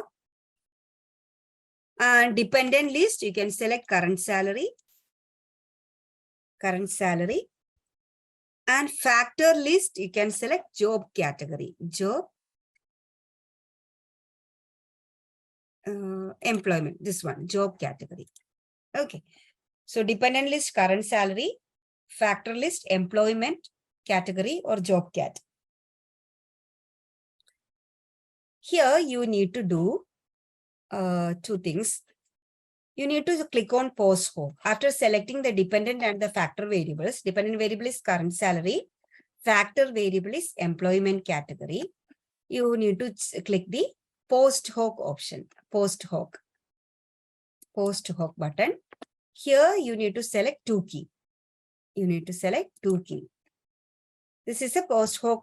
This is, I will tell you what exactly the 2 key test will do. This is a multiple comparison that we will see. So for the time being, just select 2-key test, 2 keys, continue, and options, please select means plot and continue. So 3 things, dependent list, current salary, factor list, employment category. Under post hoc, select 2-key, continue. Under options, select means plot. Done? Need to repeat? No, ma'am. Okay. Now you may click OK. So you'll get the results. Now I'll tell you one by one. So, okay. I'll go to my PPT. Yeah.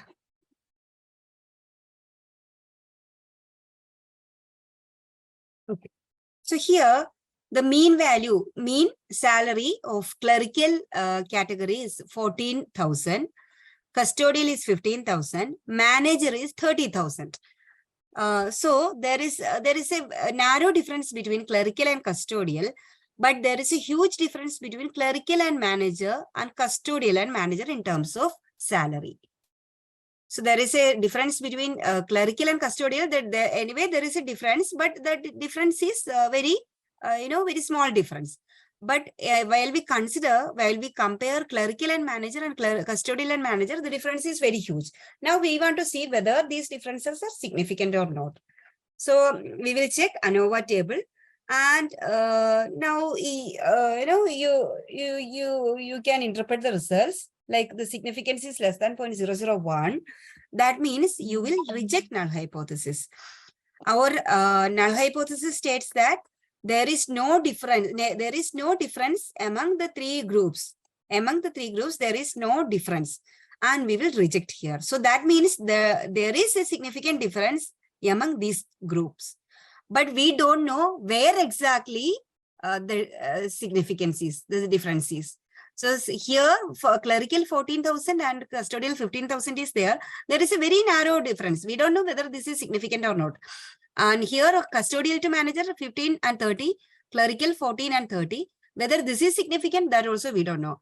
For this purpose, we have selected the 2-key post hoc analysis. So we will try to understand this results first. ANOVA, it is less than 0.001. That means we reject the null hypothesis. That is, there is no difference between the groups, that we will reject. So as the p-value of F test, in brackets, we will write the F value of statistic 371.106 is less than 0.001, that is less than 5% level of significance. We reject null hypothesis, which means that there is significant difference in salary in at least one pair. This is important, in at least one pair of job category. So if the clerical custodial, this is not significant, this is almost same. But if at least custodial and manager is having that difference, or at least clerical and manager is having the difference, we have to look into. This level of understanding is not possible with many non-parametric techniques. This type of in-depth analysis or multi-group analysis is not possible. Some techniques it's possible, but many of the non-parametric techniques are not capable of doing this type of in-depth analysis. They will stop here itself. So that is why many academicians and many times we would recommend for non-parametric techniques as far as possible. So as the difference is significant, we have to see the post hoc test. So this is the multiple. Yes.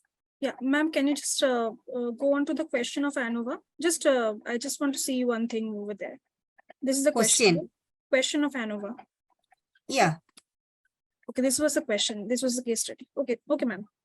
Thank you. Okay. Yeah. So one more doubt, you are comparing the difference between clerical and managerial post. Custodial is not there. But when you took 3 categories, that's what I have. We just have to compare clerical and managerial post, right? So why we are taking custodial? No. This is one way of writing the null hypothesis. See, this is the null hypothesis. There is no significant difference in salary according to the employment category. So see the employment categories, there are three categories. So we can check, or in this is the main hypothesis. Under that, we have to check whether there is any difference between clerical and managerial, clerical and custodial, custodial and managerial. Okay, if any one of these is having the difference, we have to reject the null.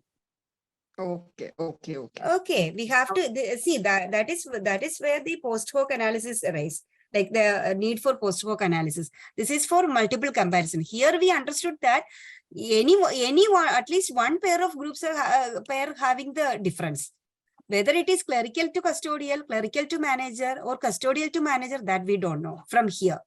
Yeah, we understood that. Because you specified that in research hypothesis, clerical and managerial. That's why I felt a doubt. Now that is one example. Comparison that is one of salary, example.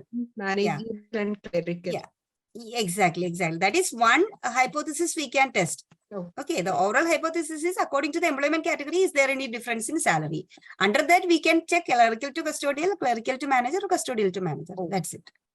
Okay, so here we understood that from this significance of ANOVA, we understood that there is difference. Anyway, there is difference, but which categories are having the difference, we don't know. Okay, from ANOVA, we understood that there is some difference among the categories, but which categories are having that significant difference, that we don't know. For that purpose, we have to check the this post hoc multiple comparison table. So here also the interpretation is very easy. It will be the same. See, clerical to custodial, we got a mean difference, I minus j. That means clerical salary minus custodial salary, we got minus 981. So, and what about the significance value? Here we will get the significance value, which is 0.576. That means, which is above 0.05. That means we fail to reject null hypothesis. So fail to reject null hypothesis means there is no difference. We have to accept. Okay, so that means there is no difference among clerical and custodial. See, the 14,000 and 15,000, this difference is not at all significant. That what exactly the data is saying. Even though there is a difference, that is not statistically significant. That is a negligible. I mean, that difference we cannot predict for the population. This is the case with the sample group only.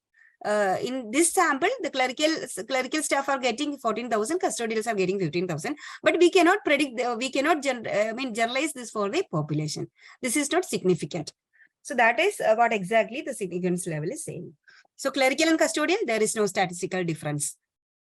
And clerical and manager, see the value, if the value is less than 0.001, that means we reject null. So there is a difference among clerical and manager.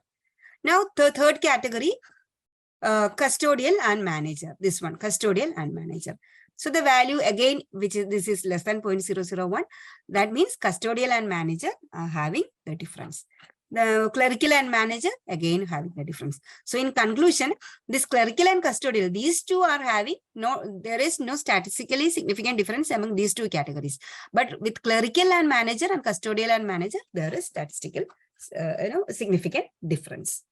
Ma'am, the thing is, we have done this multiple comparison with current salary and not the beginning salary. So the values are not matching. Okay, that's fine. Anyway, you understood, no? The concept you understood, right? Yes. Yeah, that's needed. You understood the concept and how to interpret the results. That is enough. Okay. Okay, so that's all about one-way ANOVA. Now, before start moving further, okay, after chi-square and correlation regression, I will tell that. Okay, now the next technique is chi-square. So chi-square, okay, here I will write something. So, see, for doing, t-test, ANOVA, chi-square, you have to check, one thing you need to check is, normality and homogeneity, these kinds of assumptions. The second thing you need to check the type of your variables. IV and DV. I will write IV. DV for dependent variable. Yes. Actually, Yes. ANOVA, is there any sticks that we have to deal with these interval variables like continuous variables. Yeah, that's what I am talking right now about the Okay. type of variables. Okay. So type of variables that we need to, that also we need to, check. So for, okay, so for doing, first we learned about one sample t-test. One sample, I'll write this much, t-test. Okay, one sample t-test. So our dependent variable is continuous, right? Dependent variable salary we took as the dependent one. So that is continuous. So dependent variable should be continuous or metric. So I'll write metric here. Continuous rather, I will write continuous. That is pretty easy to understand. Continuous. And independent variable, we will check with the hypothetical value. So I'm not going to write here.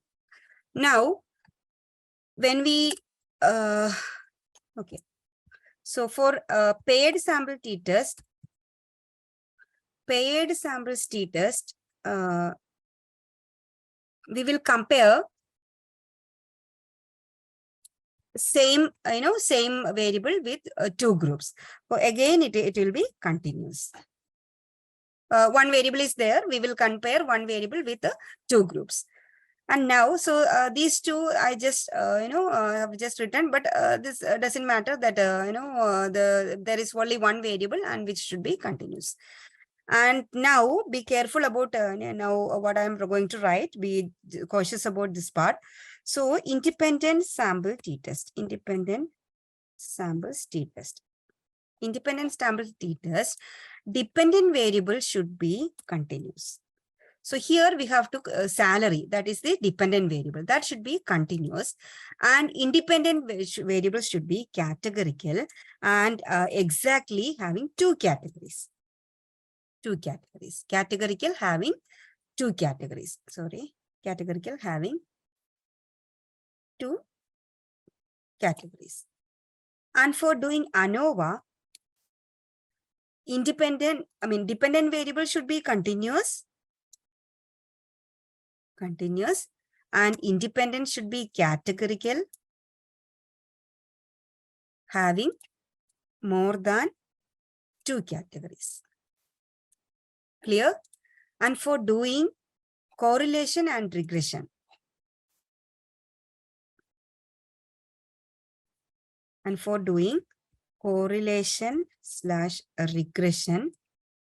all the variables should be continuous. Both DV and IV should be continuous. Okay, continuous means our scale variables. This means categorical means nominal. This should be scale. And for doing chi-square, both should be categorical. And categorical. Here, this chi-score is considered as a non-parametric technique. All these are parametric techniques. Chi-score is a non-parametric technique. But for comparing, gender and education. Gender, we have two categories, and education we have, more than 2 or 3 categories. SSLC +2 or undergraduate, postgraduate, above postgraduate. So we have 5-6 categories. So if both are categorical, we have to do chi-square. And here we use, for all these things, we use the term, for doing this here, one sample t-test, paired, independent, and ANOVA. Hello. Yes. Ma'am, in ANOVA, actually, you said we are dealing with one continuous dependent variable and other one is categorical variable. Yes. But in that example, in categorical variable also, we are dealing with the scale, scale data, salary data. So no. Here salary is the continuous dependent variable. Okay, and the employment category, this is the independent variable, clerical, custodial, or manager. This is the categorical one. Independent variable should be categorical. Dependent is continuous. Okay, okay. Yeah. Okay. Clear. And all the times your independent demographic variables will be independent only, because we cannot change that. That is, the categories that we cannot change. The gender categories we cannot change, but the dependent variable only we can change. Okay, dependent variable will change according to independent variable. That is the the thing. Now, for using stating hypothesis for one sample, paired sample, independent sample, and ANOVA, we use the word difference. There is no difference. Okay, in null hypothesis, we will use the term difference. And for correlation and regression, we will use there is no relation. There is no relationship, or there is no relation among the groups. For chi-square, we will use the term association. Okay, please use accordingly. Like these three terms don't overlap. When we use correlation and we use the term difference, that is not not advisable.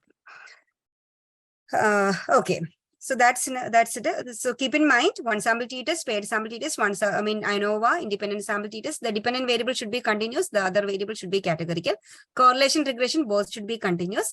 Chi-square, both should be categorical. So now we will see the chi-square test.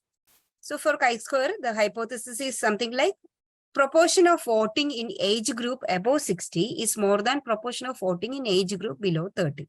So this is one case study, and let me check whether this employee data. Okay, we will do one thing. This is continuous. Okay, you just open another data set. I have already shared. Open another data set. Data. The name is poll_CS_sample. Poll_CS_sample. So open the data set. Poll_CS_sample. So this is about voting proportion and the age category. Voting proportion and the age category. So we will see the variables voted in last. See, the first one we will see age category. So age category we have, we have 4 categories plus no response. So we have 4 categories: 18 to 30, 31 to 45, 46 to 60, greater than 60, and no response. And for voted in last, we have 2 categories: yes or no, whether these persons have voted or not. So 2 categories, yes or no, based on age. So both are categorical. Are you able to open the file? Yes, ma'am. Okay. So we will see, is there any association between age category and the voting proportion? As the age increases, people are reluctant to vote, or they are going for voting. So we want to see that. So go to analyze. Go to analyze, descriptive statistics, and there is something called cross tabs. Analyze, descriptive statistics, cross tabs. So click on that option. Select that option. And for rows, you can give anything. You can give age category here in the rows, and the number of voting in the last the column, or reverse. Either way will work. So age category, the same taking into rows. Age category to rows, and 4 columns voted in last election. So age category rows under 4 columns voted in last election. Done. Now you can select this one, display clustered bar chart, so that we can see the charts. Visualization also we will get. So majority of the, many cases we will get the visualizations. Wherever we needed, we will get the visualization from here itself. The, the testing window, test window itself we will get. Rarely we, if we require the, graphs and all, there is an option called graphs that towards the end of this session, I will explain. I will just show the options. So here you can select the display clustered bar charts. So rows, age category, columns voted in last election, and display clustered bar charts also you can select. And here statistics, click on the statistics and select chi-square. That's enough. Click continue and click cells. You can select row percentage and column percentage. So two things you need to do. Under statistics, select chi-square. Under cross tabs, select under percentages, rows and columns. You may select rows and columns, row total and row percentage and column to percentage. Select row percentage and column percentage, and you may click continue. That's enough. So variables, rows, AG category, column voted in last election. If reverse is also not an issue, it will work. Then click on display clustered bar chart. Under statistics, select chi-square. Under cells, select percentage, row and column, and click continue. Got it? Yes.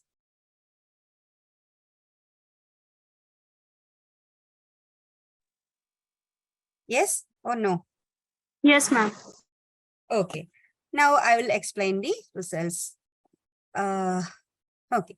So you need to check the Pearson chi-square. See the Pearson chi-square. You need to check the Pearson chi-square. The chi-square, Pearson chi-square, you got a value of less than 0.001. That means you'll reject your null hypothesis stating that there is no significant association between age category and voting proportion. So how you write this? As the p-value of Pearson chi-square, within brackets, you need to write the Pearson chi-square statistic, 97.657 is 0.000, which is less than 5% level of significance. We reject null hypothesis, which means that there is association between voting and age group. Is that clear?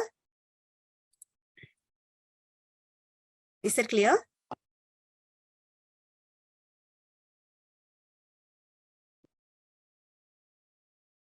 Yes? Any doubts, any questions? Any questions? Okay. Hello, am I audible? Hello? Hello? Got it. You're audible. Okay, fine. Okay. So now, again, you will get the clustered bar chart. If you want to, what else we need in this bar chart? What is the, what is lacking in this bar chart? Percentage count. Yeah, data labels. So right click the bar chart and click on show data labels, and you may close this one. See here the count is displayed over here. See, this is what I was telling earlier. So count is displayed and not displayed percentage. So I want to remove the count from here, and I want percentage to be displayed. So I will select this. I will apply so that the percentage, always use percentage to be displayed. That is easy to interpret. Rather than count, if you are presenting with percentage, that will be nice. So you will get the clustered bar chart, how many, this age group and the percentage, voted in last election, no how many, and yes how many, the count, the percentage. So this is all about chi-square, chi-square analysis. Okay. Now I will close everything. Can I close? Is that clear? Hello, ma'am. Hello. Yes. Ma'am, I have a doubt. If the expected frequency is less than 5, how can we use this chi-square? This one, right? You are asking about, that's a nice question. So if your your minimum count should be there. Okay, for each category, minimum count should be there. So if any cells are having less than 5, then the count, then it won't work. You will get an error message. You won't get the chi-square results. Okay. This is the minimum. Some kind of theory like Fisher exact test is apparently replaced for this kind of situation if occurred, if less than 5. Yeah, how- but yeah, there are certain things, but the results may be inflated. Because of the the other categories having large number, the results probably there will be some kind of inflation in the results, so we cannot go with the thing. Okay, if there is a huge difference, I mean one category is less than 5 and other category is having a more number, that that number itself will create some inflated results. So what's Okay. okay. So there is nothing like no solution. You have to increase the number. That's it. Okay. Okay. Thank you. Yeah. So I'll close the output and okay. Now we will see correlation and regression. So we have to discuss correlation, regression, and factor analysis. I will just give you some some introductory part because we won't get much time to discuss that in detail. And structural equation modeling also I will give some introduction. Okay. Now we will see correlation analysis, correlation coefficient. So as you know, the correlation coefficient gives a mathematical value for measuring the strength of a linear relationship between two variables. So basically speaking, if you are having salary and experience, we are taking in a continuous. And in our earlier employee data, we have experience in months, considered as a continuous scale data. So if both are scale, and we need to check whether there is an increment in salary, increase in salary according to experience. In such kind of situations, we can use correlation. So it is a mathematical value for measuring the strength of the linear relationship between two variables. So we can have values from -1 to +1. +1 representing absolute positive linear, sorry, absolute positive linear relationship. 0 representing no linear relationship. -1 representing absolute inverse relationships, negative relationships. So we can interpret three things that we will do the practical, then we will try to understand what are the interpretations we can have from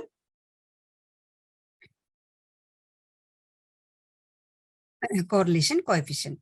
So open employee data, the old employee data.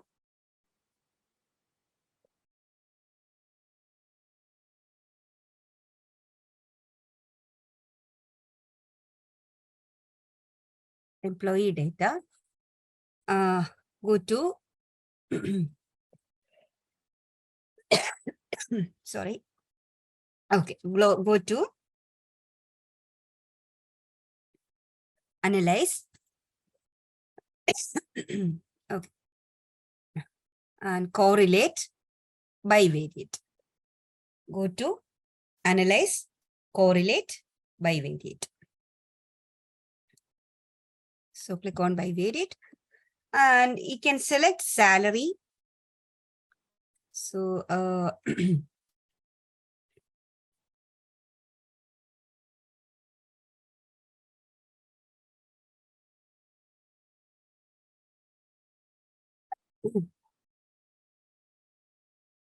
sorry, I'm still in the same. I will close the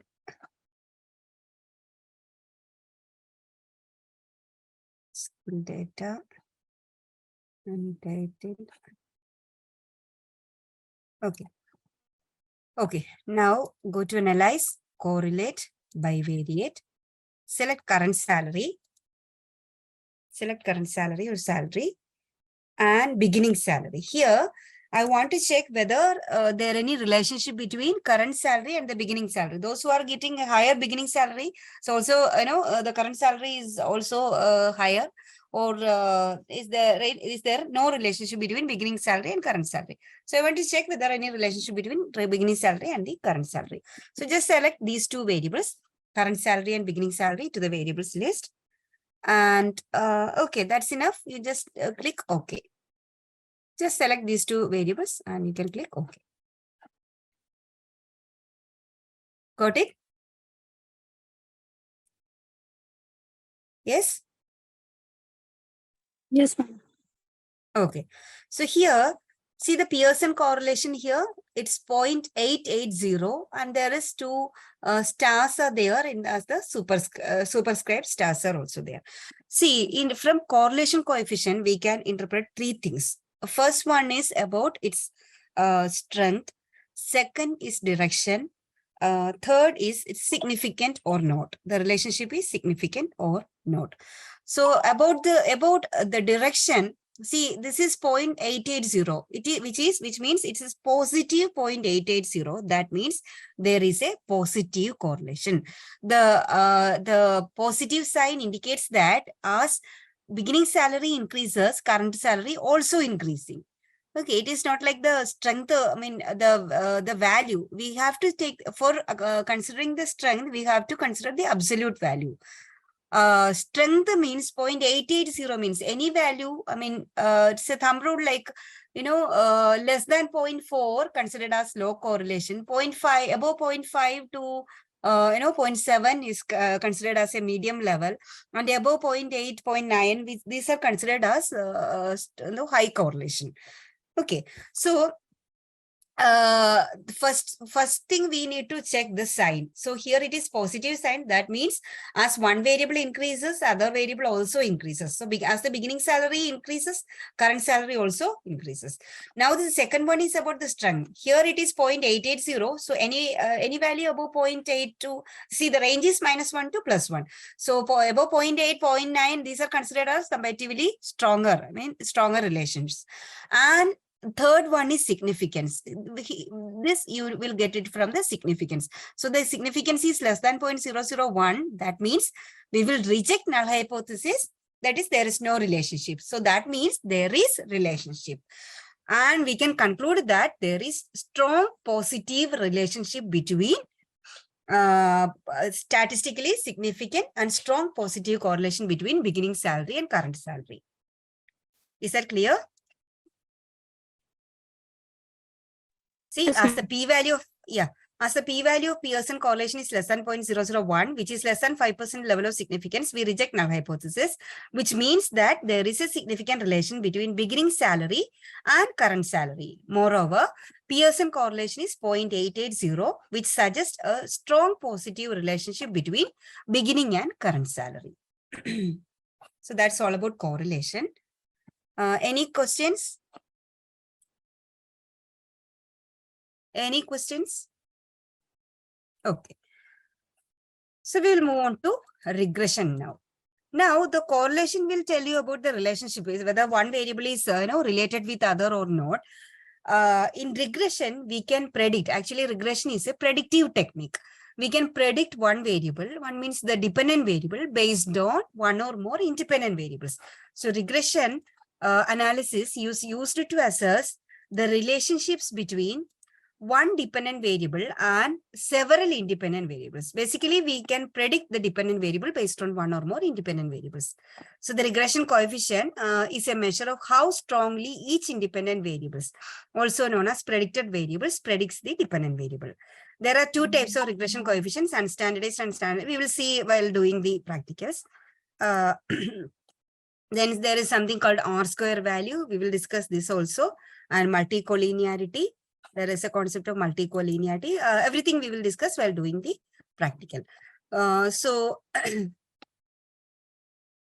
Okay, now we will see whether the current salary of employee depends on education 1, beginning salary 2, job time 3, previous experience. So there are 4 independent variables in our model: education, beginning salary, job time, and previous experience. We need to check whether these 4 variables are influencing current salary or not.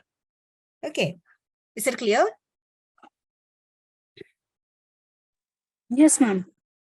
Okay, so we will do the practical. Open employee data, go to analyze,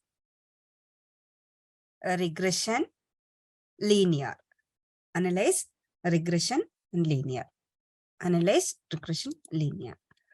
Now, for dependent variable, you can select current salary. See, current salary, your dependent variable. We want to see what all factors influence the current salary. And independent, we will select education, Ma'am. And we will, Hello? yes. What you are Ma'am, how? asking is education is an ordinal variable, right? No, no. Okay, yeah. How we can check the linearity of this data? Yeah, that is another assumption. There is a test for checking linearity. Actually, that is not part of the scope of this, that level, requires more time. That's why. Okay, anyways, if time permits, I will show you how to run the, how to check the linearity assumption, how to check it. Okay. Okay, one thing you can do, you can just check the correlation and, that graph, that trend graph that I will show you. Okay. Okay. Okay.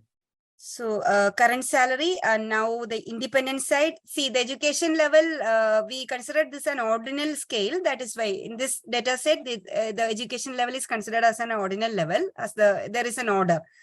Because UG, PG are more, above than UG, and PhD is above to UG and PG likewise. So it is considered as an ordinal scale here. So we can include it in this, model building.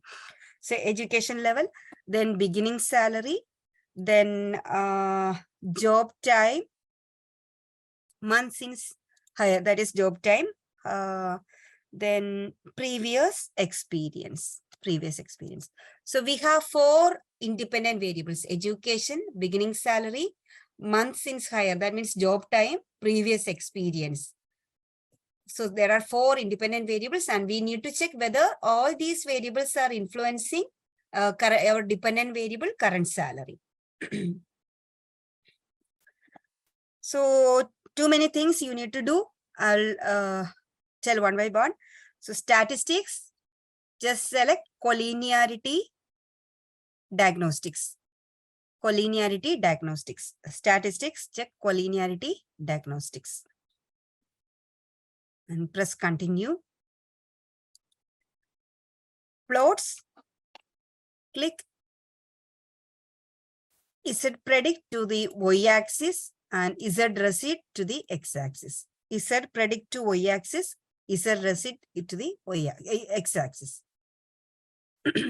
Z recede means residual. That means the error part. I'll tell you how to interpret these results and all. And you can check the histograms and normal probability plot. So statistics, you just click collinearity diagnostics, then plots, Z predictor to y-axis, Z residual to the x-axis, and histograms and normal probability plots also you need to check. Continue. Then for save option, just select just select unstandardized predicted values and unstandardized residual values. Unstandardized predicted values and unstandardized residual values. And you can click continue. So I will repeat once again. For statistics, select collinearity diagnostics, continue. Under plots, y-axis Z predictor, x-axis Z residue, then histograms and normal probability plots, continue. Under save, you can select unstandardized predicted values and unstandardized residuals. Click continue. Is that okay? Yes, ma'am. Okay. Now, you may click on continue, means okay. Okay button. Now we will see the results one by one. I'll go to the PPT and I will explain the results. So first of all, you need to check the ANOVA table. You need to check the ANOVA table and the significance. So the ANOVA table tells you about the overall effect of the variables. Overall effect of we have 4 independent variables. So how jointly they are affecting the dependent variable.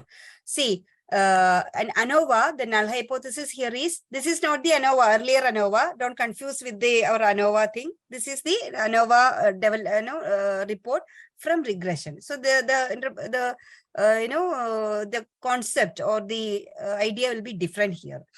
So the null hypothesis is model does not exist, or in another other way. Okay, if I'm telling this way, you won't be able to understand. So the other way, all the independent variables jointly does not affect dependent variable. This ANOVA, you will get the overall interaction effect of the 4 independent variables on the dependent variable. So the null hypothesis is all the independent variables jointly does not affect. And what is our results here? We got ANOVA value less than 0.001. That means we reject null hypothesis that all the variables does not jointly affect dependent variable. That means they are affecting jointly. So all the 4 independent variables are affecting jointly in our case. Is that clear? Yes, ma'am. Okay. Now the second part is, see, the regression. If we talk about regression, it will take some 5-6 days workshops itself is necessary for understanding regression in detail. But since this is a one-day program, I will finish it within 10-15 minutes. Okay. Now the second part is about t-test. T-test tells you about the individual influence. ANOVA tells you about the overall influence. T-test tells you about the individual influence. So here the null hypothesis, all the independent variables individually does not affect dependent variable. So here you will get in the coefficients table, you will get beta value. Always you go with the unstandardized coefficients. Okay, we will interpret the results with unstandardized coefficients. So the beta value, can you see the B value here? Beta value for the constant minus 16149, for education level 669. Can you see that? Yes, you need to check the significance, corresponding significance. See the significance, all the significance are less than 0.005. That means if the significance is less than 0.005, these are having the influence. See the null hypothesis here, they are does not affecting. So we will reject the null hypothesis that individually these are not affecting. That means all these independent variables are having influence, statistically significant influence on over the dependent variable, that is current salary. Clear? See the significance values, all the significance values are less than 0.001. Clear?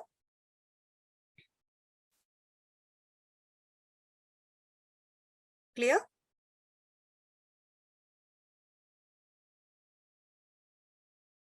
Yes, I need to repeat anything? Yeah. Okay.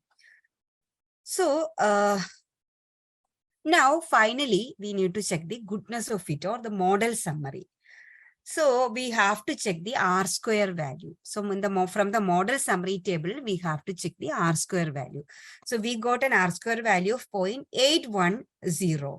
And that means what exactly that R-square value tells means overall this model can explain 81% of the phenomena. So any value above 0.5, that means if the model is explaining at least 50% of the phenomena, then we can consider that model. So just check whether the R-square value is above 0.5. Okay, that means see, here the R-square value is 0.810, which means that the model formed is able to explain 81% of variance in the dependent variable. The unexplained variance is 19%. That means as the independent variables move, we can explain the dependent variable 81% accurately, or 81% of the variance we can explain with this model. Remaining 19% we cannot. But any value above 0.5, the model is explaining more than 50%, that is considered as a good model. As the if the R-square value is increasing, that is good actually. But there is another thing also, keep in mind that good R-square value, not always an indicator for a good model, because also, if your independent variables numbers increases, say for example, you are having a large number of independent variables, say for example, some 15, 20 or 50, independent variables, then it will automatically inflate the R-square value. So, so that you will get a bigger R-square, but the model, will not be, may not be good. So don't go with R-square value alone. You have to check all the other measures also. And finally, finally, we have to discuss a little bit about collinearity statistics or multi-collinearity. So I have mentioned that if you're having a large number of independent variables, there is a chance that there is correlation among your independent variables. Here we are having 4 variables: education level, beginning salary, months in hire, previous experience. See, we are having only 4 independent variables. And if there is any correlation among these independent variables, that situation is known as multi-collinearity. Multi-collinearity.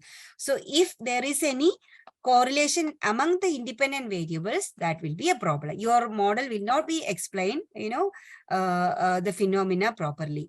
So how we will check whether there is multi-collinearity issues there or not, based on the collinearity diagnostics, tolerance and VAF value. So see the interpretation. As you can see, the tolerance is, this is inverse of VAF. So value of VAF higher than 5. So see, the threshold is 5. We got 1.9, 1.8, 1 and 1.1. If this is above 5, there is a problem.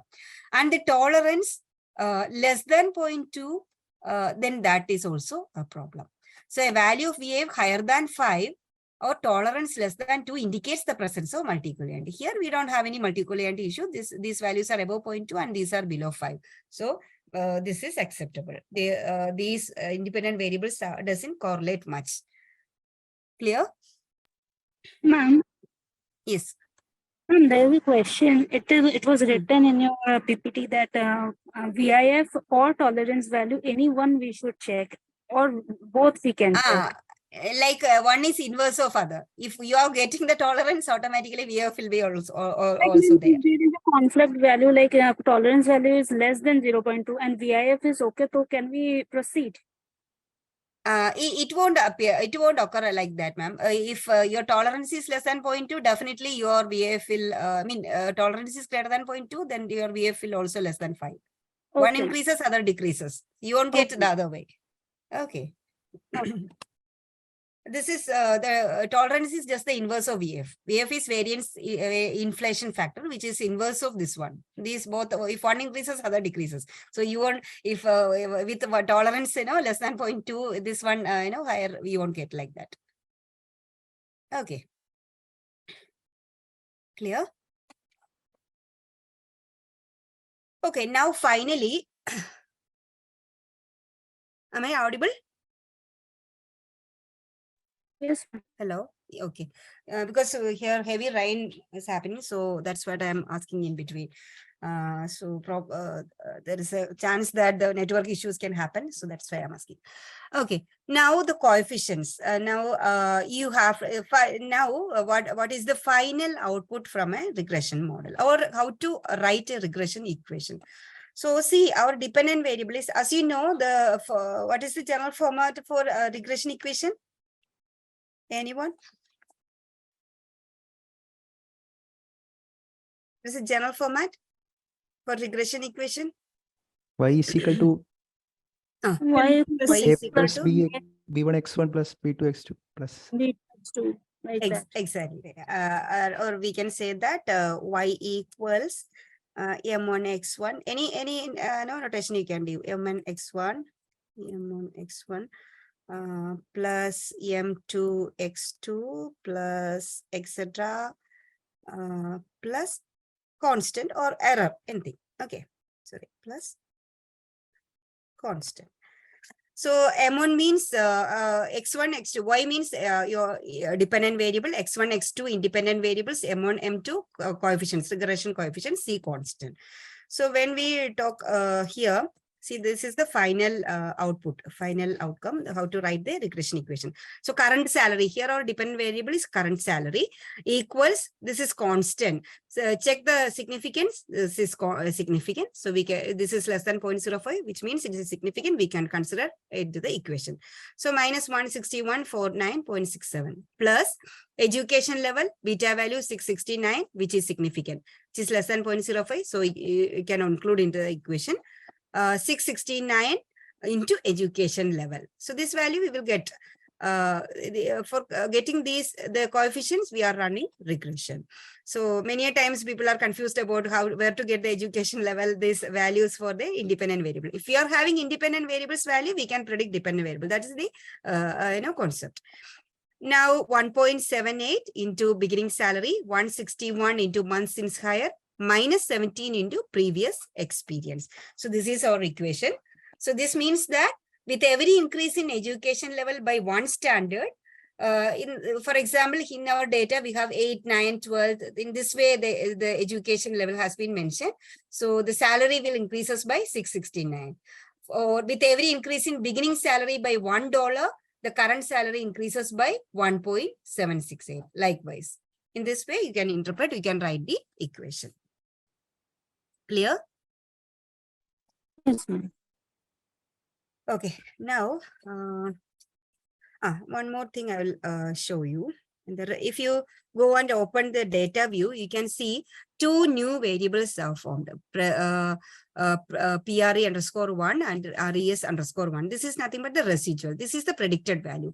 So as this is the current salary, the original salary, our original the dependent variable, and this is the one which predicted based on the model, based on the developed model. See, this is the equation. So based on the equation, this equation minus 16, 149 plus the 669 into education level, based on the equation, this is the predicted values. This is the prediction. And this is the residual. Residual means actual minus prediction. That means the error. So if we are applying this model, this kind of predictions, predicted values we will get.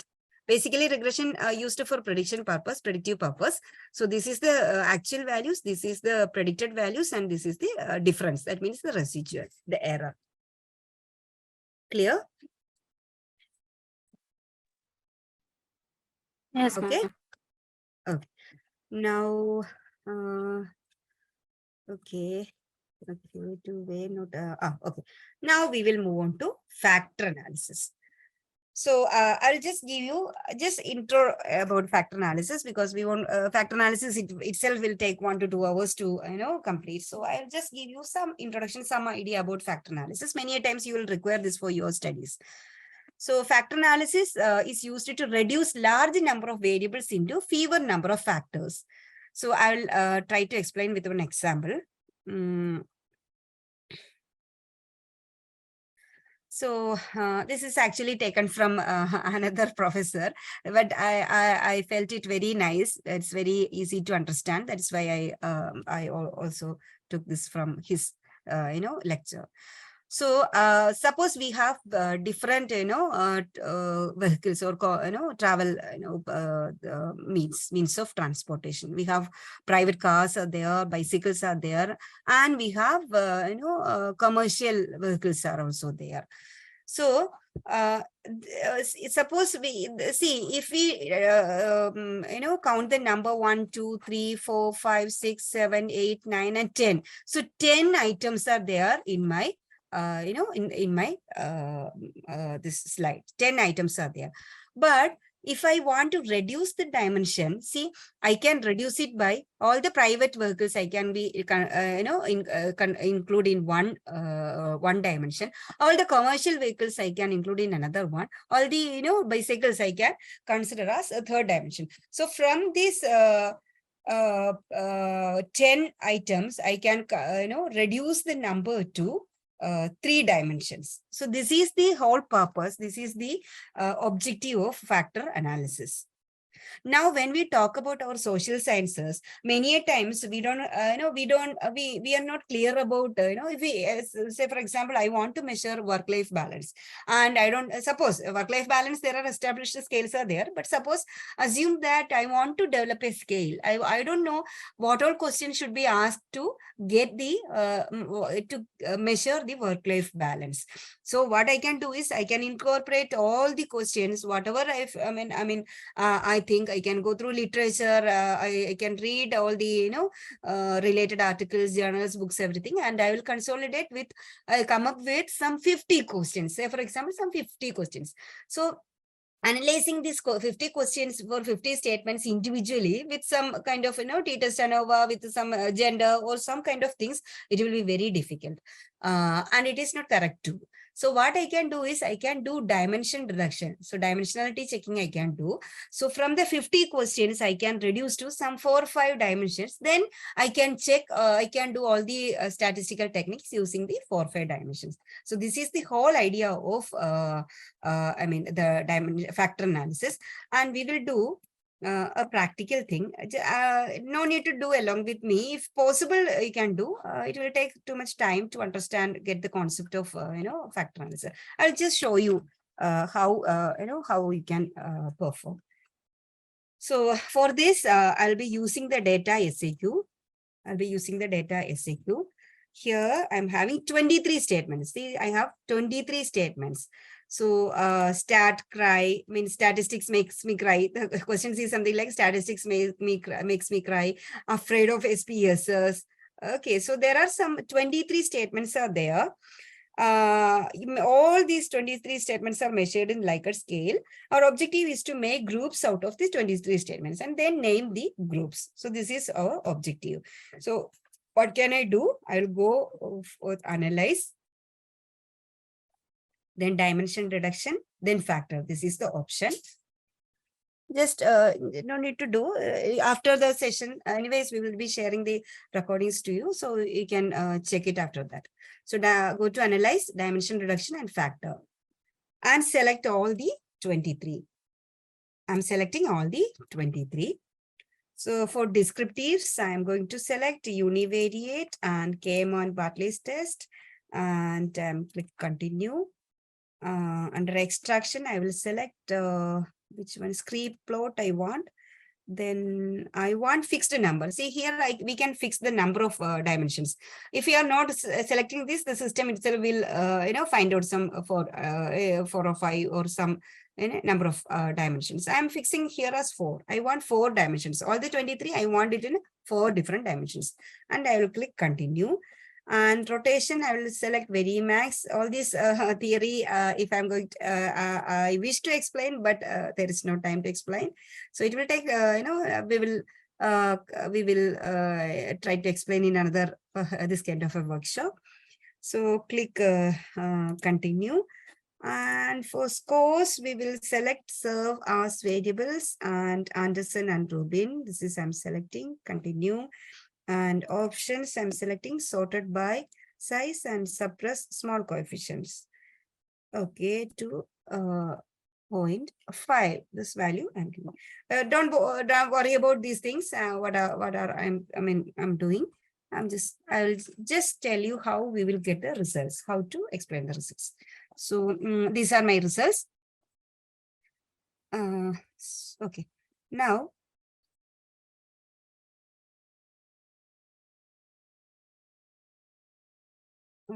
Okay. Now, if you are doing the factor analysis for your studies and all, don't go with any, the mean value less than 0.5 or greater than 4.5. This is the first, this is an advice, like, if your values, the mean values are less than 0.5 or greater than 4.5, then that means some respondents may, randomly, fill the questionnaire. Like they, sometimes, they will be reluctant to answer, give the correct answer. They read all the questions and give you the right answers. So what they will do, either they will tick 1, 1, 1, 1, 1, or they will tick 5, 5, 5, 5, 5. The extreme values they will take. Okay, so in that case, you will get extreme, low values, less than 0.5 or greater than 0.4.5. So don't go with that variables, that responses. You can just, don't use that, variables. That will, that won't work. Okay, now we will see how to interpret the results. First of all, we need to check the KMO and Bartley's test. So KMO and Bartley's test, see the p-value of KMO and Bartley's test, you need to check whether it is less than 0.000 or less than 5% level of significance. So your correlate, I will just briefly explain the results. So sampling adequacy, see, if you have to check whether this value is less than 0.005, 0.05 and the sampling adequacy value greater than 0.7. So here we got a value greater than 0.7. That means we have adequate samples. We have adequate samples. This is the first thing you need to check. The next thing you need to check about the communalities. Communalities, see, we got a value 0.435, 0.414. So you have to choose the variables having communality greater than 0.5. There are many variables whose communalities are very less, less than 0.5. So these variables are not actually contributing to the model, to the variable. So you can remove these are not good, statements or what you call questions. So you can remove this. So this one, the second one. So in that ways, you can, you cannot include these the variables which are having communalities less than 0.5. So that is about the second one. Third one is about the total variance explained. Total variance explained. So this table will give you about the factors. So here I have specified that I want 4 factors, 4 dimensions from out of the 23 statements. So here, otherwise, if you are not specifying the factors dimensions, the system, so SPSS will automatically generate factors dimensions. So the factors having eigenvalues, see the eigenvalues 7, 1, 7.2, 1, 1.3 and 1.2 for the first 4 factors. The eigenvalues above 1 will be considered as a factor. Those factors, those dimensions having less than 1, eigenvalue less than 1 won't be considered in the as a dimension. So the first 4 the factors are having eigenvalues above 1. So these first 4 factors can considered as a dimension.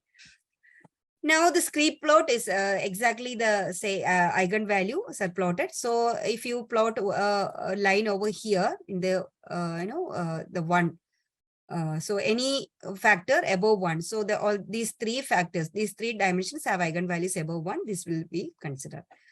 Now we have to consider the rotated component matrix. Rotated component matrix. Here, see the Lex SPSS crash, damaging comp height. I will show you the variables next slide. So these items, these statements are coming under 1 factor, and these many items are coming under the second factor. And these 3 third, and these 4 are the 4th component. Now we will see how to these items are, measuring something common. These now how we interpret the results? These items measuring something in common. There are something in common in these statements. So based on these statements, see those 5 items. Like I have little experience of computers. SPSS always crashes when I try to use it. I worry that I will cause irreparable damage. So these are like some sort of fear of computer. So we can rename this variable as fear of computer. From the 23 statements, we have come up with these 6 statements measure something in common, and something in common related to computer, using, fear of computer. So we will name this dimension as fear of computer. The next factor is about I can't sleep, I can't sleep for, eigenvectors. I wake up under my something, I can't read the, this thing. This is image only. That's why standard deviation excites me, something like that. So we can name this as fear of statistics. The first one was about computer usage, and second one was about statistical knowledge or statistical skills. So we can rename this as fear of statistics. And the next 3 items is measure about I have never been good at mathematics. Something related to maths. So fear of mathematics we can give. And the last 4 items, my friends are better at statistics than me. My friends are better at SPSS than me. So this is a peer pressure. So from the 23 statements, we have come up with 4 dimensions: fear of computer, fear of statistics, fear of, fear of mathematics and peer pressure. In this way, we can reduce the dimensions from 23 to 4. So this is the whole purpose. I know this is difficult to get the concept and all, but I hope some understanding, some idea you will get it from this. Okay, that's all about any questions? Ma'am, like Yeah. this factor analysis, is it done by principal components method? See, the procedure is same for principal component analysis and factor analysis. The only difference is the conceptual difference. Like if you know the variables, see, in here I have 23 statements. I don't know nothing about what they're exactly going to measure. Okay, here the same procedure you will do as I have did few minutes back. But in principal component analysis, you don't know nothing about what they are going to measure, like the fear of computer, fear of statistics, or fear of mathematics, or peer pressure. But in confirmatory, from the 23, you know these are the dimensions. See, fear of computers and fear of statistics, and these are the questions for peer pressure that you exactly know. You will reconfirm that. You will run this and you will check whether all these statements are measuring or contributing, contributing well for the variable. Okay, Okay, so whether actually I have conducted the principal component method myself. So there I could actually conclude what the questions meant, like the group of questions. So that's why I'm having a confusion over here. Like in confirmatory, how is the software directing you towards that? Because the flow of the correlations which you made in the SPSS, that I got in principal components method also by correlation matrix, right? Okay, you got you got identified the dimensions and under for example this peer pressure, and these many statements are used for peer pressure. This part you have identified, right? Yes. So like I am not able to recollect how is like principal components method is like difficult than the confirmatory. Like how are you confirming this peer pressure in confirmatory? See, I now after confirmed in principal components method. Yeah, well, I got your point. So in principal component analysis, you will be able to identify what are the different dimensions. After that, you have to run the peer pressure, this one alone for the confirmatory factor analysis. Okay, then you will get as I am moving to structural equation modeling. There, I'll explain the confirmatory factor analysis, that concept much better. I mean, it's already 3:54. Anyways, I'll try. So in confirmatory, you will reconfirm that these statements are measuring. See the values 0.648, 0.645. So if any of these statements are having values less than 0.5, you will remove it from here. That is confirmatory factor analysis. Which variable is no less contributing? Okay, so okay, you know these 4 statements are meant for peer pressure, and which statement is not contributing much, you will get it from confirmatory. Oh, so that is the main difference between principal component. Yeah, that is the main difference. In confirmatory, we know these are the 4 statements for peer pressure. But in other case, we have only 23 statements. What they are going to measure, whether they are all going to measure the same thing or say different factors, that we don't know. Okay, got it. Okay. And ma'am, like if it is possible, like can we connect with each other regarding this doubt, because this doubt is pinching in my head. So if that is possible, no issues. You have we have the group, and I will share my email ID. Any problem you can share. Okay, I will try to sort it out. Okay. Now the last. Excuse me, ma'am. Can you suggest a good book later on this confirmatory and factor analysis? For all these hair et al. That is the that is the Bible for multivariate data analysis that I would suggest. That I will share in the group. Okay, thank you. Okay. So now the last part. In between, I will show you one reliability analysis that also you require. Reliability analysis. I hope all of you are familiar with Cronbach's alpha and reliability analysis. So I'll just let's see. Okay, I'll just see the same data. Where is it? Okay. So the same data, I will show you the reliability analysis. So for example, if you are having some 3-4 statements for measuring, some 4 statements for measuring a particular variable. Like for example, these 4 are measuring a particular thing. Suppose, assume that you want to check the reliability. Reliability analysis means it is about your measurement. Your questionnaire is reliable or not. If you are using the questionnaire 1 time, 2 times, n times, it should exactly measure the same thing. If the peer pressure, it should exactly measure peer pressure if you are applying for 1 time, 2 times, or n times. That is the whole idea of reliability analysis. And how to do this? Analyze, scale, and reliability analysis. And suppose I am taking these 5. Suppose these 5 are for measuring the statistical, fear for statistical. I will select this one. That's it. You can click on okay.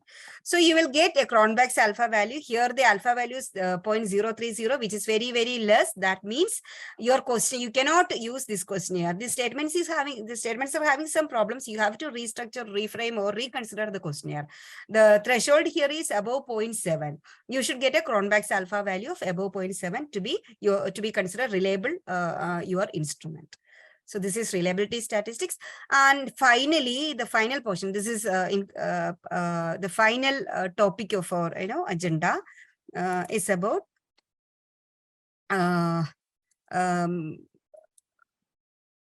structural equation modeling. I'll tell you the concept of structural equation modeling.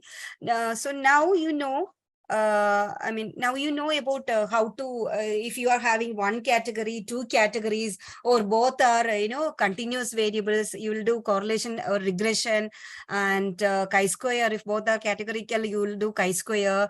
So now you have learned so many techniques, but this is one wonderful, most advanced thing. This is structural equation modeling, or SEM. In short, we will call it SEM.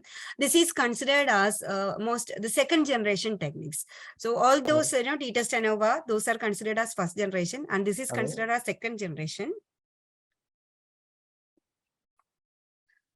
Here I will just, in one sentence, I will try to finish. See, if you are having multiple, relationships here, we are having job satisfaction, environmental perception, organizational commitment, and co-workers connected to staying intention. Is there another connection? Suppose, assume that there is another. If this type of a model you can do with regression, see 4 independent variable and 1 dependent variable. If there is another variable, something like, see, some other variable is there, and these are connected to this way. See, this way, some performance, some performance or something this way connected, then you cannot perform regression, or what are the, whatever test we have discussed from the morning, you cannot apply. So in these kinds of situations, you can use only structural equation modeling, which is based on correlation and regression only, but it's an advanced topic. It's a next generation technique, considering all the error terms and the very data sensitive and much more complex models and things like that. But this is one of the, when you are doing research, PhD, or publications, you are looking into publications, learning this particular thing, AMOS, using, there are various tools you can perform, structural equation modeling. IBM itself has a tool like IBM SPSS AMOS, and Smart PLS is another tool. So you have to learn how to handle these types of models. So that is the idea, the concept of structural equation modeling. Now I think I have covered all the now one more thing about non-parametric techniques. Suppose I have explained that if your data is non-normal, trying all the means like getting the log values, removing the outliers, again your thing is non-normal, you have to go with non-parametric techniques. How to get? It's very simple. Go to Analyze. There is an option called non-parametric techniques, and you can simply click legacy dialogues. See, the chi-square is anyway non-parametric, and there is 1 sample t-test. This is independent samples. This is k independent samples. K independent samples means ANOVA. This is the corresponding test for ANOVA. Okay, corresponding non-parametric test for ANOVA. Then 2 related samples. That means a paired sample t-test. Then K-related samples. If you are having multiple pairs, then K-related samples. So in this way, you can perform the non-parametric techniques as well. I think I have covered all the topics, and sorry, because the contents are, is meant for 3 days, thank 3 you, full days workshops. That is why. Okay. Like, ma'am, you told that you will teach us how to, do it by self, the SPSS and Yeah. Thank you for reminding me. I'll just show you one. See, the data, employee data, which is an inbuilt data. So you can just go to, I'll show my, okay, I will share my screen. I think my screen sharing has gone. So I will share my screen. Yeah, I'll share it. Okay. Now, if you go to C drive, your C drive, can you see my screen? Yes. Okay, if you go to C drive and under program files, click on program files, there is something called IBM. While you install SPSS, it will automatically create the IBM folder, and you click on IBM Statistics. I have earlier version too, that is why this folder. Those who are using earlier version, you can see only this SPSS. Those who are using the advanced version, you can see SPSS Statistics. I have both, that is why both the folders. Anyways, any folder, just open that particular folder. And there is something called samples over here, samples, and you can click on the English here. See, these are the data sets. These are the data sets meant for learning. So I have taken the employee data. See the employee data, you can see somewhere around here. CDE. Okay, employee data. This is I have given to you for learning. Now, if you want to know more about the tools and techniques and how to interpret what are the values, etc., just go to the SPSS page and go to click on help and SPSS support or SPSS topics. You can select SPSS topics. You can select, and if you click on SPSS topics, it will take you to another page.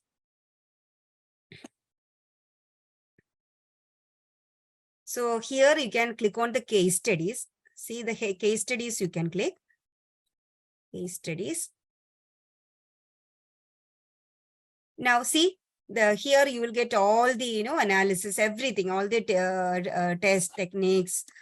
Statistics based addition. If you click over here, see linear regression model using meta regression, summary statistics, summary using descriptives. I'm clicking the summary statistics using descriptives. So click on using descriptives to study quantitative data. Click on this, or related procedure. You can select click. It will show you how to see the running the analysis. Click on the running the analysis. See how to do it. Will explain with the screenshots, analyze descriptive statistics and descriptives, and click OK. And if you click next, it will tell you what are the options available and the description, everything. Okay, see this is output, how to interpret the output, everything it will give you. In this way, all the techniques test everything. So see, there is you don't need to take help of anyone, any other person. Just click on this. This is self, just go through the this notes. It is self-explanatory. It's very easy to understand. If you want to know more about any particular techniques, this is the option. Okay, ma'am. Thank you. Okay. So I'm finished. I'm stopping here. Any questions, any doubts, any suggestions, feedbacks? I'm happy to hear.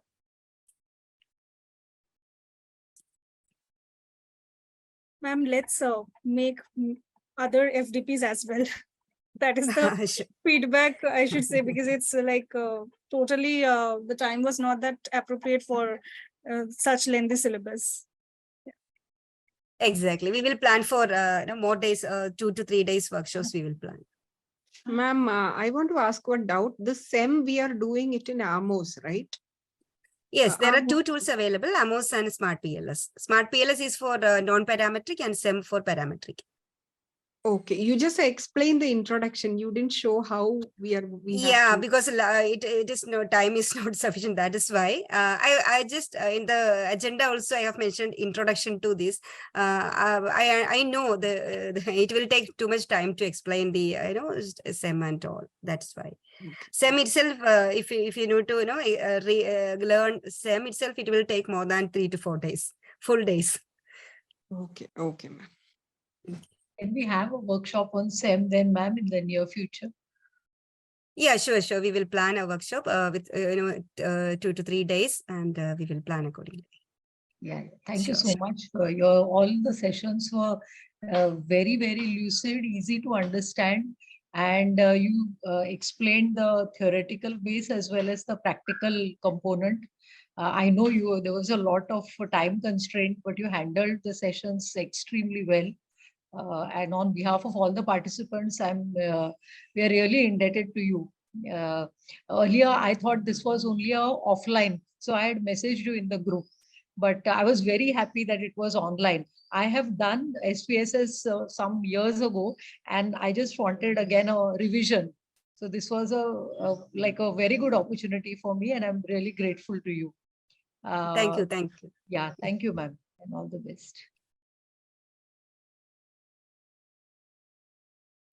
Yeah, I think so, Reshmi, it was a wonderful session.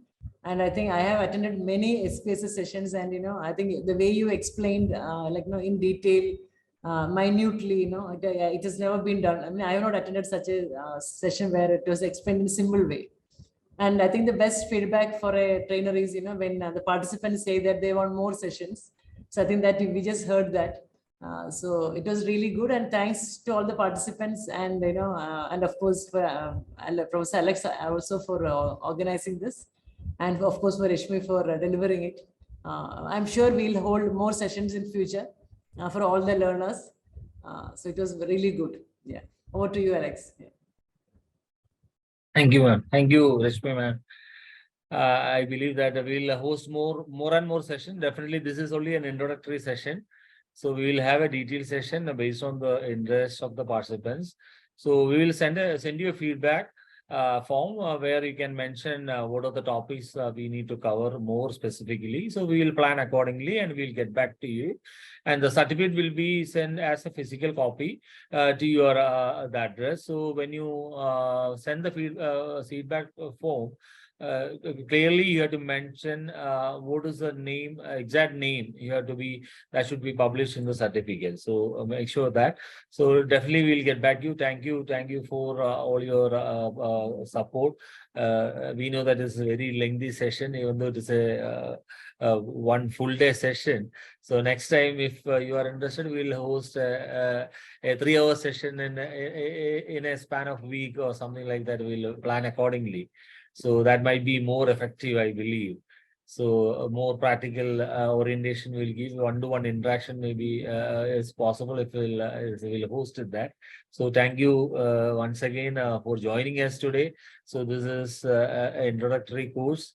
So I believe that more of you prefer online mode. That is why we got participant across India. Otherwise, we'll get a participant inside near to our locality. So we believe, I think we initially planned this as a physical session which to be hosted in Kollam in Kerala.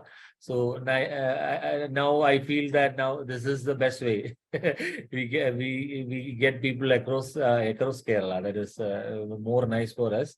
So thank you all. Thank you our director for motivating us, and thank you Thomas Michael sir for scheduling this particular FDP sessions. So please keep in touch. Definitely we'll put across other FDP modules across to you in your communication. Thank you all once again. I hope we'll call it a day today. Thank you so much, sir. Thank you.